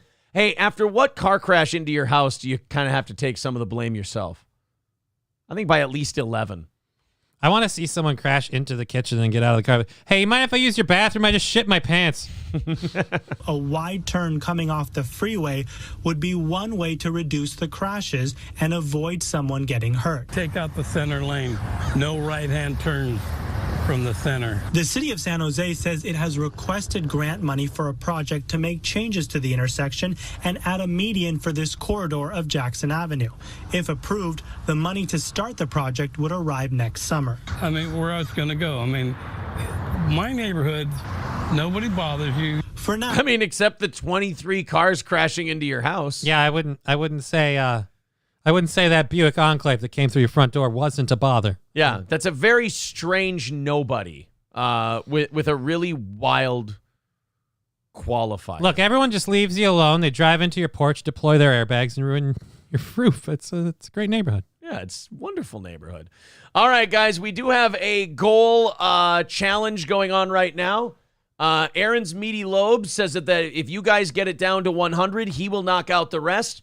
So let's fire up those super chats, the memberships, the PayPals. Let's get it down to 100 so Aaron's Meaty Lobes will finish it off. We've got about 10 minutes until we start rattling the cans and really grifting away and driving them nuts. The trolls don't like that shit. Hey, if you guys like the show, be sure to like the stream, like the video. Let's pop it up over the 100 mark for today and beyond. Subscribe to the channel if you like what we're doing. Let's see if it works. Hit the subscribe button, smash that like button, and click the bell to get notifications. That's the first time, like on a Monday after not having it for a while, that it's worked. Beautiful. Right off the bat. So 180 away from the goal, and hit that like button. It does help in the algorithm, as it were. Anything we don't hit today will go towards the rest of the week's goal. The economy's in great shape. Remember we read that CNN thing earlier that said that, hey, gas prices dropped $1. So therefore, that's like getting a raise. Yeah. Right? Yeah, you made money. Yeah. Well, Walmart begs to differ. They're saying that their shoppers are swapping lunch meat for beans in the latest sign that inflation is roiling low-income households. Oh, God. This is even worse than when, like, what was it last year, a couple years ago, where Walmart started doing the whole, like, hey, our employees can't afford Thanksgiving, so while you come shopping for Thanksgiving, donate stuff to help our employees. Oh, I forgot that, yeah. Now it's just like, oh, by the way, it's Walmart and a swap meet. I'm going to trade this lunch meat for a buck knife. Oh, so now they're just going, I guess I'll just take the Vandy Camps, unless you got a great value baked bean, don't you? Yeah, I think I'll probably go with that one. Look, motherfucker, I'm sitting on a box of Ritz crackers. I know what I have. Thank you very much to Lab Glass. Thank you. Lab Glass with a $20 super sticker. That knocks us down to $165, $65 more dollars, and then Aaron's Meaty Lobes takes over the rest of the goal for today. $165 away. This was very funny. Mr. Monkeypox says, dude should just move off of Drunk Bitch and Labia Lane. It does, like, sometimes it's in the name, and you could probably know, but some people learn hard.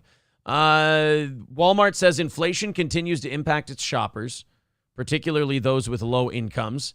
Inflation has hit lower-income consumers harder than their affluent counterparts. Well, yeah, that's typically how it works.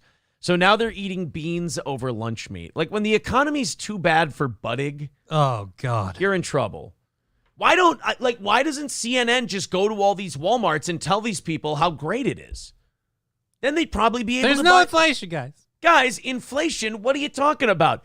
It's the best economic recovery ever. All right, I got to get up. I don't understand why you guys can't just buy your lunch meat. Because if I swipe the card, it'll say insufficient funds, and I won't be allowed to buy it. Yeah, but I mean, it's a great economic recovery. I don't think economic recovery means what you think it means, buddy. Well, we'll see how. Hopefully, those Walmart shoppers will pull through, because just like CNN said, you guys are getting a $100 a month raise with gas prices not being at $5 anymore. Lucky devils. Stevie J says beans are healthier than sulfates and sulfides anyway. You tell him, Stevie J. Fucking pores, not understanding where their beans are buttered, so to speak. All right, 165 away from that goal. Let's keep chipping away. Let's get it to 100 so Aaron's Meaty Lobes knocks out the rest, and we can do a half hour of overtime today. Canada's already liberal euthanasia laws will soon expand, permitting mature children under 18 and the mentally ill to qualify. All right, why doesn't Canada just say that they're feeling overpopulated and they want to start offing mentally ill people? I mean, it would be a little more honest, wouldn't it? Good God. So now they're going to let mentally ill people and minors decide that they're tapping out. No. Do you know how many people, like, let's, when Johnny comes back, we'll ask him this. If, like, Johnny, in some of his worst moments during his battle with MS and everything, and he was adjudicated or whatever mentally ill, let's say he decided, you know what, I'm out, I'm done, I want a doctor to just, put the drugs in my veins, call it a day. In Canada, they would have let him do it under this new law, and he would have been done. No coming back, no nothing. I don't know, man. I'm all for physician-assisted suicide. I think you should be allowed to do it, But like if you're terminal and like there's a date on you going out, or like you've got Alzheimer's or something like that, mental illness, I don't know if mental illness is really it's got to be well defined. It's not just mentally ill or minors. They force the COVID shots, says Rusty Graham. Oh, I get it.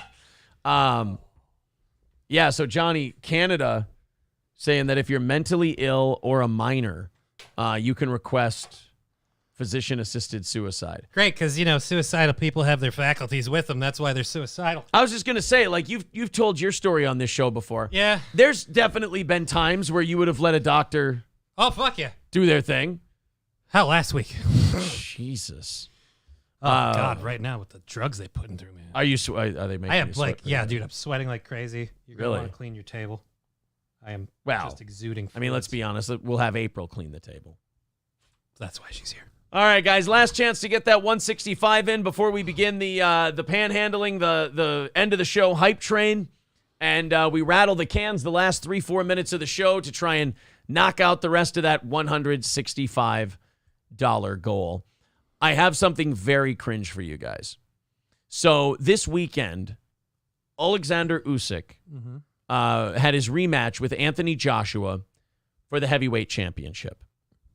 And Alexander Usyk ended up beating Anthony Joshua again to retain the titles he won from Joshua in their last fight. Okay. Now, usually in a boxing match, you have the winner gets interviewed by the network and they talk about what he's going to do next. And the loser just kind of goes away and, figures out his shit and how he's going to rebuild his career and everything else.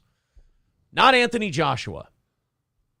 Did we get a Kanye moment? Anthony Joshua decided that he would, wrap himself in the Ukrainian flag. Usyk is Ukrainian.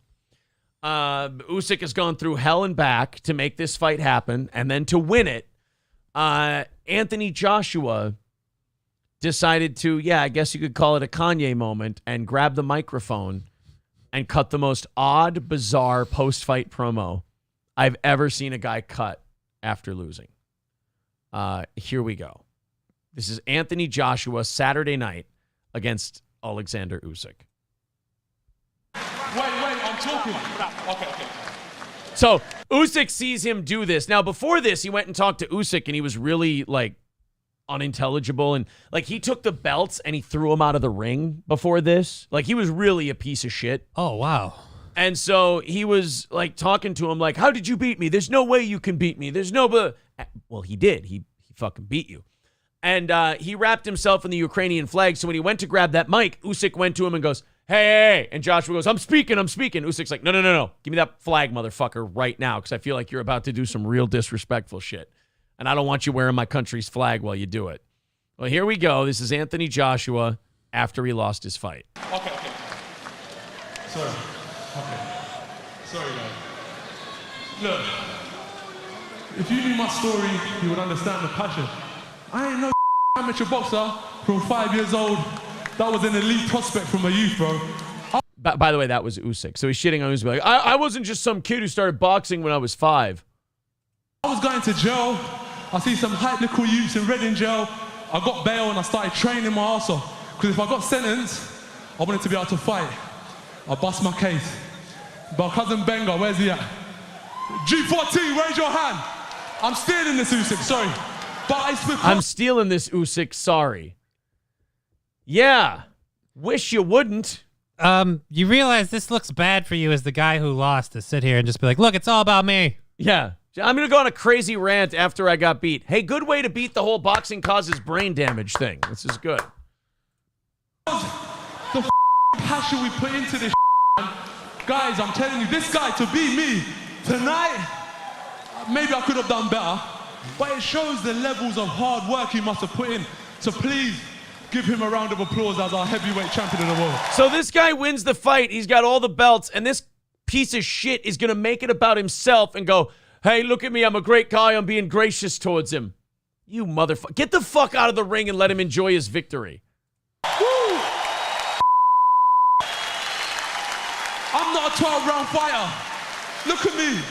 I'm a new breed of heavyweights. All them heavyweights, Mike Tyson, Sonny Liston, Jack Dempsey. Jesus. Oh, yeah, you don't throw combinations like Rocky Marciano. Because I ain't 14 stone, that's why. I'm 18 stone, I'm heavy. It's hard work. This guy here is a phenomenal.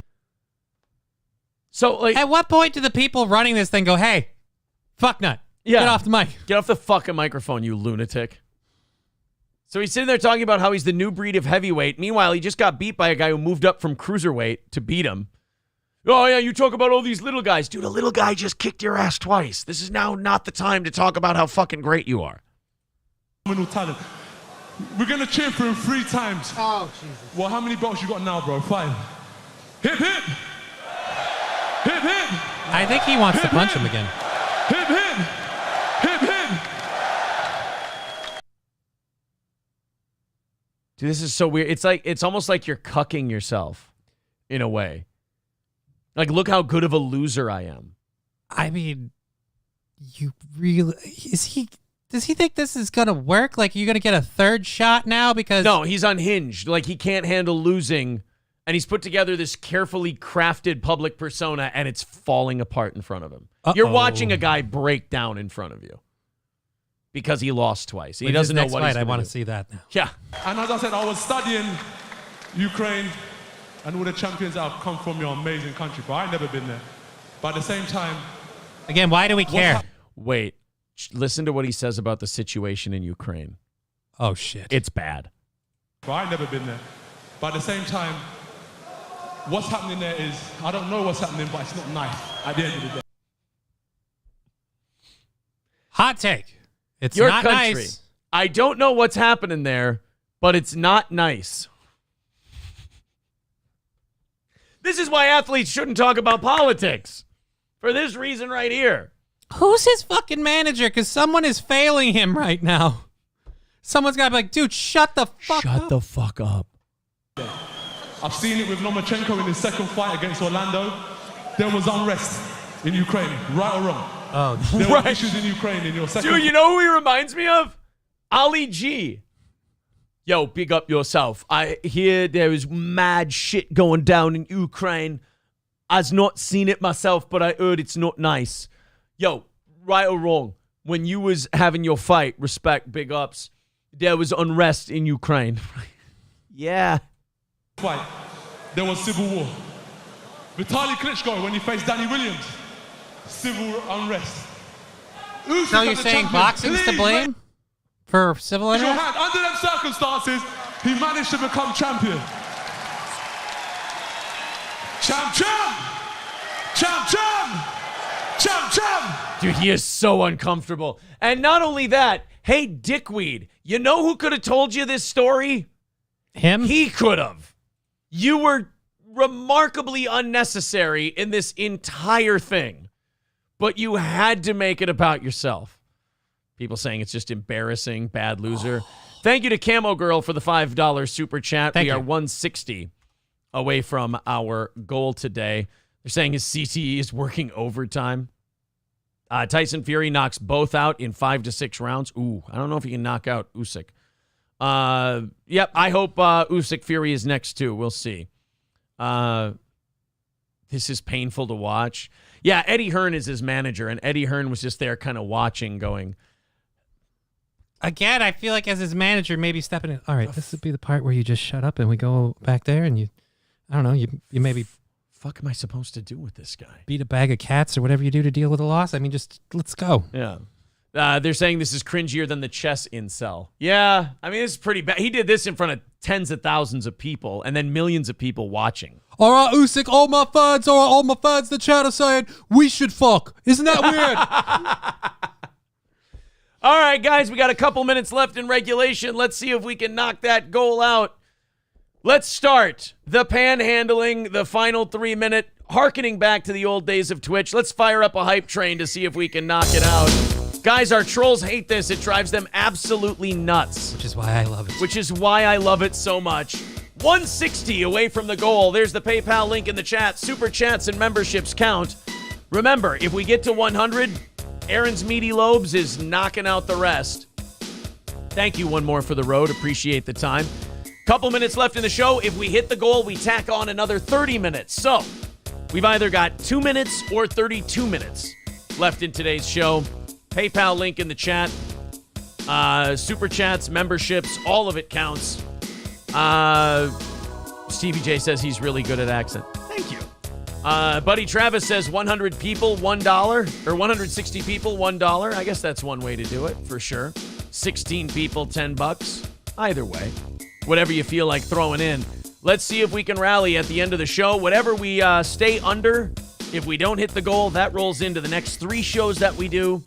Makes the goal a little bit higher the rest of the week. If you want to become a VIP, now's probably the time to do that. Remember, if we get inside of $50 before the end of regulation, we do the overtime on credit. So, let's see. Going into the PayPal, nothing doing there. Looks like we might have one of the first days in a while that we haven't hit that goal. And that does happen. And from time to time. But let's see if we can get a little magic going here and knock it out today. What do we have left? We are 2 minutes, a little over 2 minutes away from being done here. There's the PayPal link in the chat. Super chats, memberships, very quiet today. 160 away. Yes, we do. Do we have more DSP for overtime? We do have some DSP for overtime. We also have Tyson Fury's response to this Anthony Joshua thing for overtime. Oh, there's 60 from Trident coming in. So that puts us at the 100. That's going to put us at the 100. Let's see if Aaron's Meaty Lobes follows up with his pledge. We are $100 away from today's goal, and we have a minute 30 left to go. Thank you very much, Trident. Extremely generous of you and Buddy teaming up for $100 in contributions today. Coltrane says, well, I'll see you guys tomorrow. The poors have more money because gas has dropped off. Everybody will chip in a little bit to keep the show going today. Happens. We're at $100. We'll knock her out. Give it a second here. We gotta make sure Meaty Lobes. The hype train will roll. We gotta make sure Meaty Lobes goes to PayPal and finishes it off, as he said. We're in the final minute of today's show. There's Sage with 20. That's gonna knock us down to 85. Thank you very much, bud. Now we're only 40 away from getting the overtime on credit. Give me a sec. I'll do $10 Fury. A $10 Fury? I have no idea what. Sounds like a scratch game. All right, looks like we are getting close. 30 seconds left. $85 left in said goal. Aaron's Meaty Lobes is just fucking with us. I think Aaron's Meaty Lobes is. I think he was fucking around. I think he got us. I like Aaron's Meaty Lobes too. I think he might have been playing a little goof on us. Oh, wait, never mind. There's Michael Thompson with $20. Matthew with 10. And we're at 55. I'd say that's close enough to call it. We're just right about there on credit. And there's the end of the train. So we're going to give it a second here. It looks like we've got the hype train on credit. We're at 55. I'd feel like an asshole if I yanked it away. Yeah. For a $5 difference. Let's see if we can knock it out. I'll just give you back that $8 raise you were going to give me. There you go. That'd drop us right underneath. There we go. $55 away from our goal today. We will do overtime on credit and knock out this other 50. Oh, wait, there's Lori with 25, so never mind. $30 away from our goal today, and we are doing overtime on credit now. Taste Fairy says, I thought Meaty Lobes and Gordy were the same person. No idea. Apparently not. All right. So, $30 away. We continue on with the show. I do have some DSP. People did want me to check in on Tyson Fury's response to what Anthony Joshua did. Yeah, I want to see Tyson Fury's response. I would love to see Tyson Fury's response. Anthony Joshua, Tyson Fury. Absolute shit. Unretires for the 51st time. Calls both out. Is this okay? Let's see if this is it. Says a day ago. Here we go. Be honest with you guys, after watching that both of them was shite. It was one of the worst heavyweight title fights I have ever seen. It was bullshit. Come on! annihilate both of them on the same night. Fucking shite. Get your fucking checkbook out, because the Gypsy King is here to stay forever! Thank you so much. That was it? That was it? You guys said that his response was awesome. He just unretired for the 5,000th time. And said that he'd fight him. And, yeah. I don't know about you. I didn't really think much of that. Yeah, I didn't. Only thing I thought is that TV looked like shit. We got Chris Doyle buying a super sticker. Thank you very much, buddy. That's $5 into the goal. And Casey with $5. That's going to bring us to $20 away from the goal. So you guys are knocking on the door right there. Very cool. The Vikings are saved. They traded and got Nick Mullins. Who's Nick Mullins? The guy from the Cumtown podcast? I don't really see how Nick Mullen is going to help us at all. I don't really understand where Nick Mullen is going to help this team make it to the next level. Yeah, Nick Mullen, host of the Cumtown podcast. Oh, there we go. He's a quarterback. From the Raiders. Oh, okay. Oh, you know what? It's because if you've been watching the preseason this year, our backup quarterbacks fucking suck. Kellen Mond is terrible. Sean Mannion is even worse. So now we got Nick Mullins for a 2024 draft pick. So not even a draft pick this year. So we'll get him eventually. Oh, no. We get him now. Oh. We give the Raiders the draft pick 2 years from now. Oh, okay. So we were like, look, our quarterbacks are so shitty. Yeah, but don't we have Cousins? Isn't he good? Yeah, but what if something happens to him? You got to have somebody who's not going to... What do you got in mind?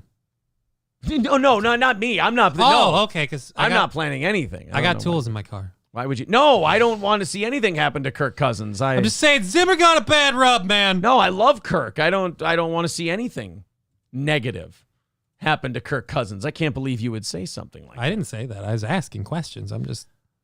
Emilio says, holy shit, I also thought they meant the Cumtown host, right? I thought we got Nick Mullen. Again, don't know what he's going to do to help the team, but very cool they that we went out lay and made him a out. move. Like they throw him the football, he just gets fucking killed. Okay, the Vikings found themselves a backup quarterback. It is an important position. Can shit on it all we want, but it is important. All right, guys, it is overtime. It is a Monday. Johnny is here. I've got some Snort Hogan. Uh-oh. I got Snort Hogan and I've got Snort Burnell.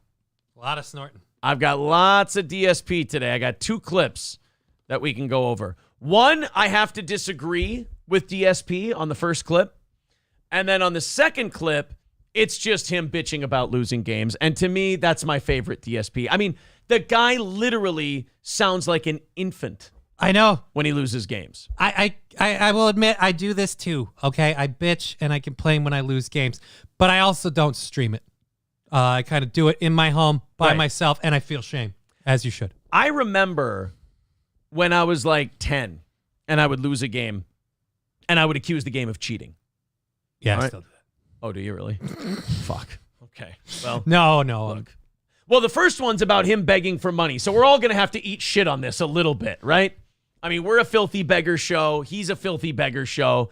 The only, like I said, I don't like the people who make fun of DSP for begging for money. That's not my problem with DSP. Never has been. That's how he does it. Like Corey said, most podcasts out there now are crowdfunded. That's just the funding. You either have to run a shitload of commercials or you got to crowdfund.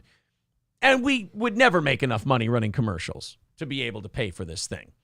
My favorite DSP is rage quitting DSP. That's my favorite. So let's watch the first one, which is, I'm going to respectfully disagree with DSP. He's going to try to spin the way he asks for money into, oh no, it's awesome. It's the way I want it to be. Let's watch DSP try to explain the asking for money bit. This clip from, by the way, Snort Hogan. Subscribe to Snort Hogan for great DSP stuff. This is called DSP Lucky to Beg. Today it's very different. Today I'm a full-time streamer and a content creator on the internet who I'm based off of crowdfunding. You guys come to the content and you contribute via memberships, super chats, super stickers, tips, right? Pledges to my Patreon, all that stuff. That's how I make the majority of my living. Okay, stop right there. That is fine. I know that the people on Reddit and stuff and the Red Bar fans, they hate that shit. They don't like crowdfunding. Well, guys, I'm sorry, but you're all dumb. That's the way the world works now. Your audience likes what you do. You rattle the cans after you, like we do. You perform for 4 hours. Then you go, hey, guys, what do you feel like throwing in today? And you give them a little something extra for it. And if you suck, they're not going to pay you. And if you suck, they're not going to pay you. I don't think my problem with DSP is that he's crowdfunded. I think that's wonderful. I think that's great. It's this next part where, as a fellow internet beggar, I have to disagree. Very little of what I put out on the internet is profit based on ads. Very, very little. Man, I would say, I'm not even exaggerating at this point because ad revenue has plummeted so badly. That's probably 10%, if that. I love that Snort Hogan made him one of the aliens from Men in Black inside the guy's chest. I keep feeling like it's a Coneheads video. I know. I expect DSP to go, to prevent war, the galaxy is on Orion's. What's this word? That I just make on pure ads. And there's exceptions to that rule. There's sometimes when it goes up, for example, holiday season, usually you'll see a big spike. But in general, during the year, ad revenue is like an afterthought. If you want to make a living doing YouTube content, you have to have funding via other means. Which is okay, and that's great. That's awesome. I understand that. The key word here is have to. I would agree. We have to do that. Is it the way we'd prefer to do the show? No. No. If everybody who listens became a member, we wouldn't have to mention money ever. If, let's say, we had enough views where ads could fund the thing, we wouldn't worry about it ever. However, that's not the way it goes, and you have to crowdfund. There's no shame in that. There's nothing wrong with that, DSP.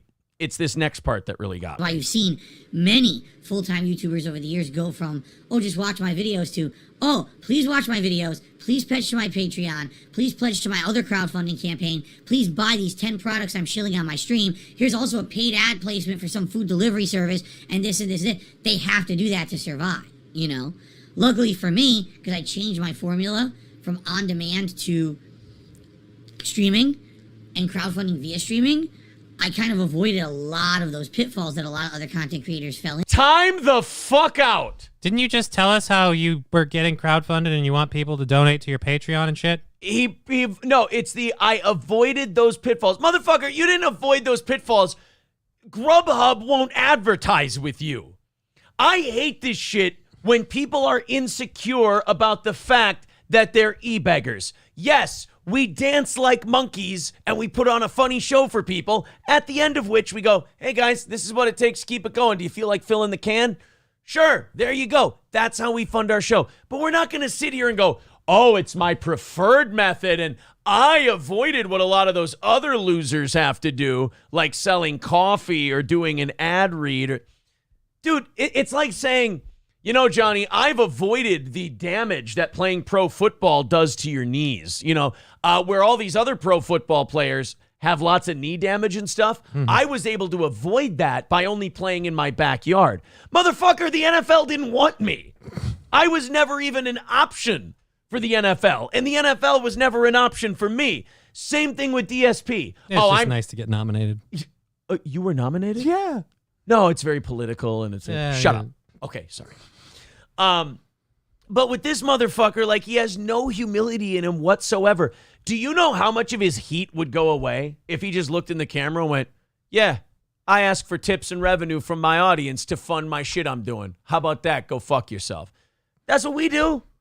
We have fun with it. We have fun with it. We have a great time. We literally rattle cans and play noises. Why? Because if you want to do a show on YouTube with, 10, 15, 20, I think we're at 40,000 unique viewers every month now. If you want to do a show with 40,000 fans, you got to crowdfund it, especially if you want to staff like we do.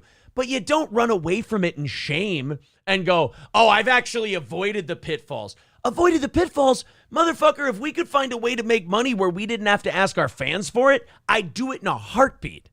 And you ask your fans for a lot of money. It sounds like you haven't avoided pitfalls. Right. You also don't tell them how much. You don't have a goal. You don't have a set amount. You sit here and you tell your audience to their face, it's fucking great. I can just lean on you guys for all my money and not do any of that other shit. Dude, if Manscaped came to us and said, do you guys want to do ad reads? I'm like, Fuck great. yeah. We could lower our goals and charge our people less. I'd get a free shaver. Ooh, and we'd get a free ball shaver. Yeah, there you go. That'd be nice. But yeah, it's this attitude of like, oh, all these sucker YouTubers out there that are doing reads for DoorDash and all these sucker YouTubers that are getting big ad revenue money. I was able to avoid those pitfalls by just squeezing as much as I could out of you guys. And it's just weird because you're, like you said, he never has a set goal. Like even on my channel, I have a monthly goal mark. Yeah. And I'll tell people it's like $800. And I'll be like, that's where we're at. We're close to it. So we're not worrying about donations today. Yeah. That kind of thing. But I'm very, very clear when we're at it, where we're there. With him, he's, I need my money. I need my money. But how much money do you need? Yeah. It's never enough. We didn't make enough donations today. Well, what's the usual amount you need to make? So last week, he got a $200 donation from a whale. Yep. And I guarantee this week we're going to be in the same fucking spot where it's going to be things are tight, this and that. It's like it never stops. So it's not, again, with DSP, some people's thing about him is that he asks for money. I'd be a big hypocrite if my problem with DSP was he asked for money. We both would. Oh, I am a hypocrite, but yeah. But my problem with him is that he acts like that's the preferred method. He can't have the humility to go, that's what I have to do to generate my dollars. And nobody with half a brain would fault you for that. Everybody does that, DSP. He's acting like these other people are suckers and they're terrible and he doesn't have to do what they do. And again, he won't get the offer for the big sponsorships, so he pretends he's turned them down. Oh, it's one of those comedians. Well, I could be big time, but I'm about the comedy. I'm about the art, not the money. That's exactly his attitude. Meanwhile, I can't pay my condo dues. Come on, tips. Fuck these super chats. Do tips. Guys, I can't afford to do Eating with the King because, Grubhub's too expensive, so tips. God damn with this fucking guy. All right, my other clip is, to me, the more fun clip, and that is DSP rage quitting at games. Oh, God. This motherfucker will not stop playing Street Fighter. He keeps getting his dick kicked in at Street Fighter. He keeps losing. He keeps raging. He keeps screaming. And he keeps playing. He will not stop playing. This is DSP this weekend. I believe this was yesterday. Playing some Street Fighter. Sounds good to me. I still like doing this every Friday. I want to keep doing this every Friday. But I need buy-in that people are going to keep showing up and engaging and supporting, even if we can't get a lot of matches. I can't make the collection work, or I can't make more people buy it. Maybe eventually it'll go on a big sale, and then we're going to see a big influx of players. But until that happens, it's pretty much is what it is, all right? Phil, people don't tune in for the game. They turn in for the streamer. They turn in for your attitude, for your charisma, for the show you're putting on. You keep blaming the game. It's not the game's fault. And you realize, dude, when you play older games, there's just less people interested in older games. They've been out for a while. People like the new game. So if you want to do something like this, you need to get established as a guy who does that. And also have some funny shit to say. Like have some comedy. Have some stuff in there. Wow, riveting, Phil. Riveting content. We're literally just watching him play video games. What? My move's gonna come out? Yeah. Insanely bad connection. You can see it's gonna be insane freeze of animation, so I can't even get my moves. I already lost. Yep. He's got a terrible fucking connection. By the way, Madara, if you're still here, can you please help with moderating because the fucking troll is back? Thank you. The idiot has a laggy ass fucking connection. He's cheating. He's playing basic guile in lag, getting away with it. He's platinum ranked. Doesn't deserve it at all. He gets so ornery over it. He's platinum ranked. He doesn't deserve it at all. Someone call the FBI. He's filing tax. Fuck this guy. It's all the lag. The game won't let me do my move. I'm doing my move. The game won't let me do it. He's doing lag. He gets platinum. He doesn't fucking deserve it. This game is racist because the white guy just beat the black guy. Here's the salt. The delicious salt. I love Snort. By the way, this one's Snort Burnell. The last one was Snort Hogan. This one is Snort Burnell. Follow Snort Burnell. Subscribe to his channel. He's great, too. What the fuck? It's insane. It's insanely bad. I couldn't get my flip. What the... Dude, what he's doing is not an earned hit at all. He's literally, look, you see the skipped animation. He's just mashing and getting flash kick in lag. He's losing his fucking shit over a kid's game. I mean, this doesn't look good for you, Phil. No. One, you're being very immature, but two, I mean, as someone who's trying to be a game streamer, it helps to win the game. Yeah, you got to win once in a while, buddy. And when you lose, you can't just sit there and talk. There's no way that all these losses you're piling up, Phil, are all the game's fault. It's all the game's fault. They're all cheating. He's literally just mashing and lag and getting moves out he's not earning. It's complete nonsense and broken. That's why he keeps skipping and not showing solid hits. It's unbelievable. Fuck this guy. Now I'm really pissed. I don't even care. Now I'm just gonna fucking throw him the whole round. I don't even care. I'm not even gonna. He's losing his shit. I'm just going to throw him the whole round. If you don't like it, too bad. Fuck you. I guess I'm going to win for once. Fuck you. This is a friendly stream where we ask our audience for donations. Fuck you. Piece of shit. I'm fucking pissed now. I can't imagine why you're struggling to hit the donations every day. I can't imagine why people don't enjoy watching you play games. Just yelling at everybody. Try to play. I don't fuck this guy. My mouth is full of salt. I love Snort Burnell. Nope. What the fuck? 2-hit dizzy that he didn't earn. I thought you were going to throw him every time. Why aren't you throwing him, Phil? Give him the throw. Give him the throws. You said, fuck him. I'm going to throw him all show. You know, I watch you keep getting beat by Guile. Could you maybe either practice playing Guile or play as Guile? I mean, it just seems like they've got your number. Yeah, Phil. And it doesn't seem like Vega's your guy or Balrog, whoever the fuck you are now. I'd be joking. I can't even move. He got a 2-hit dizzy. He didn't connect solidly with either hit, and then he fucking gets a giant combo for no reason, and then he gets more hits he didn't earn in lag. What a piece of dog player. And he gets more hits he didn't earn. He's freaking the fuck out. Like, do we even need commentary over this? Like, no. This is funny on its own. This is so sad. I actually feel, I kind of want to give him $5 now, because life is hard. I mean, this guy I'd fucking bitch, sucks but so damn. hard. But earns nothing. Literally earns nothing. Not a single hit. All I can taste is the saltiness. Doesn't work like that. Nope. No tech hit. Doesn't work like that. It's skipping all the frames. Did you see? It doesn't work like that. It kind of just did. Wait, he's yelling. He's telling the game that the game's not supposed to work like that. You see, Phil was one of the early programmers on Street Fighter, and he unceremoniously got kicked out for eating all the deli snacks that they would bring in. And so he actually knows how the game is programmed, and he knows how it's supposed to go. It's not supposed to go like that. He just runs up to the console. Stop beating me! This isn't how you're supposed to do it. How many broken controllers are in that man's house? I have no idea, but he won't sell any of them. They're piled up like the skulls of his enemies. They're in his closet. See how many frames of animation it skipped? It skipped like 5 to 6 frames of animation and just gave him hit after hit. Impossibly bad. Why doesn't it ever skip the animation and give you hit after hit, Phil? Yeah, it's weird how everyone's lag always hits you. I know. You never get... And that's another thing too, buddy. Like, if this is so bad, why do you keep doing it? Nobody's making you do this. I don't think he's ever lost a fight legit. Well, he's the greatest. Gameplay. Just skip, skip, skip. Right through his combos. Oh, where's my moves? It's very salty, but it also has this like sour flavor to it. It does. So you're fighting platinum players and you're a super player, which means they're better than you. And you're surprised you're losing. That's the thing. The people who play these games have nothing better to do than like do this counter punch stuff. That it's just now people take this too seriously. Notice that he's winning, and while he's winning, he's not bitching. Yeah, we're not saying anything yet. Yeah.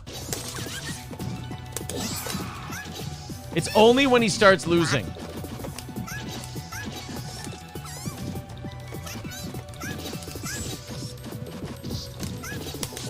Drop my input right in the middle of my combo.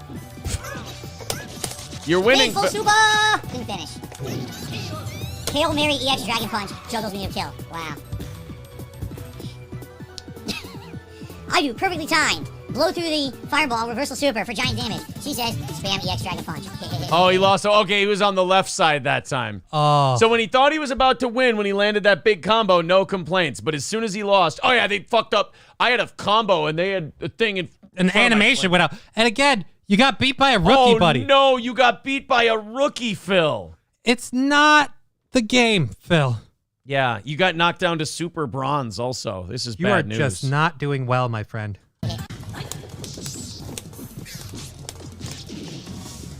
Again, these old school, like, arcade games, most people aren't into them. These are like a niche thing for, like, 40-year-olds. Oh, I got hit there.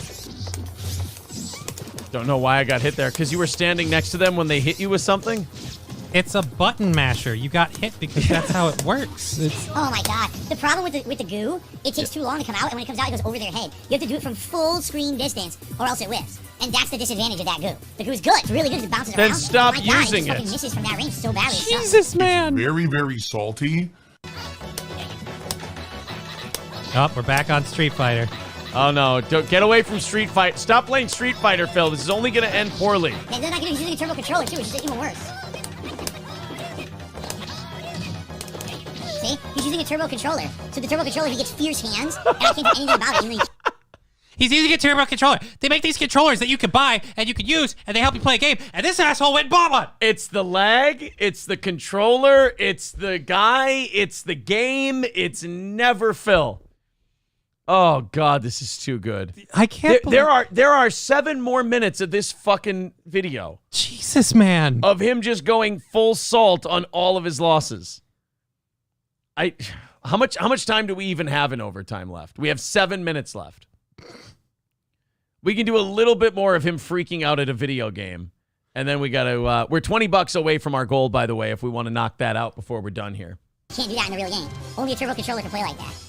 Well, I didn't want fucking Ryu. It was a mispick. A complete mispick there. Up. Your nemesis is back. Uh-oh. I can't do a headbutt through. Fucking Guile again. It's lagging so badly. It's not lagging. Yeah, it's not lagging. That lag? You just hit him like 4 times. I can do it. It did nothing. It did absolutely nothing. Oh, he's losing his mind. Whenever you laugh loudly after you lose, you are very unhappy. Oh, you're about to have a breakdown. It lags so bad, it lets him just walk up and throw. I didn't see any lagging. I didn't see any lagging. He's teleporting Guile with no lagging. frames of animation whatsoever. Yes, what a great game. Oh, you're getting salt, salt, salt, salt. It's even now, again, my mouth overpowered with salt flavor. Lagging to 3 hits he doesn't earn. What the fuck was that? That was him beating your ass. Yeah, he's just beating you up, Phil, because he's better than you. I couldn't get my flip.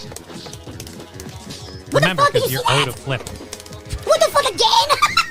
Every time I'm near him, he gets free throw. Literally every fucking time I get near him, he gets a free throw. That's right, because you're supposed to pay. They're normally $3.75 per throw, and he hasn't bought one throw. It's just, Oh, God, Oh the my guy, he's my favorite. I can't help it, man. The guy just every week, if it's not one thing, it's another. And he just loses his fucking mind over it. Guys, we got $20 away from our goal today. We did the overtime on credit. We got 5 minutes left in the program. Let's knock out that last $20. There's PayPal, Super Chats, memberships. They all count. Let's knock out the last 20 and call it a W today. Oh, Jesus. I don't think I'm going to do that one. yeah, I don't know if I want to see that. That one's pretty rough.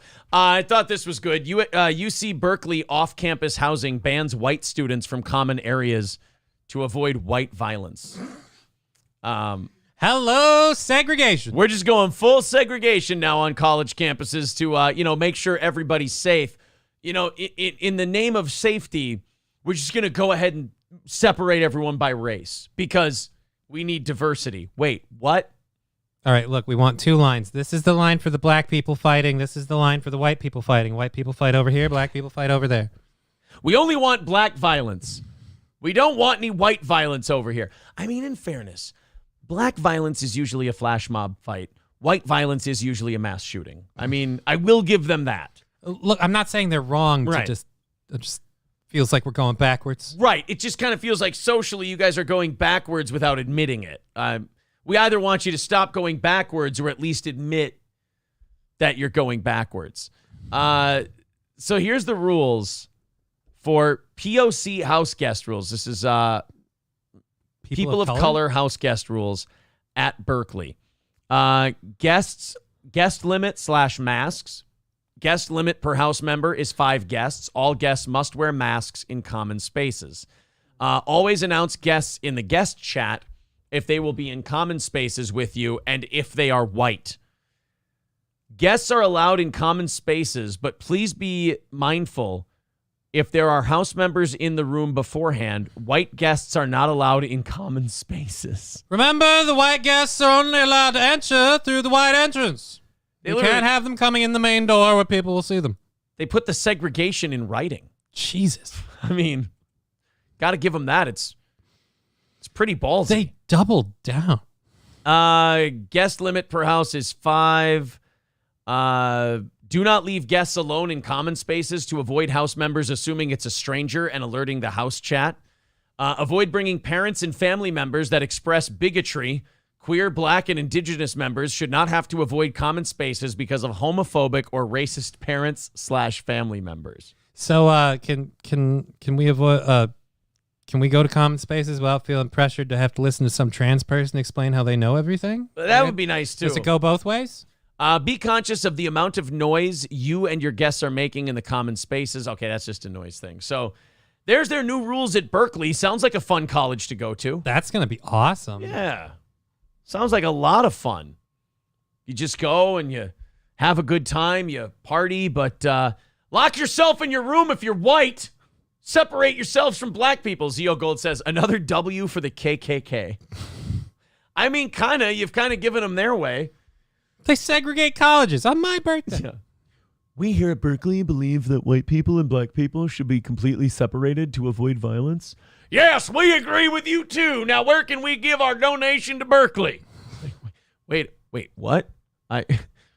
We thought we were the progressives. You sure are progressing America into a bright future. Now, who do I make the fucking check out to?